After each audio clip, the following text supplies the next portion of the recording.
Saratoga.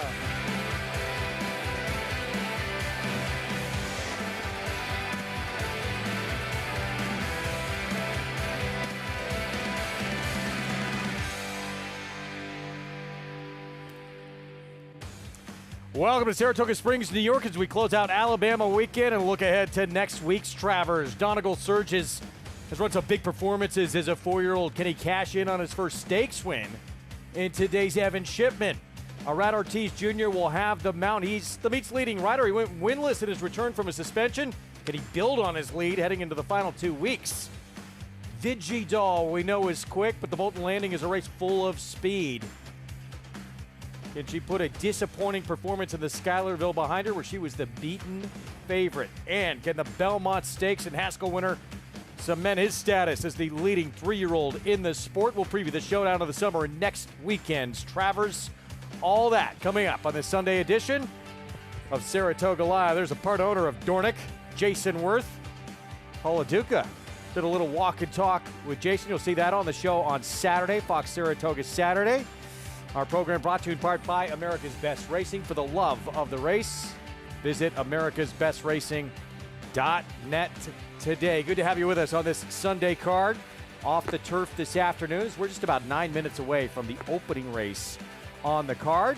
Fans continue to file in for Sunday action. And we have some early stakes races coming up on the program. Greg Wolf, good to be with you on our Fox Sports 2 coverage. Evan Shipman we will have for you early. And Donegal Surges has been very impressive in a couple of starts as a 4-year-old, but that consistency has been an issue. We'll see what we get from him with Arad Ortiz Jr. again, trying to build on that lead. He went winless in his first day back from a 3-day suspension. We'll see if he can get back on the board this afternoon. Let's take a look at what we have coming up for you this afternoon. We get set for our post parade for the opener in just a moment. It's brought to you by Claiborne Farm. Early pick 5, right off the bat, that Evan Shipman in race 3, and the Bolton Landing off the turf in race 7, where our colleague Tom Amos has a contender in that spot. With me, Jonathan Kinchin, Paula Duca, Rajiv Mirage, and Evan Shipman. Donegal Surges, what do you think about this horse? He's had a couple of very big efforts. Yeah, I'm curious to see how he's going to run going a little bit further. I think that, a lot of his best races have come sprinting. Now, he didn't run well enough last time going 9 furlongs in the slot, but I'm curious to see how he's going to run here today. And if the Old Maker's Candy shows up, the one we saw, that 3-race win streak in the winter, he could be tough to beat as well. Yeah, he's the main competitor. I mean, anytime you're a horse that's 5 for 15 lifetime and won 33% of your races, you're a major contender. And the barn is going well with Mike Maker. Now Luis Saez seems like he's getting on his feet, Rajiv. I thought it was a 2-horse race between those 2 horses. You might be able to throw Bank Frenzy in there, but I thought it was between those 2 horses. And it's very important to take a look at how the track is playing out today, because we had some moisture yesterday, some rain in the track, and there's a couple of speeds in this race. The number 2 is Cicobello and Bank Frenzy, and number 3, they have a lot of speed, and it's going to really set up well for Donegal Surges. We'll get to that race coming up. Yeah, we're muddy off the turf to start this afternoon. We'll continue to monitor how this track, if it does change throughout the afternoon. Play all the action with Naira Bets, the official betting app of Saratoga. Get signed up with that offer. $250 deposit match new customer bonus. To get that, punch that in. Spot 250 at sign up for new members, again, at nairabets.com. They're on the track for the first of this Sunday card. 2-year-old fillies going 6 furlongs, maiden special weight, and some intriguing first-time starters in this spot. As we'll go through this field here coming up, part of the entry comes out for Todd Pletcher, Ice Cream Boat. Both seem to be working while the other one, Vanilla Sunday, remains in the race. And here she is at 3-1. She'll have post 4. Yeah, look, it sounds as if she's got some talent. It's been a little tricky at the gate, so pay attention to that. I think if she breaks, she'll be extremely tough to beat.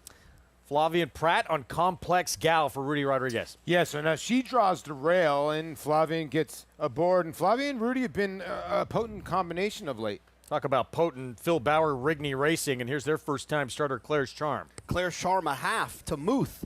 Also, the workmate of the impressive first-time winner in the first race yesterday, Jonathan's Way. Great name, Jonathan's Way.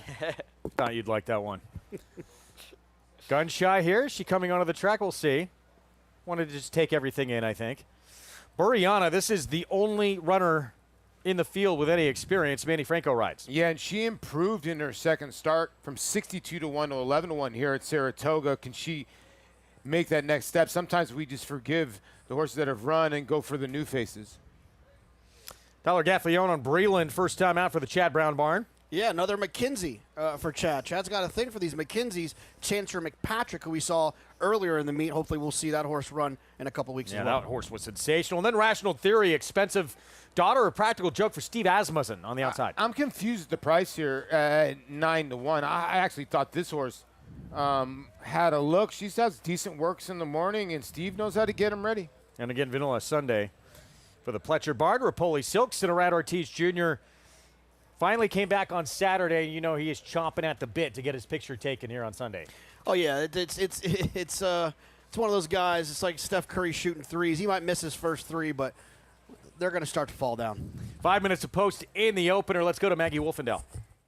Yeah, let's take a look at some of those first-time starters in here, beginning with your favorite. That's number 3, Claire's Charm, and she was definitely flattered when her workmate, Jonathan's Way, won so impressively yesterday in against the boys, and she's been maybe just a tick less than him in their morning workouts together, but still holding her own very nicely. And to be fair, I'm not sure this is the strongest field that she's going to meet today, hence her current price. I had to pivot to her because the horse I originally picked on top, who we'll get to, Breland, I'm a little less enthusiastic about. We'll see, though. I could be wrong.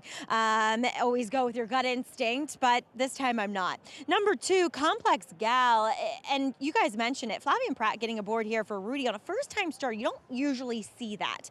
I thought it was kind of intriguing.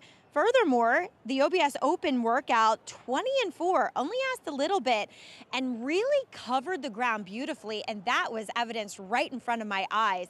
This is the best moving filly in this field by a mile. She's bigger, has a lot of scope to her as well, and she's fit coming in here. I almost went to her, to be honest, because I love what I'm seeing from her physically, and I think that he reaches out to Flavian Pratt with intention here. Moving on to the 1A. Sorry, guys, I went out of order on you. But the 1A, Vanilla Sunday, I feel like they should have named her Spicy Taco or something because she's sassy.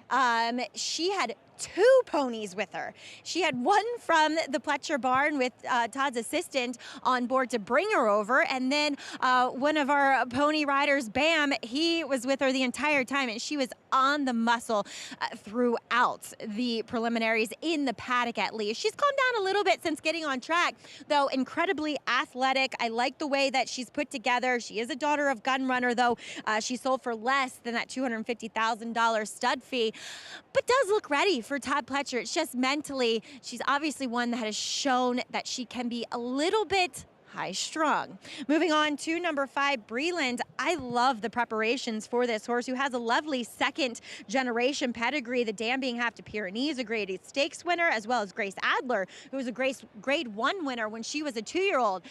And Breland, her workouts have been really, really good. Her 1-2 back from the gate, 47 flat, never asked for anything. Moving beautifully. It doesn't match up with what I'm seeing from her today physically. She's smaller than the rest. She looks weaker behind and across her top line. I could be getting her totally wrong. It might be just her physical makeup, but I liked her preps. I just didn't like what I saw here in the preliminaries for this race. Rational Theory, they paid $525,000 for this filly who worked 10-1 at the Fasig-Tipton sale.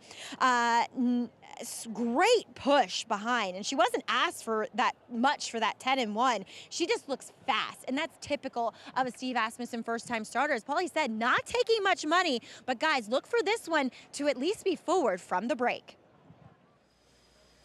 All right, Maggie, thanks. About minute to post coming up in this opening race. Muddy, off the turf day. You look at this crowd here, Sunday afternoon, day after Alabama, big weekend, obviously, but fans still packing it in here. Oh, absolutely. It's one of those weekends. It's everyone knows about the Travers and the Whitney, but I feel like the Alabama is one of those weekends where people kind of target. It's maybe not quite as busy as Whitney or Travers, but it ends up being just as busy. They're still here, and it's a little moist out here, but not too bad. Yeah, we got rain obviously throughout the night and a lot through this morning. But right now, if you're coming out to the racetrack, we are good to go. It looks like it's not going to rain until a little bit later at night. It's just going to be a little bit overcast. You see as the 1A is warming up here. And I think, Jonathan, you landed on Vanilla Sunday? Yeah, it's it sounds like this horse has some talent. They're obviously, with all these horses, you're interested in what's going to happen out of the gate. If Vanilla Sunday breaks, I think Vanilla Sunday wins. And that's the man leading the way. He'll be on board Vanilla Sunday. Arad Ortiz Jr., see if he can get his first win since coming back from that 3-day suspension. No one really, Tyler Flavian didn't make up a ton of ground on him. The good news, Raj, while he was out. Yeah, I mean, that was crazily unexpected because, Tyler was in rocking and rolling the week when Irad was here riding. And Flavian, he went on a streak where he didn't win as many races as expected. Irad has to be happy that he's still atop the lead. And he went into the suspension with an 8-win lead, and he comes out of it with a 4-win lead. I mean, that's like a win for him, I think. Here's Pratt. Been a little bit quiet, but not in terms of stakes wins. Got his 10th stakes victory of the meet in that Lake Placid, Paulie. He gave an unbelievable ride on Gray Ocean and just got the slip a little bit on She Feels Pretty, and I'm sure we'll do a recap on that race, but Gray Ocean was really game, and Flavian put on the display. Flavian, excuse me. Out dueling She Feels Pretty. A couple of great stretch duels in our big stakes races on Saturday. There's the 3 stepping in. Who's the favorite, has been favored since the jump. Phil Bauer, Rigney Racing. Terrific meet for those connections. 8-5 favorite, that first-time starter with Luis Saez. Let's send it upstairs to kick off this Sunday card to Frank Miramati.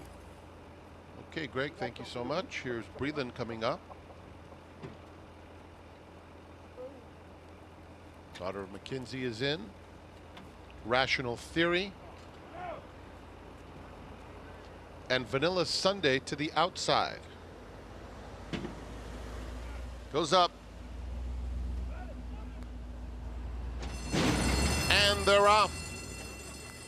And Breland is very fast out of the gate. So is Rational Theory. Those two hook up from the get-go. With Complex Gal 2 lengths back in third. They are followed by Buriana. Vanilla Sunday, who broke well, is now at the back of the field, passed by Claire's Charm. They're heading to the half-mile pole, and it's Rational Theory leading the way by 2. Complex Gal, Breland. Breland clearly into second once again with Buriana and Claire's Charm. 4 lengths back. Vanilla Sunday throwing her head up in the air is the distant trailer. Around the turn, 22 and 3 for the opening quarter mile. And it's Rational Theory. Clear by 2.5 lengths now, traveling well. Breland is asked to go after her now in second, and down on the rail it's Complex Gal in third. Outside of them, Claire's Charm getting going now. They're in the final furlong, and here's Breland. Breland right up alongside Rational Theory, and Claire's Charm is coming after Breland, but Breland has a length lead. Breland, Claire's Charm. Breland holding on. Claire's Charm trying hard, but Breland is too good, and Breland wins by a half a length. Claire's Charm second, Complex Gal third, Rational Theory tired and finished fourth. Breland, first time out for the Chad Brown barn. Tyler Gaffleone, 30th win of the meet for him. Impressive first time out. And there's a man who collected a 4th straight Lake Placid victory on Saturday. Chad Brown and his 2 daughters get the win in the first with Breland. Broke well and found position early, sat right off of that leader, and it was just a matter of time when they got to the stretch. A professional debut, really set a beautiful trip and always traveling well for Tyler Gaffleone, who is in the zone. Gaffleone just perfectly positioned outside of the pace setter, Rational Theory. And, Claire's Charm, the runner-up, lost nothing in defeat. Boy, she had a slow start, encountered some trouble, and ran a really good race. I think this is going to come back a quality field. Did you mean to rhyme there? Because that was good. No, it just comes naturally, man. You could see, if you go back and you watch that replay, if you go back and look at it, Tyler Gaffleone was very sharp. Go back to the top of that stretch, you see Chad coming down, the winning trainer. But watch when he's going to the stretch. Breland does not like the whip. Watch her tail go up twice when he hits her with the crop right-handed. And then he puts it away. And I actually think the 3 was about to run her down. But when he put it away, he see this with the tail go up again. When he put it away and then just sent a hand rider right here, hand rider her, it was over. Well, she took over from there. I'll say this, Paulie. When you're riding a horse and you use a crop and they flash the tail, you don't know because it's behind you. Yeah. You don't know. So I don't think he knows that she's flashing the tail, but he might feel the response from her. So if the horse is responding without the crop, the jockey is going to go to the hand ride. And out of the gate, the 3 sandwiched, had nowhere to go. Oh, got really squeezed when the number 4, Boreana, kind of broke in on top of her. That was the race right there for Claire's Charm. I mean, that squeeze put her about 3 or 4 lengths behind, and she only lost by a neck.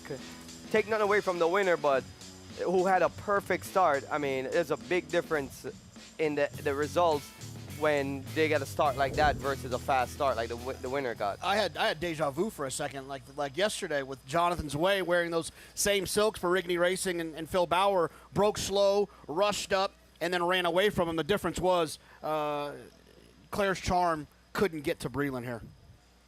5-2, slight upset of the 8-5 favorite who had a tough go out of the gate as we just showed you. Win number 30 of the meet for that man right there, Tyler Gaffleone.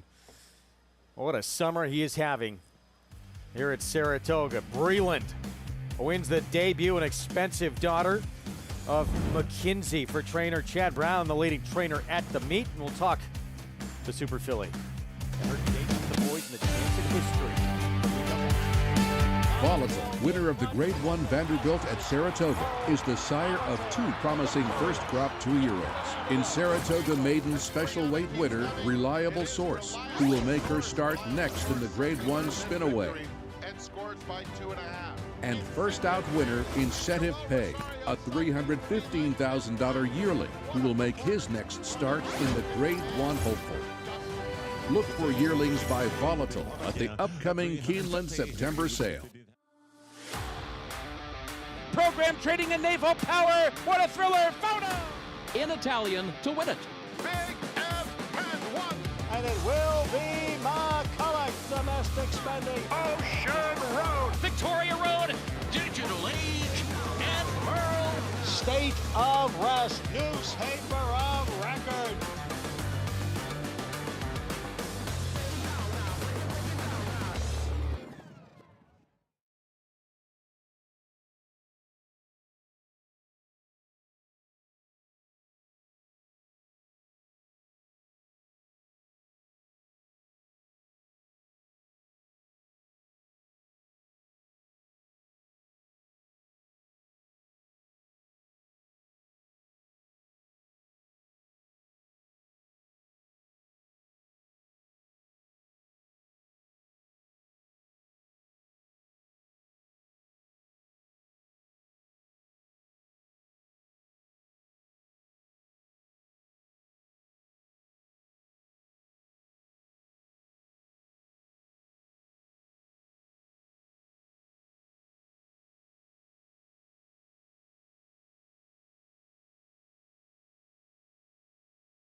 Back with you on our Saratoga Live Sunday coverage.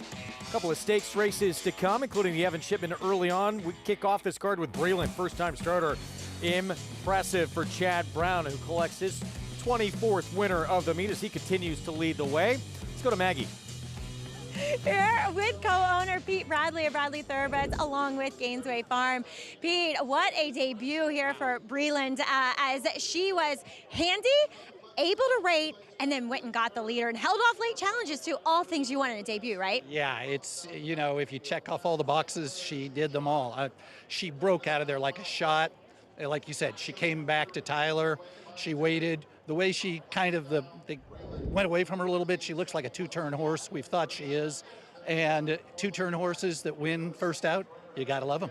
Absolutely. It shows that there's talent there. I'm interested to hear your take on Mackenzie's as you look at a lot of young horses, know those pedigrees well. She looks a lot like her sire. She really does.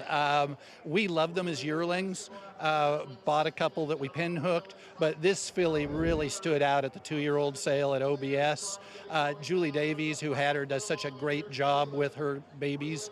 And we formed a partnership with Gainesway, who obviously stands the horse. And here we are. It's always early, but do you start thinking about, races down the road? I know the Spinaway would be too quick, but you go and you look at the other races we have here for the 2-year-old fillies and obviously the Breeders' Cup Juvenile. Obviously. When you have a filly that does this first out, there's delusions of grandeur. I mean, the dream is alive. So, no. This filly's done everything right since the day we bought her. She's a classy filly. What you watch her warm up without a pony, she's got the brains and she's got the talent. And when you find a filly with those two things, well, you try to marry them. Sky could be the limit, as you said. Pete, enjoy this one. Okay, very impressive. Thank you so much. Pete Bradley of Bradley Thoroughbreds, guys, as he said, maybe you start thinking about the Frisette and then that juvenile fillies for the Breeders' Cup. Start dreaming big after you win first time out at this meet at Saratoga with a 2-year-old. Breland, $7.10 for the win. Mackenzie was very good. He got shut off in that. He was monstrous in that race in defeat. Yeah, and a lot of people, I remember Mike Smith saying, gosh, I won like 7 grade ones in one race. I messed up one ride, and he got a lot of heat for that. But Mackenzie's turned out to be a really good so far sire. I mean, his horse been running. I know Bob's got one. I know Mark Glatwin has one out in California, but they've been running. This race changed coming off the grass. Was 1 3/8 inner turf, now 1 1/4 main track. And now a compact field as a result, JK. Yeah, these races always get a little tricky how they bet them. I actually preferred the 9 in here. I thought past tense, just been very consistent, and that dirt race 3 back, I thought, put that horse in the right position to try to win this race. All right, we'll talk more of this field coming up in just a moment. One of our stakes races to come later on, taken off the turf. And Bolton Landing. Want to hop out on a boat and have a nice lake day. Good spot to rent one from. Weather can change quick in Bolton Landing. Sure can, but it's wonderful up there. I love going up there, going to grab lunch at the Sagamore, get a boat for the day. It's a clean lake. I like it. It's a lot of fun up there. I'm glad you mentioned the Sagamore. Probably in this radius, one of the best restaurants you can go to, honestly. Got to stay there one day. Yeah. Just a beautiful spot right on the lake. So this year's edition of the Bolton Landing, 5.5 furlongs now, main track. And we're going to start with Steve Asmussen's Vigidal, who won first time out by 5 lengths at Churchill Downs.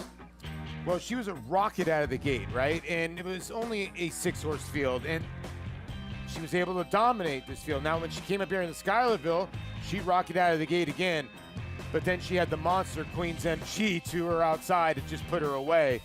She's going to have to get back to this race. Now, it's an off-the-turf race. They're going to stick her on, but most of these horses were kind of got dirt form, so I don't know if this is the horse to beat or not. Kimchi Cat, by the way, was behind her.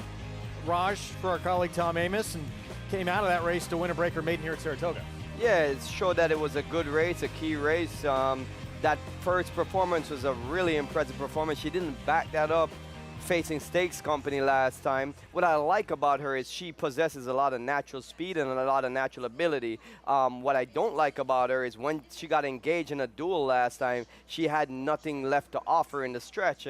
So I think that and there's some other speed in this race, if she's going to be chasing, she's going to have to find a bit more to be able to hold off the closers. And I think it puts number 11, Obliging, in a perfect position to track and pounce a pace duel. Yeah, J.K. Obliging, only time on the dirt. It was a pretty easy win, going 4.5 furlongs in Monmouth. Yeah, I mean, it was a huge favorite with 1 to 9. So, it's hard to tell who she was running against, but she is drawn towards the outside. She does have that form. I just think some of these horses with speed, like Kimchi Cat, the Vigidal might just be a little bit too fast for her. This was impressive on that day. I remember the word was out. Paco Lopez was before. Now, she ran in the Maiden last time. She lost a really nice filly in Bullet. Bullet was actually on the King's Plate card yesterday that got canceled, and she's really good from Mark Cassidy. So I do think Obliging is going to make a good account of herself. And that race was on synthetic. Yes. Now she's back on the dirt, which I think is her preferred surface. She showed that she didn't back up her debut performance on the dirt with a synthetic run. So I do feel like she's going to be able to show her best today. The race shape sets up for her. She has yesterday's Alabama winning trainer, Jorge Delgado, as her trainer. So I think that, there's a lot to like there. First Grade 1 win for Jorge Delgado, so congrats on that victory. That kicks off the Lake Pick 5 today, that Bolton landing. Part of a cross-country Pick 5 as well. That begins at 3:21 Eastern. 3 races from Saratoga, beginning with the 5th here today. It includes races 8 and 9 from Oceanport. All right, we're going to take a timeout. We will be back. We'll get on to race 2 when we return, approaching the 15-minute mark to post. We'll take a look back at that stretch duel in the Alabama Power Squeeze. When Torpedo Anna's not around, she is almost impossible to beat.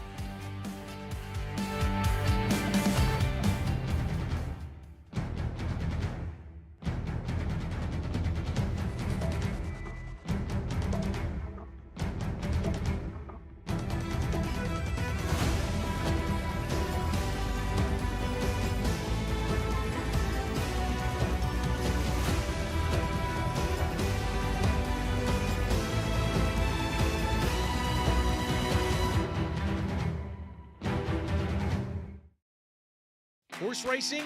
Check. Weekly promotions? Got 'em. Huge payouts? You bet. With Naira Bets. Download the app today and bet on any track, anywhere, anytime with live HD horse races, betting tips and tutorials, expert picks, and more. You bet with Naira Bets. Join now for a new member bonus at nairabets.com.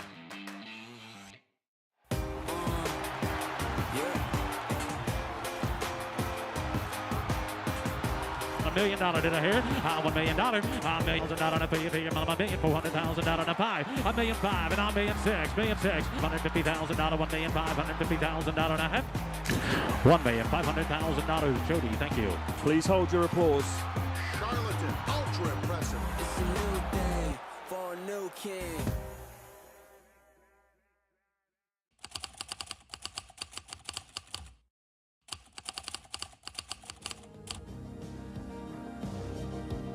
Complexion. Phoebe in Wonderland. Galabrand asserts herself. Poppy Flowers putting in a late burst here. Poppy Flower with the momentum.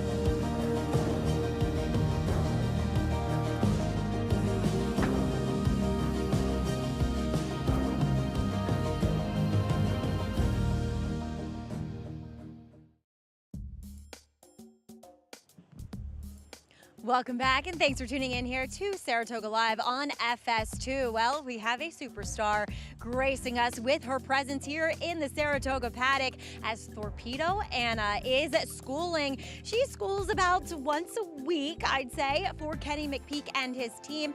And one side of it is that she is a little bit high-strung on race day, so they want to make her feel really comfortable here. But Kenny and his team are just so gracious with their time and with sharing her.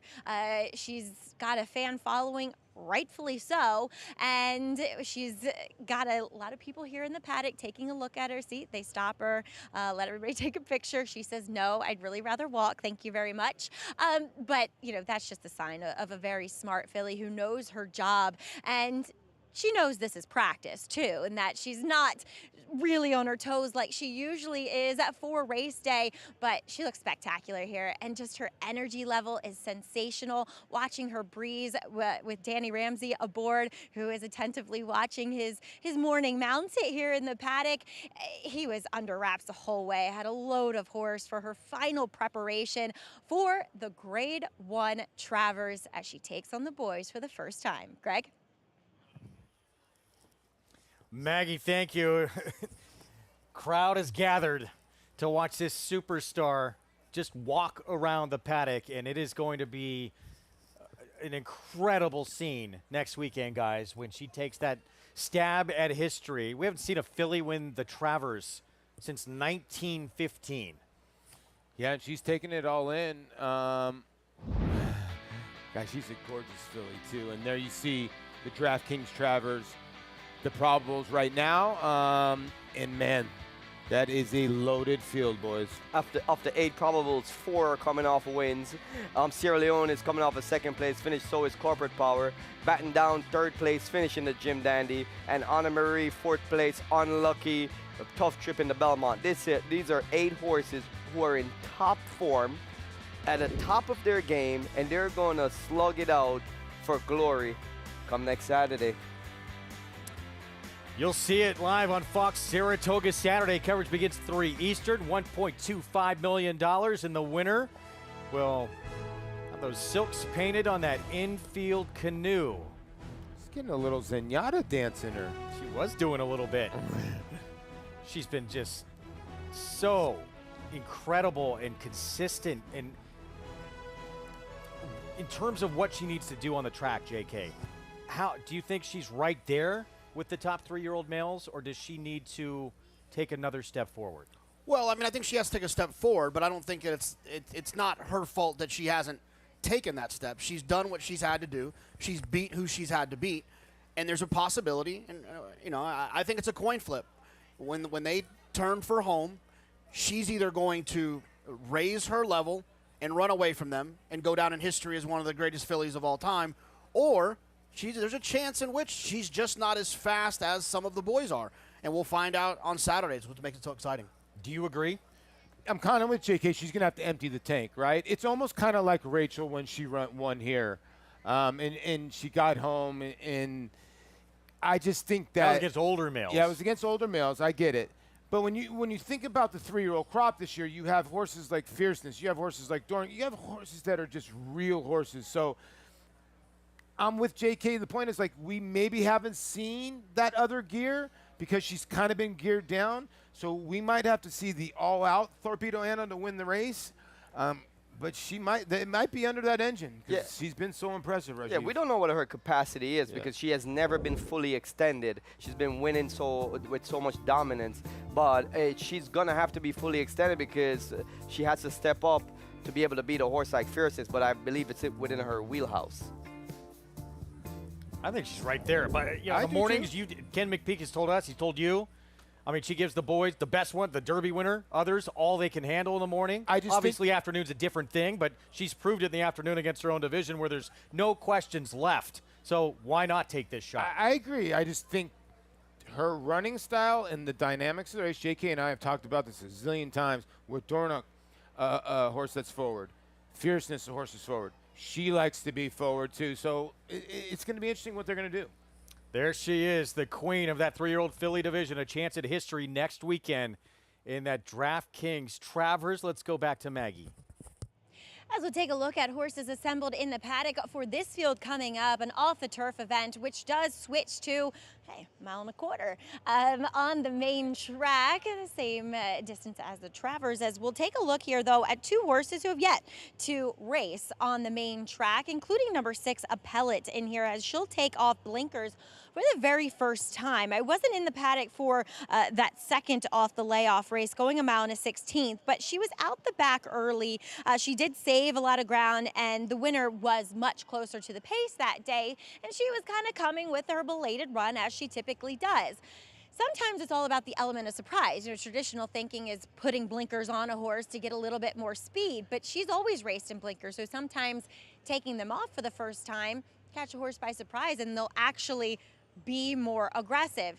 And she is quite aggressive in her disposition here in the paddock, so I appreciate that. And furthermore, as this is the first time I'm getting to see her as a 3-year-old, she's really filled out her frame. Now, she doesn't scream longer is better. She also doesn't scream dirt is necessarily in her wheelhouse, because she does have more of that proverbial turf hoof, but She's a daughter of Constitution. The dam was the greatest stakes winner sprinting on the dirt. None of the siblings, though, have won a race. Moving on to number 8, Miss Hebrides, as she goes second time out for Ken McPeak. She's a Mendelssohn, and they can handle going long on the dirt, and she definitely wants the distance. I mean, she would have been very intriguing if this race had been left on the turf.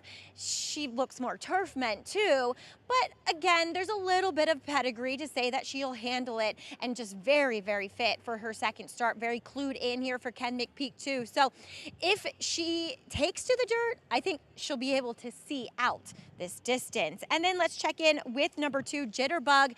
The lone dirt try, she got off really badly and was steady back and throwing her head. And last time, while she ran very well, her best race to date, she was really wound up pre-race. And today, they brought her over with a pony. She's been a lot more calm. So we'll see if that has any bearing on how she performs today, Greg.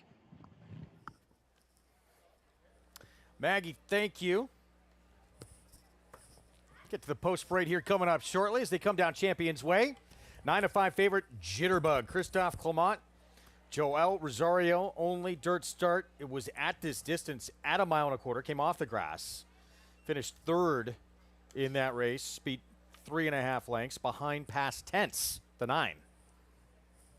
Yeah, and they've done it at least. Yeah, watching the replay back, I thought that Past Tense was more in control, was holding late. Wasn't like the 2 Jitterbug was making up any ground. I think Past Tense is the most likely winner of this race. Well, they faced each other, what, 3 times? Past Tense has beaten this horse twice, once on dirt, once on dirt and turf, and this is the race that was off the turf that we were talking about right here. I mean, if you like any of the 2, I'm in total agreement that it should be Past Tense. I just don't really love either one of them. I think they both have run decent races, but nothing flashy. This is the right, from this race, they're both just coming home steadily. And I think the race is ripe for a horse that hasn't shown really what they have yet. That's why I picked Miss Hebrid. Sorry about that name. I picked the number 8 as my top pick. Hebrides. Here's Jitterbug with the rail. Yeah, just take this post parade off, JK. Jitterbug, the horse we just talked about, we saw the replay. Malibu's Dynamite, Lane Luzzy. Yeah, filly by Leah Frick that has not hit the board. Big long shot. Fragmentatory. He'll be on a pellet for Todd Pletcher with the blinkers off. Yeah, and it's interesting that Todd leaves this horse on the dirt.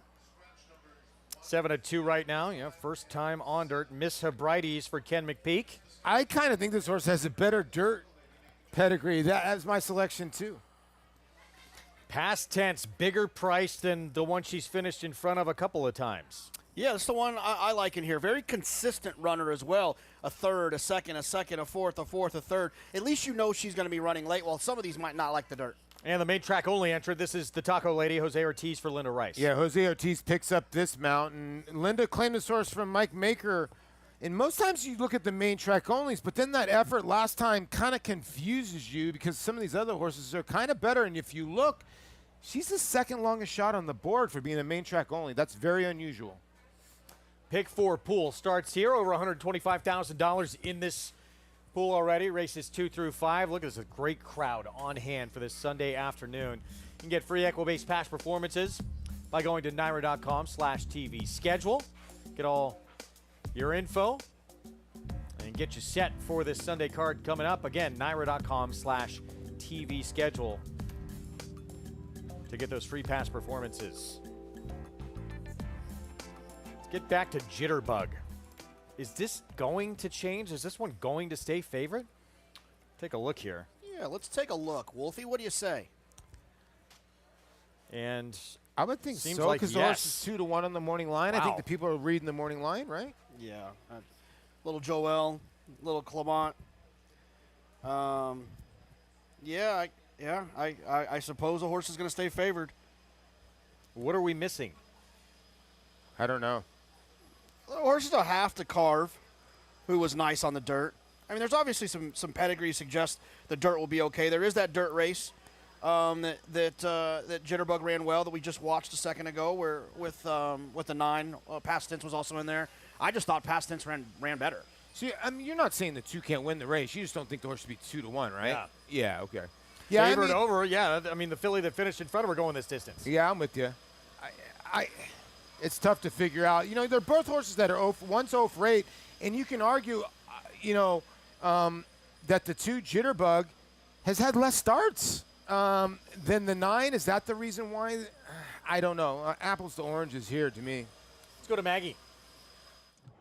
Yeah, we'll check in with the other horse, Past Tense, that it feels like even though they were entered for the body of the race, they have that off the turf going this type of distance back at Belmont at Aqueduct looking at you. And what I have to say as I talk about number 9, Past Tense, is that I agree with JK. I think she ran better. She was closer to the pace, and today, while she's always a little bit silly with the pony. Last time she was really silly with the pony up here at Saratoga, so she's behaving better too, which I appreciate, and she's one physically that I've always lent on. But I think you're seeing favoritism to the 2 because Christophe Clement is just won more races. He's got more horses. He's been more successful as of late than Tony Dutrow, and I'd love to see Tony get to the winner's circle here. My main question, though, is that we know Past Tense can be forward.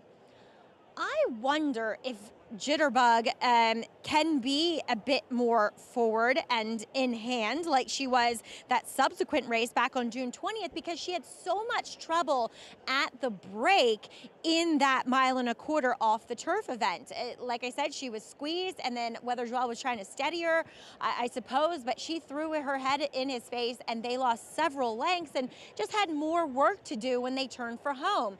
I think she is going to lay a bit closer, which might lead to her getting to the winner's circle, even though, guys, I went with Past Tense too. Maggie, thank you. Still favored. Looking at the doubles, will be the favorite. Jitterbug. I mean, do you guys look at this race and say the Taco Lady has a very good chance to control? She does. The problem with me with the Taco Lady is her numbers just aren't as fast as what Jitterbug ran on the dirt, what Past Tense ran on the dirt, and that's my concern. And she's coming from Maiden. She was claimed for Maiden 40. Linda tried her at Maiden 75 last time on the dirt. She didn't run that great of a number. She didn't run that well. That would be my concern. She could win this race, but I just think she might be a cut below these. You know, having tactical speed is very useful in a race like this, that seemingly there's many horses that don't have that speed, so it is an advantage, but she's going to need a big advantage because, let's be realistic, she is just slower than her opponents. She's a notch below, but sometimes you get advantage dynamics-wise, and it does move up your chances of winning. Ultimately, I feel like even with that pace advantage, it's still not enough to take her to the winner's circle. And I'm looking for horses in this kind of race that can stay close to the pace. And I know that number 8, my pick, wasn't close to the pace first time out, but it was because of the circumstances. She broke out and got bumped and squeezed back. I feel like she's going to, with that experience under her belt, she's going to show a lot more early pace today. And I expect Julien Leperoux to have her much closer than the face value of what the paper looks like. 52-1 in the debut. That was on the grass. Miss Hebrides, the 8. She's 5-2 second choice right now in this dirt debut. July 5th, she was entered at Ellis on the turf. That race came off the turf, and Kinney scratched. So I'm concerned, and maybe they learned something last time in the work that the horse does want to handle the dirt. Or maybe they did, the horse has changed a little bit, but that would be my concern. Pick 4 starts here. 1.25 mile, main track coming off the turf here. Let's go to Frank Miramati. Next one to load is Miss Hebrides. Thanks to Kenny McPeak for clarifying that pronunciation. Hebrides. Past Tense. And the Taco Lady.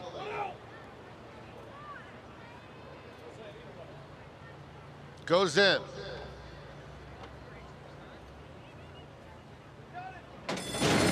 And they're off. Appellate stumbled as the gate opened. Miss Hebrides has good natural early speed, joined by the Taco Lady, and Past Tense is in between those two. Then it's Malibu's Dynamite racing in fourth, Jitterbug at the back of the field just behind Appellate. So the Taco Lady is a little bit faster as they move into the clubhouse turn. And the Taco Lady opens up 2 on Miss Hebrides in second. They're followed by Past Tense, racing in the third spot, 4 lengths off the leader. Down at the rail, Malibu's Dynamite with a pellet second to last. And covered up at the rail is Jitterbug. That opening quarter was in 23 3/5 seconds. Jose Ortiz and the Taco Lady lead the way onto the backstretch. Miss Hebrides in second. Past Tense, purple colors in third. Followed at the rail by Malibu's Dynamite, who gets a little nudge to get closer. A pellet is next, and Jitterbug continues at the back of the field. 7 lengths covers them a half in 48 4/5 seconds. And it's the Taco Lady left alone on the front end. Miss Hebrides in striking range, a length and a half back second. At the rail, Malibu's Dynamite with Past Tense outside of her. Then comes a pellet in fifth, 6 lengths off the lead. And Jitterbug has 9 to make up, 3/4, 113 flat. The Taco Lady, Miss Hebrides moving in now within 3/4 of a length. These two starting to separate themselves. Past Tense, 5 back in third. And Jitterbug is starting to pick up a little bit of ground. But Miss Hebrides is the one to beat at the top of the stretch. Has had a beautiful trip, takes over and opens up on the Taco Lady, who will try again from the outside. A long way to Past Tense and Jitterbug. Inside the furlong pole, Miss Hebrides' 3-length lead. The Taco Lady trying hard. It's Miss Hebrides and Julien Leparoux winning by a length and a half. The Taco Lady was game in defeat. Jitterbug finished third. Past Tense was fourth. Miss Hebrides' second start, first on dirt. Julien Leparoux for Kenny McPeak. Eclipse Award-winning jockey Julien Leparoux perfectly positioned this one and really just looked like a winner the entire step of the way, tracking the Taco Lady. I mean, you can tell right here that Julien had the Taco Lady measured, and us seeing it, watching this view, there was nobody really making up any ground from behind. If he had a rear view mirror and was able to look back, he would have seen that he had this all wrapped up. See, the Taco Lady was brave to try to battle back because, you know, the 8 got kind of lost on the front end, and the 10 actually ran a big race for going long for the first time, 1.25 miles, but the 8 gets the job done. We'll take you back to the start, Greg. I don't know if there was much there, but the Taco Lady, I thought, ran big, but the 8 got it done here. Let's see back to the start. You see anything? No, yeah, that's number 6, Appalachia. She stumbled really badly. Ends up not running anything anyway. It's her first time on the dirt, but showed that she doesn't have a good footing for the dirt. That track just broke away from under her. One more look at it. Frankie Dettori to her nose. Meanwhile, Jose Ortiz hustling the Taco Lady, the 10 on the outside to get to the front. Trying to do it on the front end, this 1.25 mile distance. Not today, winds up second best. Yeah, she ran well, though, considering. I know that her numbers seemed a little bit light, but she ran extremely well considering she was facing horses that were a little tougher than she'd been facing. And to battle back, as Paulie said, a little bit after getting past. Showed some courage there to re-rally. 8-10-2-9, Julien Leparoux for the McPeak barn. As we just saw his super filly schooling in the paddock behind us moments ago, Torpedo Anna, and there's Kenny McPeak, never afraid to take those big shots. He did it with Swiss Skydiver in the Preakness. That paid off with a win, beating Authentic, who'd go on to win the Classic and become Horse of the Year, and he's going to do it again with Torpedo Anna next Saturday's Travers against the boys. Yeah, I mean, deserving the chance to run in that race. She's definitely a top contender, and if you were battling out your third place between the number 2 and the number 9, jockey Flavian Pratt, he actually lost his crop at the 8 pole when he went to switch his stick, so that might have made a difference between second and third. I don't know if we can get a chance to look back at it. 8-10-2-9. Picture time for Miss Hebrides, Magdalena Racing, Leparoux, and McPeak. And here's a look at what we have coming up next. Donegal Surges, morning line favorite for the Evan Shipman, trying to get the first stakes win of his 4-year-old career. Stay with us.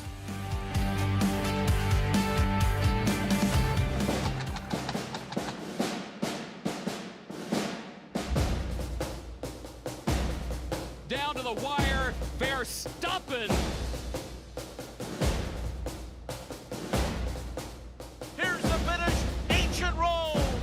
Bomber. War Bomber's won the King Edward. Seal Team has won the Twilight Derby. Warfront, standing at Claiborne Farm. These New York bred foals represent many sires. War Dancer, Salamini, Honest Mischief, Central Banker. But they all have one thing in common. Starting in 2026, they'll be running for the same purse money as Open Company 2-year-olds at NYRA tracks. That's nearly 20% more than they run for now. Learn more about it at nybreds.com.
The official ticketing partner of Saratoga Racecourse and the New York Racing Association.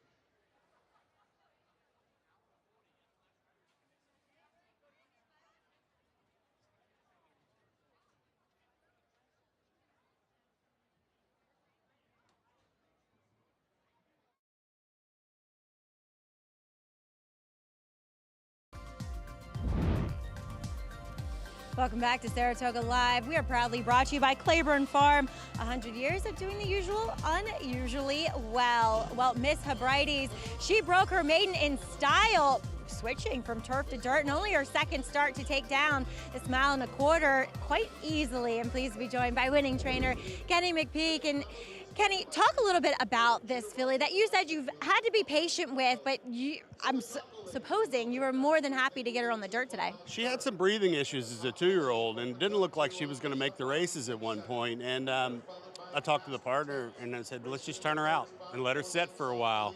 And she grew, she got big, strong, and here's later 3-year-old, she's finally coming together. I'm really proud of that. Sometimes not all horses run at 2. Sometimes they take a little more time. She's out of a curling mare, so we were confident that she'd handle the dirt today. But just a lovely filly. I think the future's big. What will that future contain? Will it be turf or dirt, you think? I'll probably try her on the turf, being by Mendelssohn. I think at some point you got to try her. And I think, obviously she handled the added distance. I'd love to try her a mile and even a mile and a half. But they've got some nice races down at Kentucky Downs, or maybe we'll keep her up here in New York. Well, she tried not to be overshined by her quite a big and potent stablemate, Torpedo Anna. We saw schooling in the paddock before this race. Yeah. Kenny, that's something that you do tend to do with her, right? Yeah, well, she's a little bit high-strung. We all know that. And you get her over here, and she actually settles down a lot better once the rider gets on her. So, we gave her a little test drive over here. Maybe next weekend. We don't want her to waste any energy at any point in time if we can help it. But, it's going to be a big crowd, but she typically is very consistent, so that's a big deal. She really is. She's the boss, it seems like. And, Kenny, I just want to know, have you picked out a pink suit? Well, I've got a pink shirt and tie. How's that go? I tried to find a pink jacket, but they didn't have big enough material, so... You're gonna have to get that one custom. Well, I'm not that big. No, you're not. Well, congratulations here with Miss Hebrides, but so looking forward to next Saturday. Yeah, it's gonna be a lot of fun. Everybody wear pink now. Wear your pink. I think I have acquired 5 pink dresses since Kenny announced that, Greg. We're gonna see it out in force with a super filly taking on the boys in that DraftKings Travers. That is gonna be some kind of race. Miss Hebrides for McPeak, dirt debut, wins at 1.25 miles. Yeah, congratulations Filly by Mendelssohn out of a Curlin mare. Sylvia T gets the job done. If you're on that pick 5, that double was not that bad, about $36, $37 for $2. Up next, stakes action. We saw the morning line favorite making his way to the paddock. Donegal Surges. Mile distance coming up in a purse of $125,000 here. Donegal Surges we last saw in action. Distant second in the commentator. The very talented Drake's Passage, but ran a big race that day in that runner-up finish. That was in a muddy seal track at 1 1/8. Only has to go a mile today. We'll see if shortening up helps him. He's 4 to 5 right now with a Red Ortiz Jr. JK. It's pretty short. We got to see, you know, what's going to happen with the little added distance. Most of his successes have come 6, 7 furlongs, so we'll see what happens here. All right, we'll get to that race coming up. Time for our Miller Lite highlight of the week. And we go back to yesterday and the big one in the 3-year-old filly division, the Grade 1 Alabama, presented by Keeneland Sales. And take a look from out of the gate. Yeah, you can see out of the gate, the California horse and Frankie Dettori just got a little too eager on the front end. And you can see Candy gets the outside trip, but cleverly handled his power squeeze. And you can see the 3 gets backed up to about second to last, but you gotta love that the horse stayed in contention, stayed right there, and you can see this horse is cutting out really fast fractions, JK. Yeah, I mean, Chatlis went out there and ran extremely fast early, set it up for a horse to come from off of it, and it just so happened to be power squeeze. And like Wolfie said a little bit earlier in the show, as long as she can avoid Torpedo Anna, she can win a lot of these big races, and now she's a Grade 1 winner herself, daughter of Union Rags. What was fascinating for me for the race was just put myself into Javier Castellano's head, the way he's thinking. The whole way he's just watching Candide. He knows that's the horse to beat. He targeted her, followed her the entire step of the way, made her his target, and proved to be the right move as he nails it right on the wire. Well, is there a rider that understands the 1 1/4 at Saratoga better my God, right? than Javier Castellano? 7 Travers wins, 3 wins in this race, all to 1 1/4. Incredible. I think the other part 4 about Alabama yeah, wins, 4 I believe. Alabamas. I think the other part about it is the more you go back and you look at it, I don't think she liked the racetrack at Delaware at all. And I just think that just shows you how game she is, because she didn't run a great number, but she ran back to her number she ran against Torpedo Anno 2 starts ago. And what a well-timed ride, really.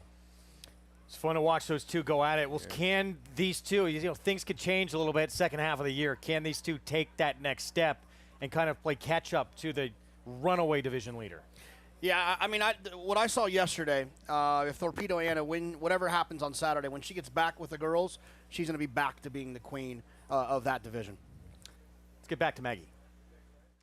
Yeah, I agree with you wholeheartedly, JK. Just given the fact that we saw that result yesterday, right? With Torpedo Anna just destroying them in the CCA Oaks and on other occasions too. But it was nice to see that power squeeze, that despite her never getting respected on the board, that the fact that she's won 6 times when Torpedo Anna isn't in the race going around of ground speaks a lot. And she's also got a lot of determination. You know, a filly that maybe isn't the biggest or the strongest looking, got a lot of heart, and that's something to always be valued when it comes to a racehorse. So yeah, I think she's definitely in the discussion for getting back and meeting Torpedo Anna again. And I thought it was interesting what her trainer Jorge Delgado said before yesterday's Alabama, and that because it's been a bit cooler training at Monmouth Park on the Jersey Shore as opposed to down in South Florida, she's actually done a lot better. And so maybe onwards and upwards for Power Squeeze, guys. Thank you very much, Maggie. It'd be fun to see if someone could step up. She's been just, Torpedo Anna, so good, so incredibly dominant. We like to see, I mean, we love to see greatness, but we'd like to see her get challenged too. Yeah, that's why she's going to get a challenge next Saturday for sure. Absolutely, and that's why I'm very grateful that Kenny and the owners have decided to run her in the Travers. And don't mistake my potential to bet against her. It has nothing to do with who I think she is as a horse. Well, you bet against her the Coaching Club American Oaks, which was just silly as well. But, you know, you're starting to look at a filly kind of like, I'm not going to put her in Rachel's league yet, but you're looking at a filly where everybody she trounces is coming back to win. Now, the 2 horses that she's been trouncing, they ran 1-2 completely clear of the rest of the field yesterday. I mean, it's really, really amazing. We just wrap up the Alabama. Our Miller highlight of the week. Tastes like Miller time, Saratoga. There we go. All right, we can move back on. Ken McPeach, he seems so relaxed, too, for the big swing that he's about to take, doesn't he? Confidence, I think, in the filly. It really is. She's that good. It's going to be fun. It's fun for the sport, certainly fun for us. And Travers Day's always big. That race in itself, even if she wasn't there, it's an incredible group lining up. But now with her in it, just that much more. It's exciting, too. If I'm not mistaken, we draw today, right? So we're going to know tonight. I think you'll be able to see some past performances tonight to start getting excited for the Travers, as well as all the other grade ones that are going to be run next weekend. I'm really looking forward to it. And you look at that list. I mean, to me, one that stands out just as a horse who's proven himself that he loves to fight, and that could pose a problem late in the race is Dornick. Just he refuses to lose. Well, when you look at this race, you see Torpedo Anna's going to be the 3-year-old filly champion. Whoever's going to be the 3-year-old colt champion is going to run in this race. It's either going to be Dornick, Sierra Leone, or Fierceness, depending on what they do the rest of the year. I mean, when you look back at this race, the 2-year-old champion's in there. It's a pretty special field that we're going to see. It's a powerhouse race, and one of the crucial parts of the race for the draw is the dynamics, because this is going to be very important where these horses are drawn when it comes to the pace standpoint and who has what options that they have. So I think a lot of people are really keeping their fingers crossed for a favorable post draw. I think the draw is going to be key for 2 horses, Fierceness and Torpedo Anna. Not Sierra Leone. No, because Sierra Leone's going to drop back. There's so much speed in there. Dornick as well. I think the draw is important for him. I think he gets sent. My thing about Fierceness, he needs to be away from horses. We saw that, and he was dominant. And I think Torpedo Anna, if she gets an outside post, she might be able to stalk, yeah. We'll know shortly where everyone is going to line up with a showdown. That is going to be next Saturday, part of our Fox Saratoga Saturday coverage. The showdown of the summer. Up next, it's the third, the Evan Shipman. And there's a look at Donegal Surges. Arad Ortiz Jr. for Todd Pletcher. 4-5 favorite. We'll be back. He possessed such natural athleticism. It is Golden Pal winning the Juvenile Turf Sprint. He's very, very agile and quick. Golden Pal has repelled the challenges. Each and every race, he just got better and better. Golden Pal broke like a rocket. Golden Pal, wire to wire. He's a very confident horse. Golden Pal, the lead is out to 5 lengths in deep stretch. He's just got a brilliant mind. They're all behind Golden Pal. I'm going to be breeding everything I have to him. The best bet for your dollar is Massachusetts Thoroughbred Breeding Program. I honestly believe it's the best program in the country, and it's probably the best kept secret. The incentives in this program are awarded to any mass bred running anywhere in the country. Bonuses for owners, breeders, developers, stallion owners. You get those percentages no matter where that horse is running. This is a great program. Everything about it.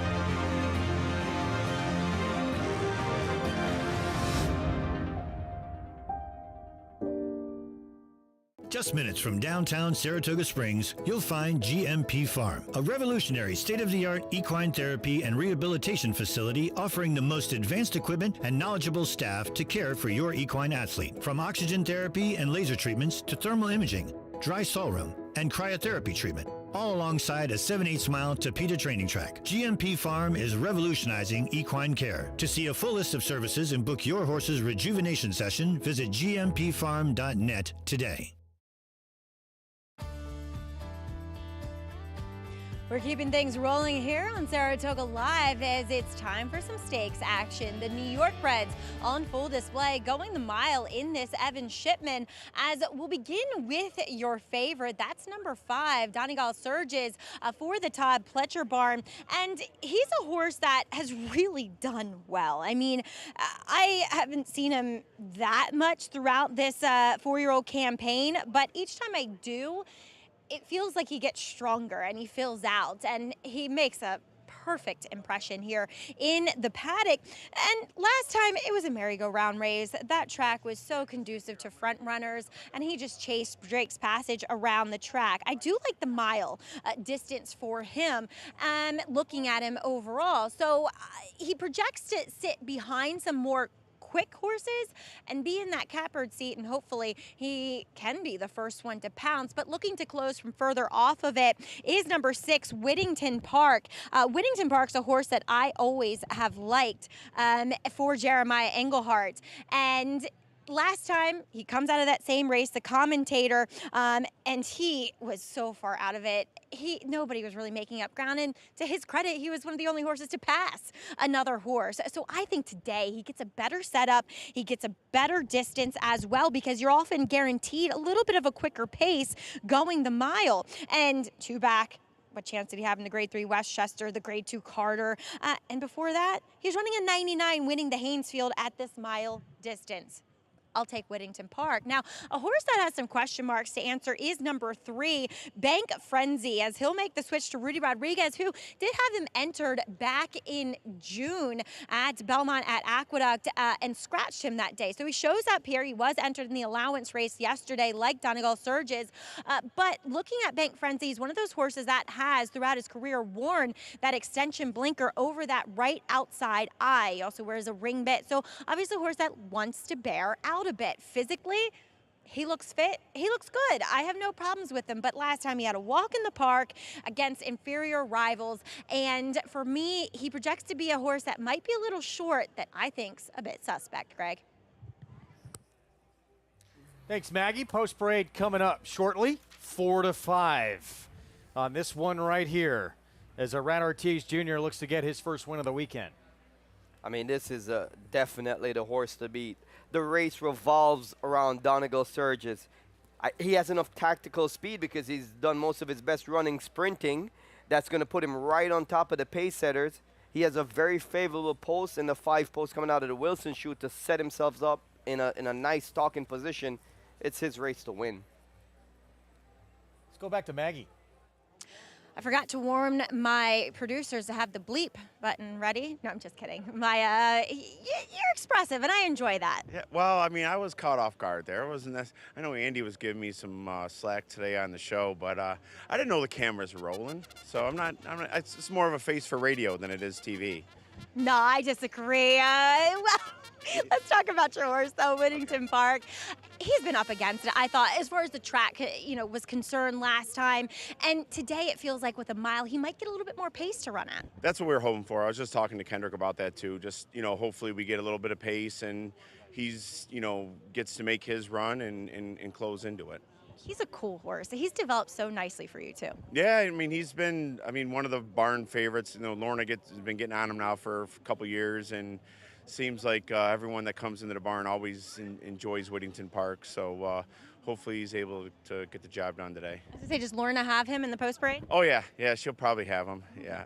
And Greg, for those who don't know, Lorna is the one with all the pink on typically. But Maya, thank you so much for your time. My kids call her Bad Bunny. I like that. Bad Bunny. Bad Bunny's got Whittington Park in the post parade, Greg. All right, we'll see how that one fares coming up. Let's start our post parade. Happened just moments ago with Sheriff Bianco. Yeah, it's a horse that just kind of seemed to be going in the wrong direction for Linda. Has some big numbers in the past, but hasn't been running those lately. Ciccio Bello for trainer Derek Ryan has Javier Flavian Pratt on the 3. We've already jumped to Bank Frenzy for Rudy Rodriguez. We'll get back to the 2. If you've been watching the show, I want to update everyone. Rudy did get a new pair of AirPods. That's big. Brad Weissport got them for him. Very nice. So, upgraded. Maker's Candy, very good horse here for Mike Maker with Luis Saez. Yeah, just off the layoff since June, but a horse that's very dangerous, and I think a horse that can make a big factor in here to try to beat your heavy favorite in Donegal Surges. And here is the heavy favorite for Todd Pletcher. This horse woke up sprinting and with Lasix. He's doing neither of those things here today. You don't think that mile and 1/8 race he ran big? I thought he ran fine. It was a sloppy racetrack. He was up close to a slow pace. Well, it didn't wow me. Okay. And then Kendrick Carmouche outside Whittington Park for the man you just heard from with Maggie. Yeah, a horse that's, got, 3 wins in the last 2 years, and they seem like they space out, but that 1 mile run in the Haynesfield fits very well in here. Let's go back to Sheriff Bianco. For Linda Rice, lot of seconds. This has been a nice horse, though. It's won over $660,000, 6 wins, 13 seconds, 6 thirds.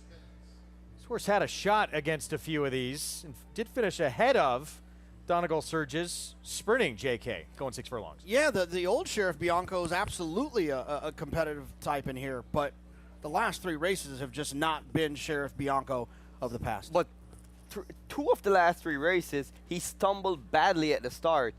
3 starts back, he stumbled so badly the jockey lost the irons. His race was over. 2 starts back, he raced an open company against Subrogate, who was obviously a really good horse. And so the gate issues needs to be overcome today for him to have his best chance. Here's Ciccio Bello, so Castellano for Derek Ryan. And this horse going a mile at the meet earlier at Saratoga was forward, backed up to 5th as the favorite. Yeah, that's a little bit of a concern to me, Paulie. Yeah, it is. But, you know, the horse got a mile race at Monmouth on the turf. You don't know how much fitness the horse got. If you look back to August of last year, basically almost to the date to a week, she beat Bank Frenzy on the square going gate to wire. Now, if you like the 3 Bank Frenzy, and there is the 3, who got an easy lead last time, but was able just to go on with it. It was very, very impressive in May. Now moves over from the Lisa Lewis barn to Rudy Rod, and Flavian Pratt gets aboard. And like I said, this is a combination. Rudy started off a little slow, but they've been picking up a little bit, him and Flavian. And I don't think he's going to get an easy lead today. I feel like Maker's Candy with Luis said is a very aggressive forward rider. This horse has a lot of back races that when he did his best running on the lead. So I think that Back Frenzy is going to have some company up front to get challenged early. And I just said, the more I look at this race, it's just the more I expect that Donegal Surges is just going to sit a beautiful tracking trip and then pounce on his rivals. I don't think the 3 needs the lead. The 3 made up ground at a mile and an 1/8. The horse does not need the lead. I'm not saying to win the race, but I don't think the 3 needs the lead. Well, sat off and won before. As we take a look here at Maker's Candy, and this horse had 3 races in a row, and it really wasn't just those 3, but those last 3 that this one won. Late November, December, and then January of this year, like the horse is going to surge maybe to another level. Didn't keep on with it, though. Yeah, and ran well in April as well. April 7th, I thought ran well. But then it's the 2 races after that. But I think there's some excuses there. One of them was on the turf, and the other one was a sloppy racetrack. So I'm hoping that Maker's Candy can kind of get back to that form in the way that the trainer, Mike Maker's going. You'd like to think that he can get this one going back in the right direction. And one of those wins during that streak was beating the horse. And Grant, look, different race, different distance too, but beating a horse who just beat Donegal Surges by 4 lengths. Yeah. And, you know, you could, if you want to read into Donegal Surges, you could say, okay, did the muddy racetrack and the commentator move this horse up? The racetrack, to me, is not muddy. It's more towards fast to good. So, okay, let's go back without Lasix. With Lasix, this horse is won by open lengths. Without Lasix, pretty regular racehorse. It's not. I don't even think it's debatable that the 2 best races Donegal Surges has ever run were with Lasix. And sprinting.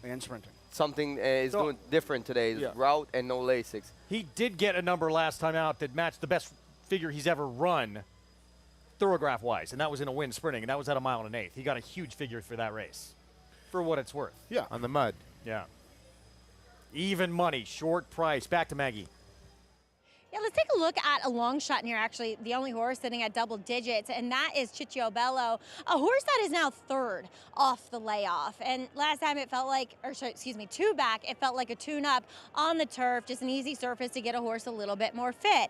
And then last time, he was involved in a pace that collapsed. We saw Jackson Heights, come up and from well off of it, up the rail and get the win. And he got really hot in the paddock that day, just hinting at me that still fitness might be a bit of a question mark. Today, though, he looks so much stronger than what he did last time. He's a lot more relaxed. He's not as washy. He's always a horse that gets a little bit on it, a little bit on the muscle because he's a speed horse. He's allowed to do that. That's how speed horses act. I just thought we could see another improve in him. Now, another little improve, does that make him a winner? Probably not. but I do think he's going to show us one of his better efforts, Greg. Maggie, thank you. 14-1 on Ciccio Bello. Third off the bench for him. Short price remains on the horse who's been favored throughout. Donegal Surges scratched out of what would have been a tougher spot just a couple of days ago to run here instead. We'll see if he can step forward. Yeah, and it seems like, I mean, look, it seems like Todd's been trying to get this horse to go longer. Had the horse entered MTO in a mile in a 16th race, entered last time at 9 furlongs. So it's not as if, you know, Todd doesn't seem to think that the distance is going to be a problem. I'm just saying at a short price, the changes are at least a little bit of a concern. Yeah, I mean, I don't blame you for knocking the price on him because let's be real.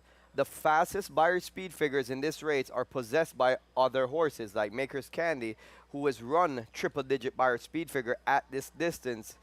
I just believe that Donegal Surges, the best is yet to come for him. He's a horse on an upward trajectory, and I think we're going to see the best of him today, especially with the way the race's shape is. The speed is inside of him. That's just a perfect spot to be in, drawn outside the speed. I expect it'll be a duel between Maker's Candy and Bank Frenzy, and the race is just going to set up for him. I'm not saying he's the best horse by far, so I can understand not taking a short price. I'm not even sure that he is the best horse. I just think today is going to capitalize on a favorable pace scenario. And meanwhile, how intriguing is getting 9-2 on Maker's Candy, the 4? Very intriguing. You know, I assumed that Maker's Candy was going to take a little bit more money than this, but it seems like that the public can't get enough of Donegal Surges. Especially as hot as the Maker barn has been, what this horse been able to do. Some excuses for the poor performances, but it's all about this horse right here. Donegal Surges, 4-5 favorite, trying to collect his first stakes victory here in the Avon Shipment. Let's go to Frank Miramati for the call. 2 more left to load. Donegal Surges coming up. The last one to load is Whittington Park. He comes forward. They're in the gate.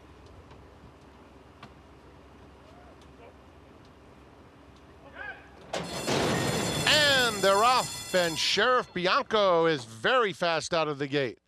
Ciccio Bello broke well, but is now back to 4th as Maker's Candy comes right after Sheriff Bianco and goes right on by. Maker's Candy headstrong takes command. Donegal Surges now moves into 2nd. And then it's Sheriff Bianco backing off in 3rd. Ciccio Bello 4th, 4 lengths off the lead. Bank Frenzy is 5th through the opening stages, and Whittington Park at the back. The opening quarter went in 24 2/5 seconds. It's Maker's Candy, who is uncontested on the front end. Donegal Surges 2 lengths back in 2nd. Then it's Sheriff Bianco on the inside of Ciccio Bello. Bank Frenzy is comfortably placed in 5th, 8 lengths off the lead, and 2 more back to Whittington Park.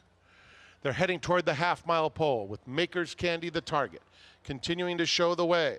Donegal Surges 2nd through a half that went in 48 1/5 seconds. Sheriff Bianco in the white colors now claims that 2nd spot as Donegal Surges is backing up, losing ground with each and every stride. In the meantime, Ciccio Bello is running a good race. He's up on the outside, a joint 2nd. Bank Frenzy has 5 lengths to make up. Whittington Park is far back. A quarter of a mile to go. Sheriff Bianco running a big race. He is right on even terms with Maker's Candy. And outside of them, Ciccio Bello. Here's Bank Frenzy coming up the fence with a late bid. They're inside the 8th pole. Bank Frenzy grinding away at Maker's Candy. Sheriff Bianco, Ciccio Bello on the outside. Bank Frenzy, beautifully ridden by Flavian Pratt, hugs the rail to win the Avon Shipment. Maker's Candy was 2nd, Sheriff Bianco, and Ciccio Bello. Another stakes win at the meet. Make it 11 for Flavian Pratt. Bank Frenzy, Rudy Rodriguez. Told you the horse didn't need to lead. Paul, you were right on the money. I saw this horse wire the field last time, and I thought that it would be trying to go to the lead. He ran his best race today, coming from well off the pace. Well, Flavian Pratt just made a great audible when he just saw them going crazy on the front end. The 4 tried to put up a fight. Actually did. Did he hang on for 2nd?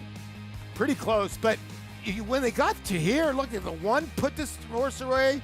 Looked like everybody was going to put the 4 away.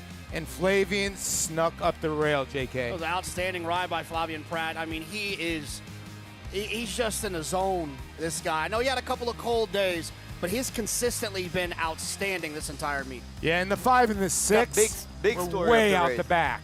Big story of the race is Donegal Surges 4-5, sitting that perfect trip and just absolutely having nothing in the tank today. 30th win of the meet for Pratt, and a lot of cake on those blinkers and goggles of Bank Frenzy, the 3 in Pratt. Rudy Rodriguez barn coming to life recently. Really has, after a very slow start. Yeah, it was. I mean, we were talking about, I want to say the other day with, you know, he started off the beat, I want to say like 0 for 17, 1 for 18 in that somewhere in that area.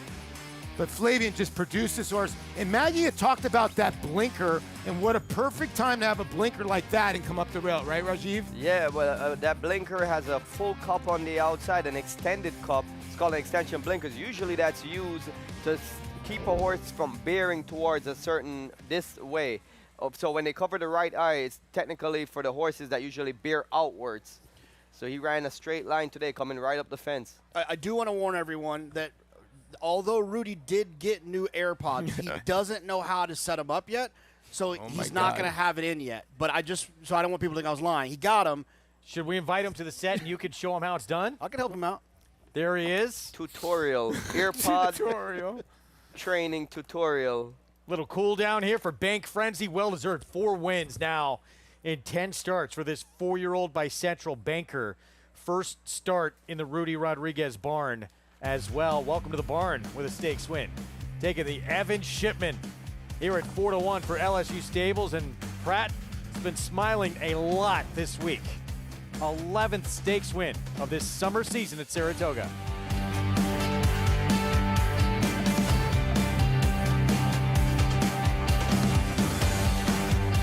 Dancer, New York's leading turf sire, is on fire at the Big A with Dancing Buck wire to wire in the elusive quality. Dancing Buck is almost there. Dancing Buck. Power Attack with back-to-back wire to wire wins. It's going to be Power Attack. As well as 26 Black. Here's 26 Black surging by them all to win it by a neck. And Roos. Torrigo trying to catch them both. Roos to the inside of the red blinkers. Roos gets the victory. Breed to a winner. War Dancer, proud to stand in New York. RaceLens is the most in-depth product in horse racing, with unique features found nowhere else. True odds, predictive analysis, and pace projection. RaceLens. It will change the way you follow horse racing and take your game to the next level. Save $5 on admission when you buy in advance to witness Super Filly Torpedo Anna take on the Belmont Stakes winner Dornick and the boys in the DraftKings Travers Saturday, August 24th at Saratoga. Buy now at NYRA.com/Travers.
Back with you on our Sunday edition of Saratoga Live on Fox Sports 2. For more information on the New York Thoroughbred Breeding and Development Fund, you can go to nybreds.com. It pays to have a New York bred. Evan Shipman for New York Breds goes to Bank Frenzy. Flavian Pratt continuing to produce in the biggest races at the meet. Yeah, congratulations to Rudy Rodriguez, Flavian Pratt, LSU Stables here. A Central Banker, we've been talking about Central Banker, what a difference he has made here in New York at a Tisnow Mare Storm. Now gets the job done. Beautiful rail skimming ride from Flavian. $10.80 for the win. Let's go to Maggie. Here with the winning connections of Bank Frenzy, Rudy Rodriguez, Randy and Larry Sarf, and guys, Bank Frenzy did it in a way that I don't think anybody was necessarily expecting. You know, he's been training very good, Maggie, but you know, when he broke and they squeezed him out of the gate so bad, I said, oh my God, there he goes. You know, but he was ready to run for almost 3 weeks already, so, you know, we just matter of time that they was using the race. And thank God the racing office and Randy over here has the race have to go. He keep talking to keep push him, so thank you for that. And he's my agent now. I know, Rudy's always complaining to me about racing office can't get this race to go. So it's a good thing he has you in his corner. You know, it's a state bred. They've been running this race 57 years. You know, you got to figure out a way to run it. And you know what, it was great. Some of the owners put their horses back in so we could run this race because the New York bred program is big. And you know what, we appreciate everything New York does. What was it about this horse, though, guys, that you like, that, you know, it brought from previous connections? He's always been such a beautiful horse. Well, we like the horse. Lisa Lewis had the horse for a while. The horse was gelded, and we saw that the horse, when he wants to win, he'll win by 5, 6, 7 lengths. So he's going to go. We got the New York program in gear this year. We got August. We got October, which is we won 2 Mohawks already, which are great. And we got the Empire coming. So we thought we had a good future with Bank Frenzy. Absolutely. Now, guys, you have been so generous to the BCCA, so I got to give a little plug because their big fundraiser is coming up on Thursday, and I feel like everybody in this winner's circle right now is a big part of it. We'll all be there. We'll be there. We'll be there. I know you'll be there. Can you help me do some auctioning, Rudy? No. Yeah, I'll help you. What? Randy? We can. We'll raise as much as we can. We will. Thank you. Teamwork, making the dream work for the BCCA, guys. But first, Bank Frenzy, they'll enjoy this win here in the Evan Shipman. Thank you so much. Well, that's always a great cause for that Belmont Child Care Association. Bank Frenzy, 4th win, 10 career starts as we move on to race 4. Meant for the grass, 5.5 furlongs, main track now. Horses who have only a maiden win on the resume. Non-winners have 2 lifetime here. Yeah, I was looking to the outside, the 16, Tommy Two Socks. Wonder where Tommy One Socks is.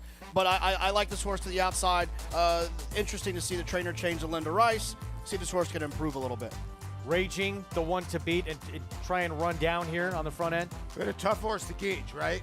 Gelding for the first time, drops in for 40, definitely has the best numbers on dirt. So we'll see what happens here. Could be dicey, could be a drop that usually works at Saratoga. I feel like Raging just stands out based on what you said. He has that speed, he has the class, he's first time gelding, first time on the trainer change to Joe Sharp. I just did so much to like about this horse in this race. Oh yeah, Tyler Gaffleone too. Oh, yeah. And the hottest riding jockey right now, Tyler Gaffleone. We'll have more on this 4th when we come back. We're approaching the 19-minute mark post. Torpedo Anna getting ready for a shot at history next Saturday. We'll have more on her chances and how she's been doing in the morning when we come back. Daredevil, returning to stud on U.S. soil. The only first-crop sire to see 2 offspring win the Grade 1 Kentucky Oaks and the Grade 1 Preakness Stakes in the same year.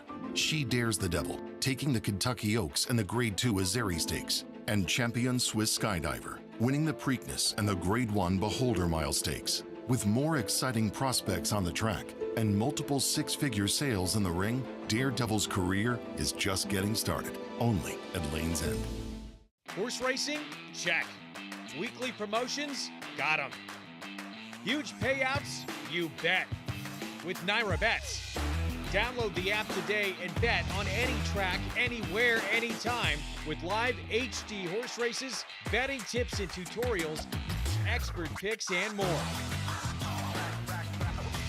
You bet with Naira Bets. Join now for a new member bonus at NairaBets.com. It's amazing. I mean, we're used to having horses in claiming races, and here we're at the undercard of the Belmont. And they're off in the Woody Stevens, and here's Bookham Dano, who has blown by them all. Bookham Dano, Prince of Monaco in between. It's going to get very close. Bookham Dano! Winning on New York's most important day of racing. I can't. That was awesome. He's the best. Racetrack Television Network brings you every race, from every track, on every screen, every day. With monthly packages starting as low as $5, RTN gives you great value and access to more live HD streaming and race replays than anyone. Visit RTN.tv today to sign up and watch on almost any device, including Roku and Amazon Fire. RTN has packages that start at $5 per month.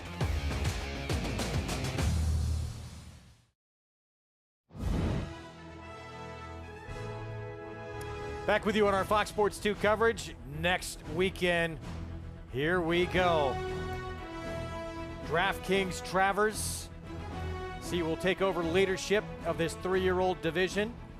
$1.25 million purse, and the Super Filly a chance at history, taking on the boys, including the 2-year-old champion, the Belmont and Haskell winner, the runner-up in the Kentucky Derby. Just a loaded field of stars. Yeah, it's going to be a couple of champions in there, and there's already a champion in fierceness. This is one of the best groups I think I've seen in quite some time for the Travers. I'm kind of with you. This cause it's an epic Travers, and then you enter a filly in the mix with Torpedo Anna. It just makes it more epic. And like JK said, the only thing we're missing is the Kentucky Derby winner with Mystic Dan. But you got the Belmont winner. You got so many horses, and I'm kind of with Rajiv. Almost all of them you can make a case for. And Rajiv, this was Torpedo Anna. She's on the outside here yesterday, working in the morning 5 furlongs in 59-4. I mean, this work was scintillating. You can tell by how easily she's doing it. Look at her rider, Mr. Danny. He hits heels down. He's on first gear, trying to literally restrain her from going any faster. And she's pulling away from her competition, which is her stablemate. Also, the time of the workout was 59 seconds and change, which is absolutely fast, even if you were being ridden. She's doing that well within herself, galloping out well clear for her stablemate. And not only that, if you want to have a barometer or a gauge of something else, there was another horse that broke off many lengths in front of them, and she passed that one by a big margin as well. She is in top form, super talented. She's going to give them all that they can handle. That's Danny Ramsey, who was aboard for that work, who's one of the most positive people you'll meet in this sport, a big part of Ken McPeak's team.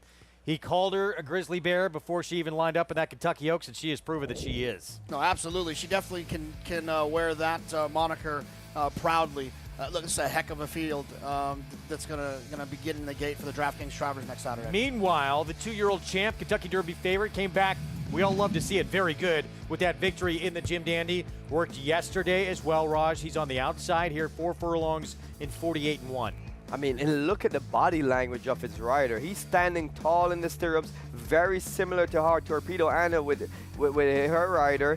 He is not asking fierceness for anything, and he's giving him a lot.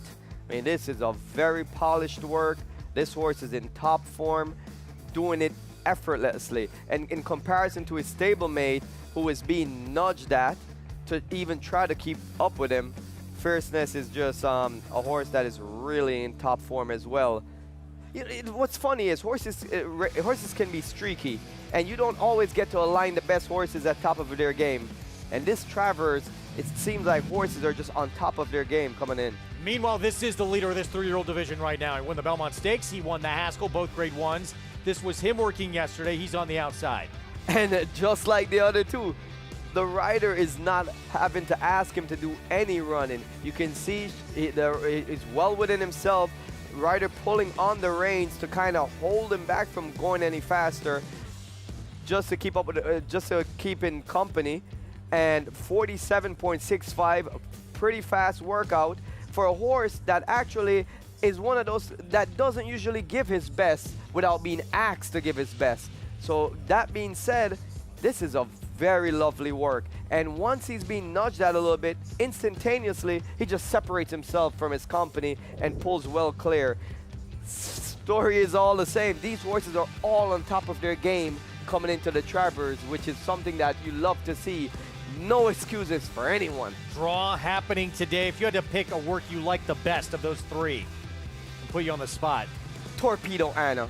59 well being restrained is just absolutely remarkable. And as soon as she passed the wire, her rider just lets out a little bit of a notch and she just boom explodes. I mean, and that's how she runs as well. This filly is really something special.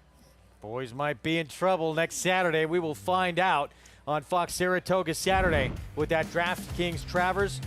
Well, we were going to tease he's already had so many stakes wins. Now he just added another since we put this in. Flavien Prat on a roll.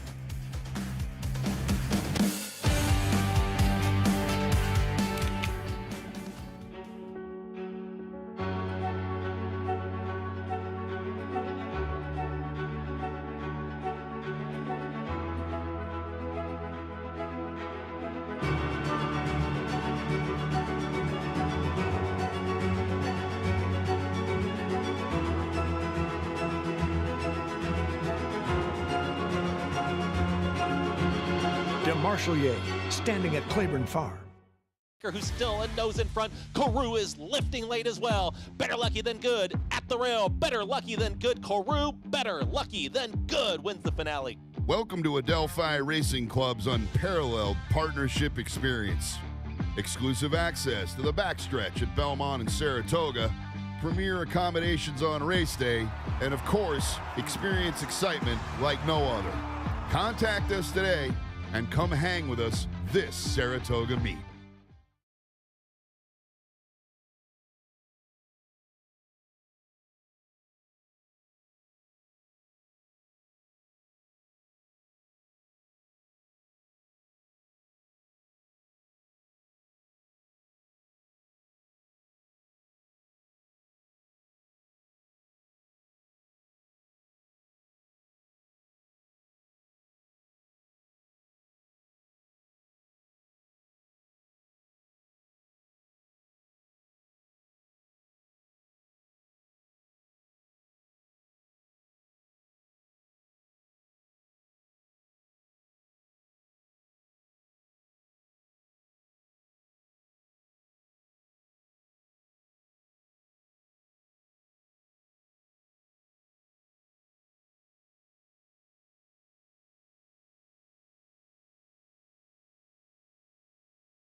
Welcome back. It's Saratoga Live here on Fox Sports 2 as we have horses in the paddock for today's fourth race. It's an off-the-turf event, a non-2 for 40, and we do see a horse coming in here for Joe Sharp, in which they bought at the Fasig-Tipton Horses of Racing Age sale for the $25,000. So if anything, they're being aggressive with him first off of that trainer change. And do know that the two horses that I'll look at in here are horses that I think connections, well, they have lots of weather apps, and there was a lot of rain forecasted for this Sunday. And so with two horses that just definitely have more of a dirt profile, I think they were entering with that in mind, as Raging comes off a little bit of a layoff here for Joe, but now as a new gelding.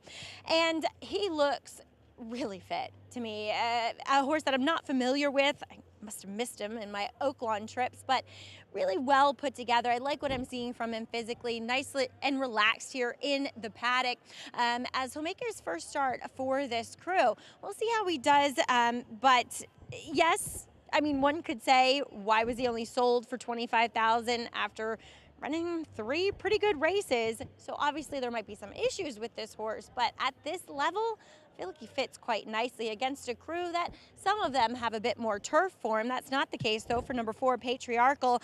Also comes back as a new gelding, also for a new barn. And this one for Rob Atras. Always pay attention to these horses off the claim for Rob, though I will say the ones that he's acquired from Churchill, it just doesn't seem as though he's done as well. You know, as we saw Linda Rice go on that tear with the ones that she took from Kentucky last year.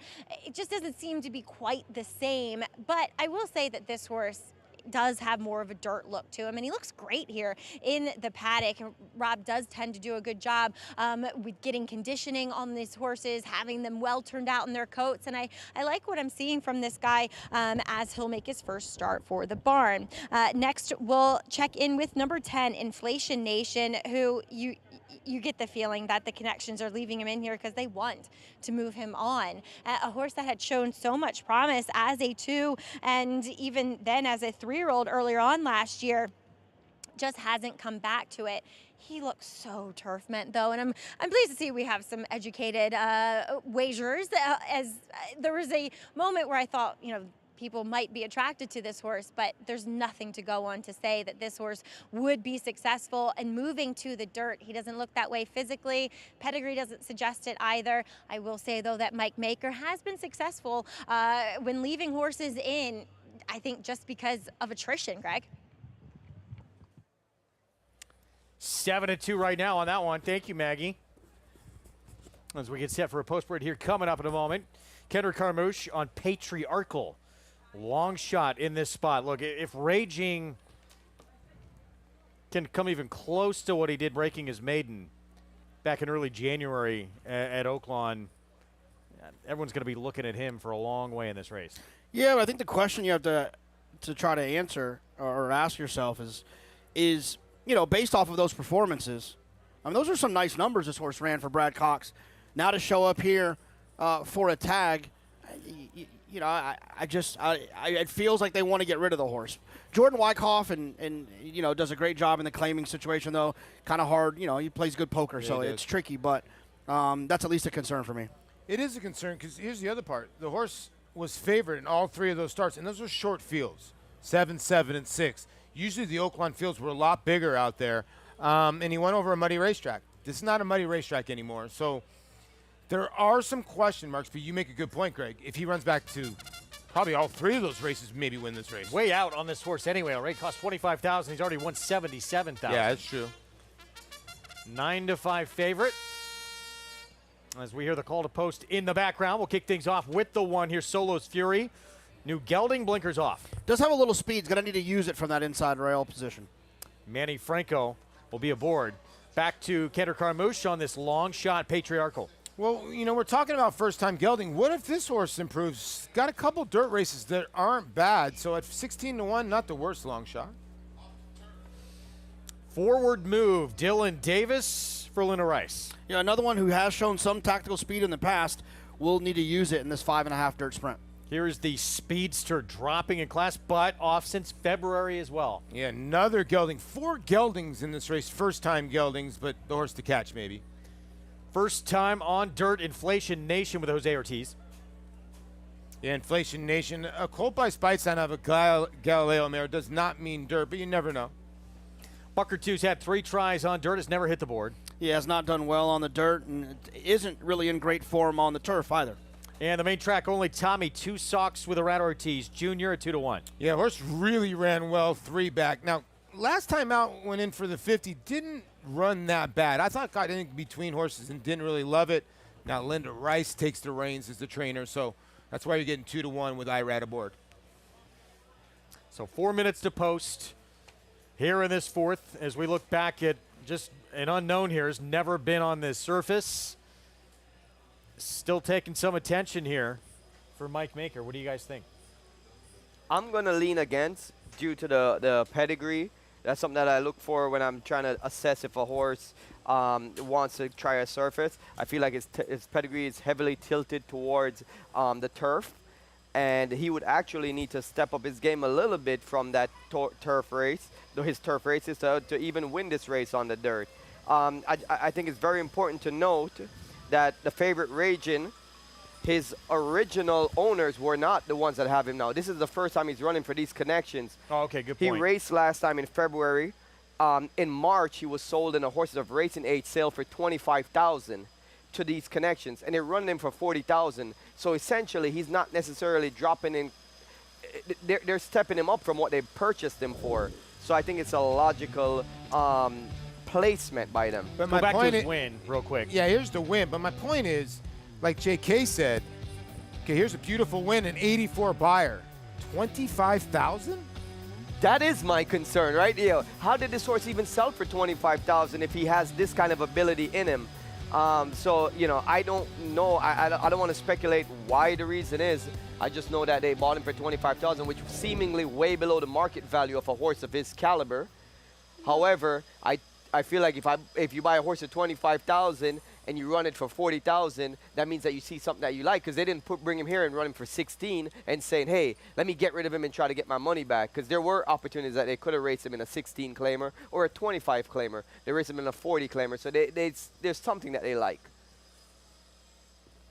Is how I looked at it. Coming in fresh, too. The fact he already has speed and hasn't raced since February, you know he's going to blast out of there. I would be shocked if that did not happen. Can anyone put heat on him early? Yeah, man, there's some other horses that could put some heat on him. It's also, you got to kind of ask yourself if, like, I don't think we're going to see the raging that you looked at on paper and see. I don't think that if that version of him shows up here, he wouldn't be here. From that maiden win. Right. Yeah, I don't think that's the version we're going to see of him. So it's kind of tricky to predict. He obviously has some natural speed. But like I said, I don't think we're going to see the raging that you looked down on paper and see. I think the 10, but never been on turf. I mean, on dirt, but has shown very, very sharp 21-3 turf speed.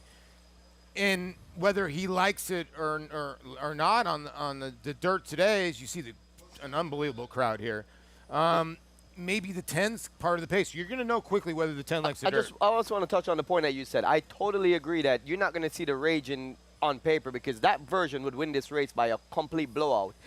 But I feel like even a substandard version of that raging could still win this race. And Paul brought up a good point, too. The 10, turf, sprint, speed, quick. That horse, who knows, might even be faster than this one. We'll see. Let's go back to Maggie. Well, guys, as I explained in the paddock, the 8 in here, yes, why was he only sold for $25,000? Well, probably because at those training sales, horses of racing age sales, you can look at vet reports. You can have a vet go in and look at a horse. So obviously, like I said back in the paddock, there's some issues with this horse, but against this field, maybe it doesn't necessarily matter, because what I've seen from him, I like. Moving on to the 2-4, Linda Rice, taking a look at another new gelding in this field. Number 7, Forward Move. I actually like him turning back in distance. I really liked him if this race was on the turf, but a horse that he took a while to kind of really develop as a 3-year-old.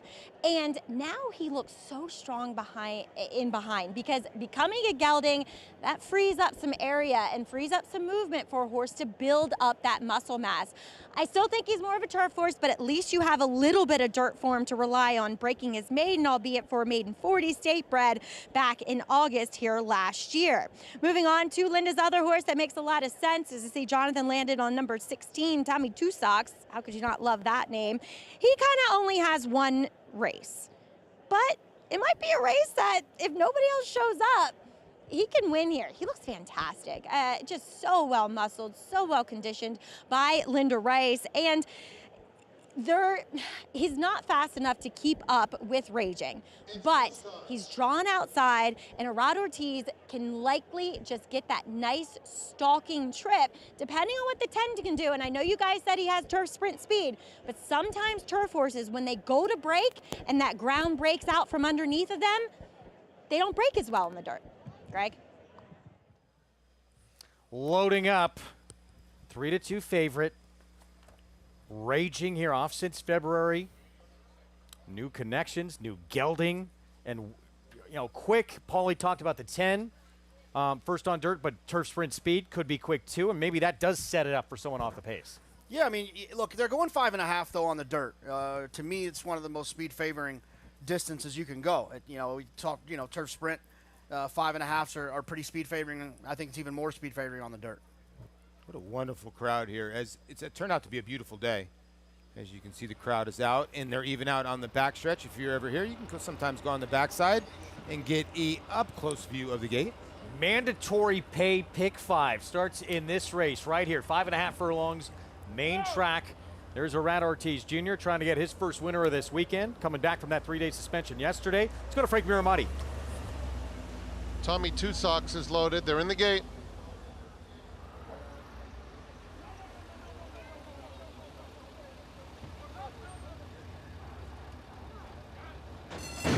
And they're off. Quick start for Inflation Nation. Forward Move is flashing speed and Raging. Raging, Inflation Nation go on with it. Forward Move is now 3 back in third.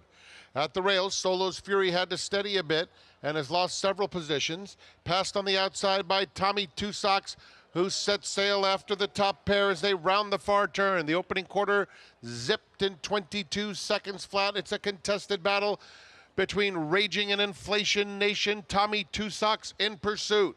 Patriarchal on the outside of Solo's Fury.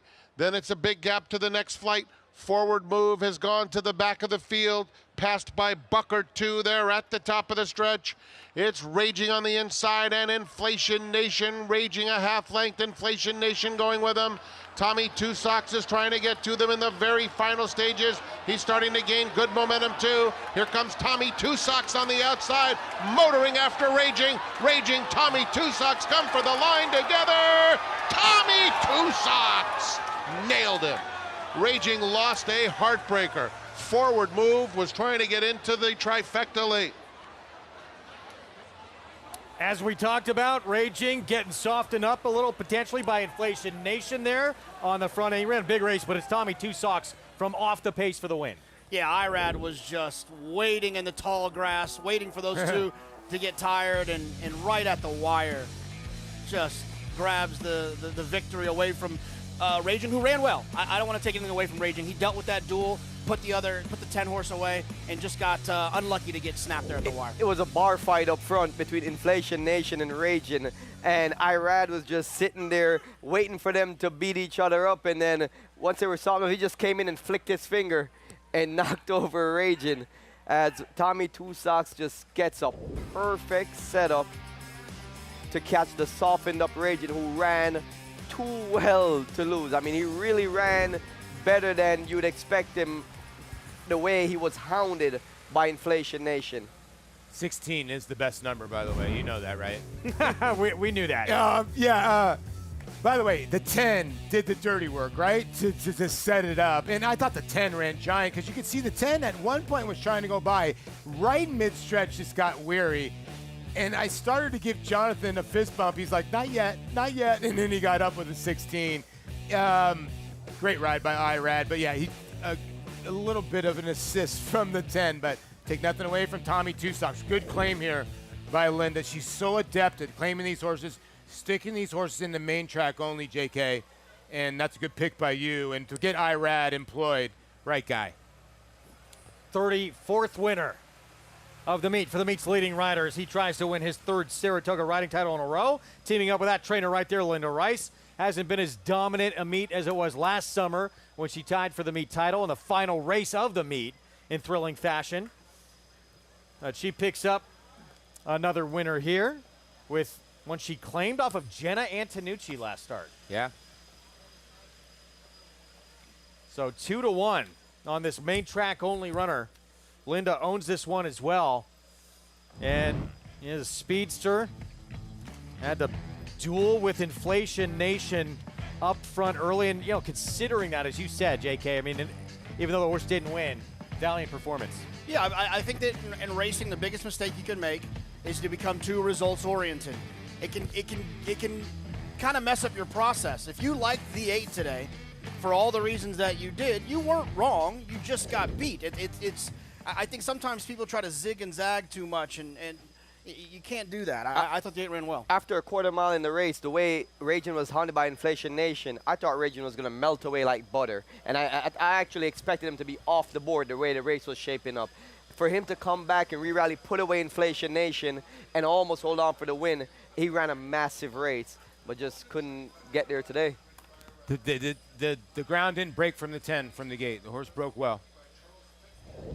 That speed showed on turf, showed it on dirt here, and may have cost Raging, but a good effort. And off the bench, I didn't run since February.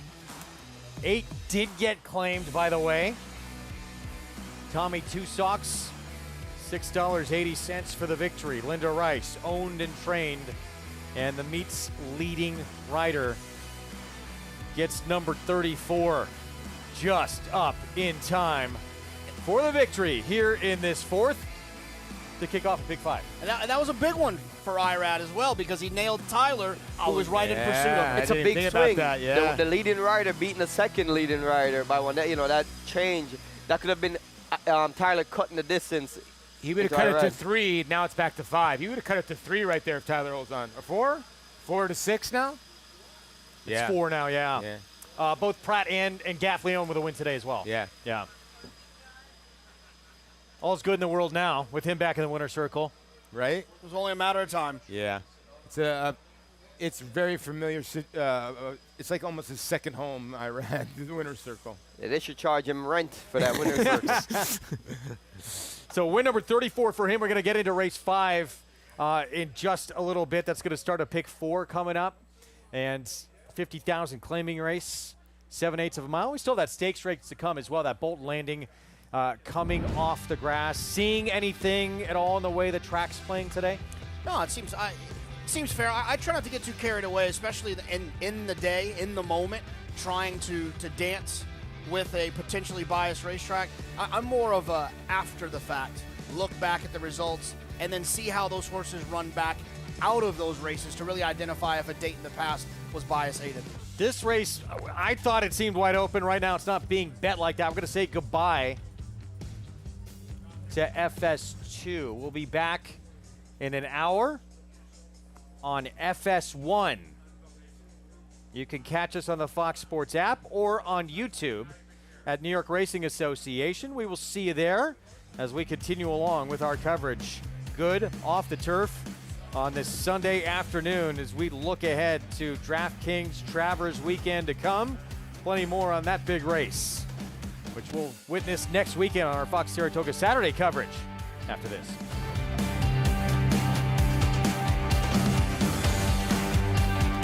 Quality at his core. And Core Beliefs will come on and win it nicely. By leading sire, Quality Road. And here is Core Beliefs to take the lead. Core Beliefs on the outside. Here it is. Core Beliefs. All the best attributes of his sire. A multiple graded stakes winner who's proven at the classic distance with tactical speed and a must-see physical. It's Core Beliefs who digs his heels in to win the New Orleans Handicap. Core Beliefs, standing at Walmack. Monmouth Park's summer season rolls on with live racing action every Friday to Sunday. Monmouth's 2023 season featured our highest average field size since 2015, the perfect recipe for a prolific payday. With a stakes race every Saturday and Sunday, plus our Winter Early Pick 5, Monmouth Park is your summer place to profit. Joining us on site, lock in your odds with fixed odds wagering at Monmouth Park Racetrack.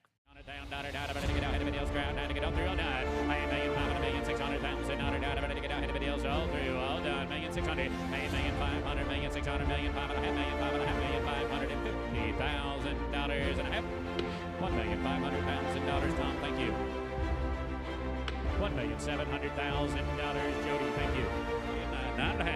thank you. And the back, $1,900,000. Thank you. Please hold your applause. Why do the most successful owners, breeders, and horsemen select the Green Group as their tax advisor? We simply save them money. Over the past 40 years, founder Leonard Green has owned and bred some of the best racehorses in the history of the sport. His hands-on industry knowledge, combined with cutting-edge tax-saving strategies, has produced positive results for his clientele and has made the Green Group the top-rated accounting and tax firm in the business. For a confidential and complimentary consultation, contact us at 732-634-5100 or visit our website at www.greenco.com. The Green Group, proven strategies to save you taxes.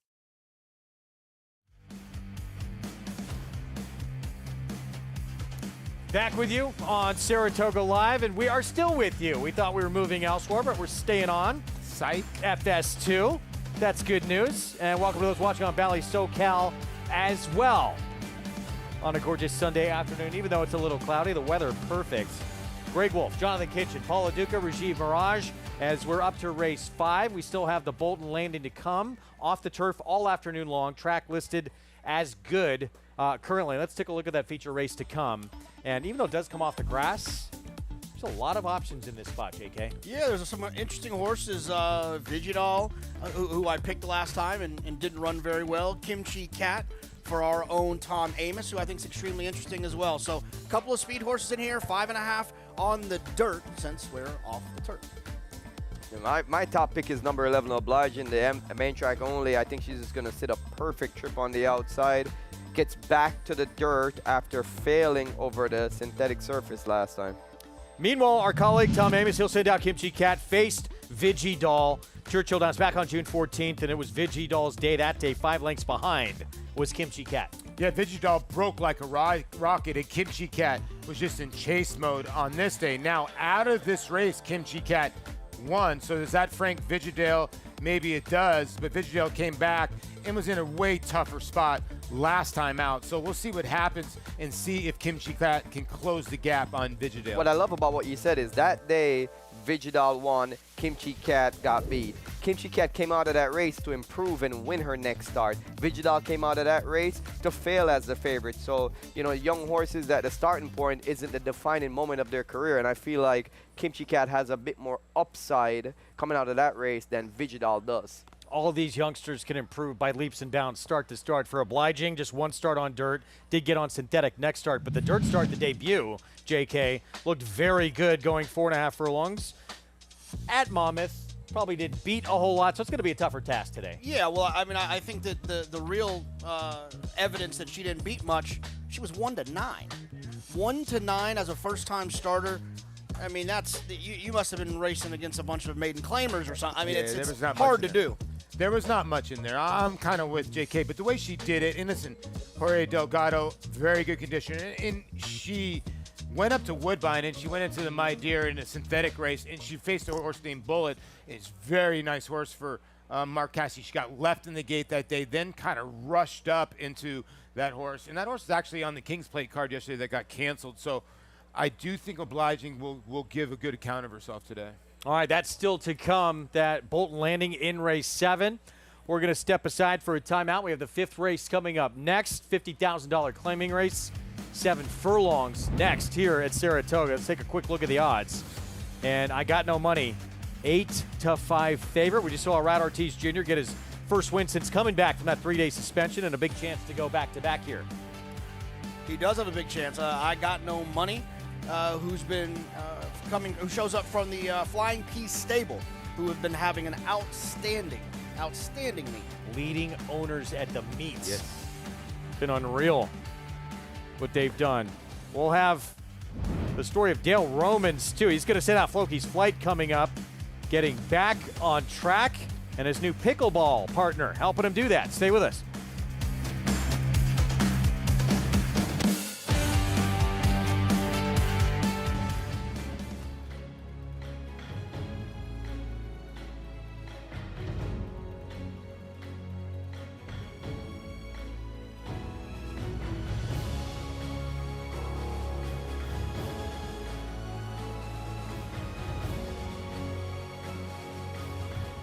Olympiad leads American Revolution. Olympiad gets the gold in the Jockey Club Gold Cup.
come pounce at the end. All right.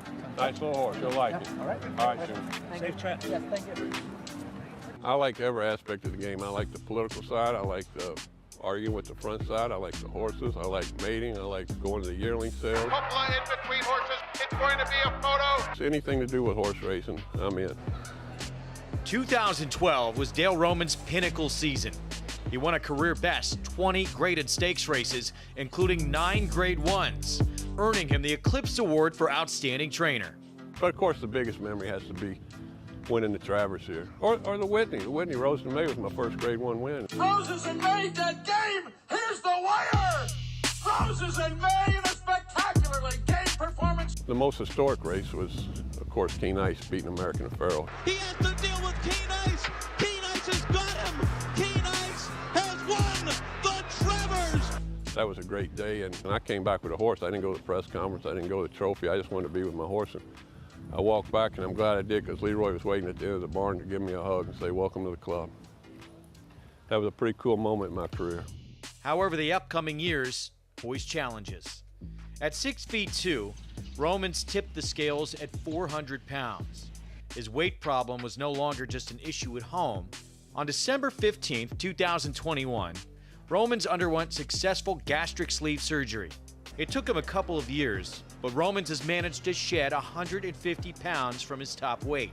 Yeah, I'm a different person. I'm back to my old self after losing all the weight. Playing golf, playing pickleball. Yeah, life's back. We're back on track. It's also helped me lose some weight. I mean, I'm not any good at it, never will be, but it's fun to get out there and play and hang out with your friends.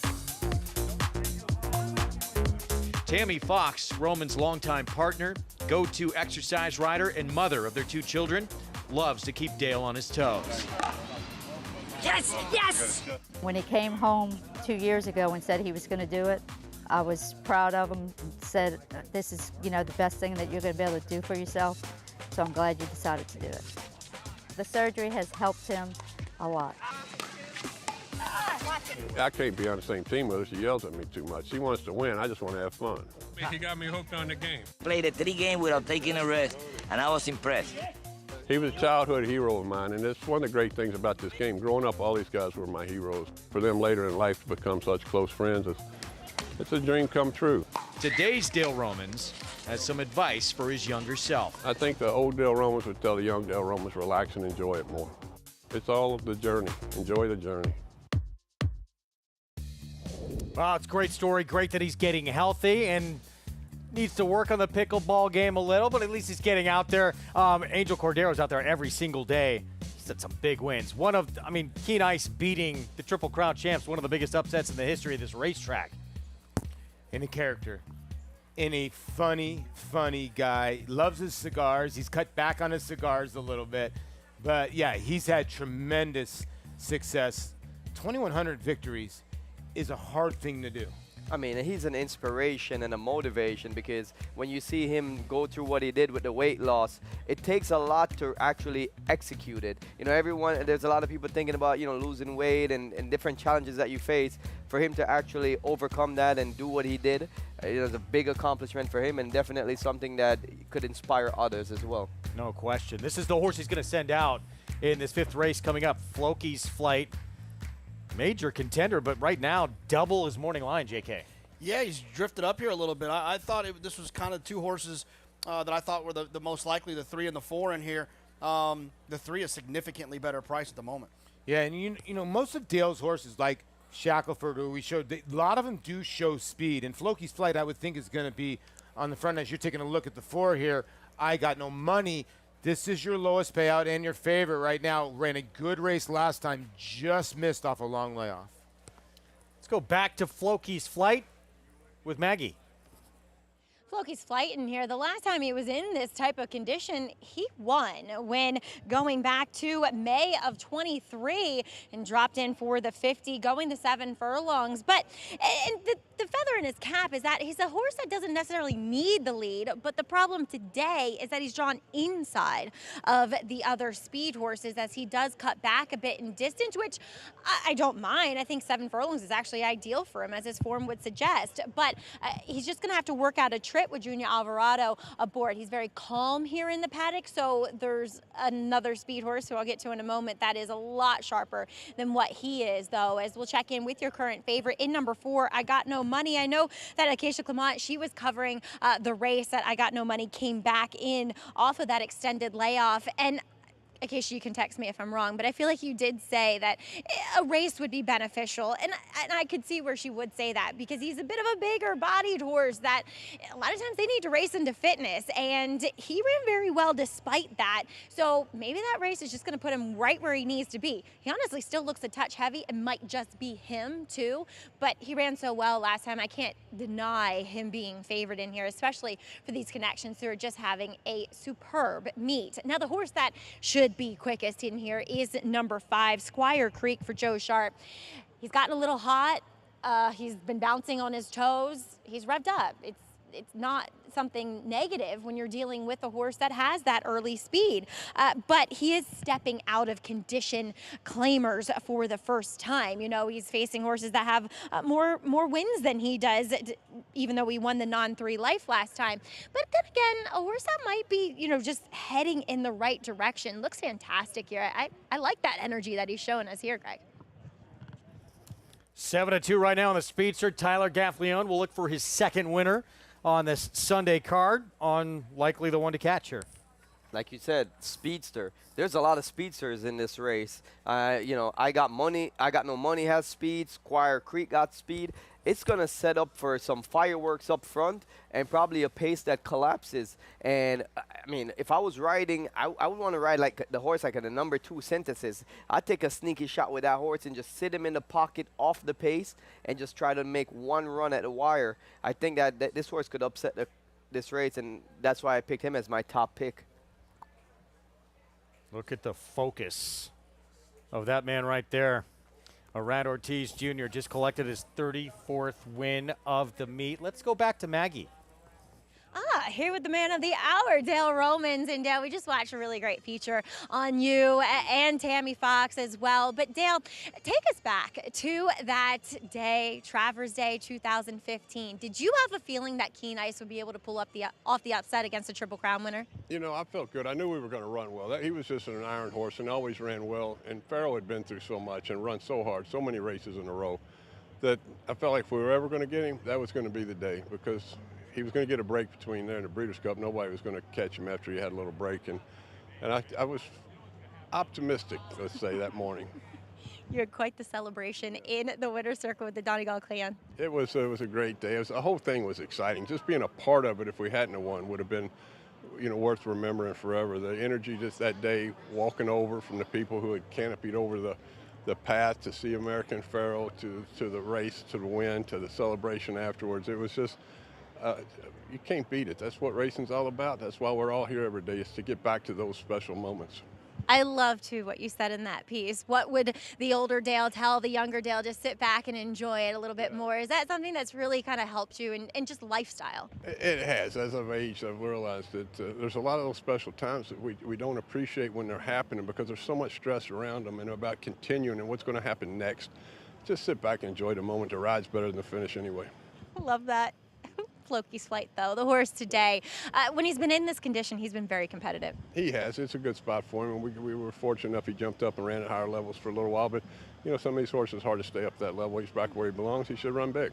Well, wishing you the best of luck. Thank you so much for your time and great insight. Thank you. I should say insight into life, Greg. Yeah, no question.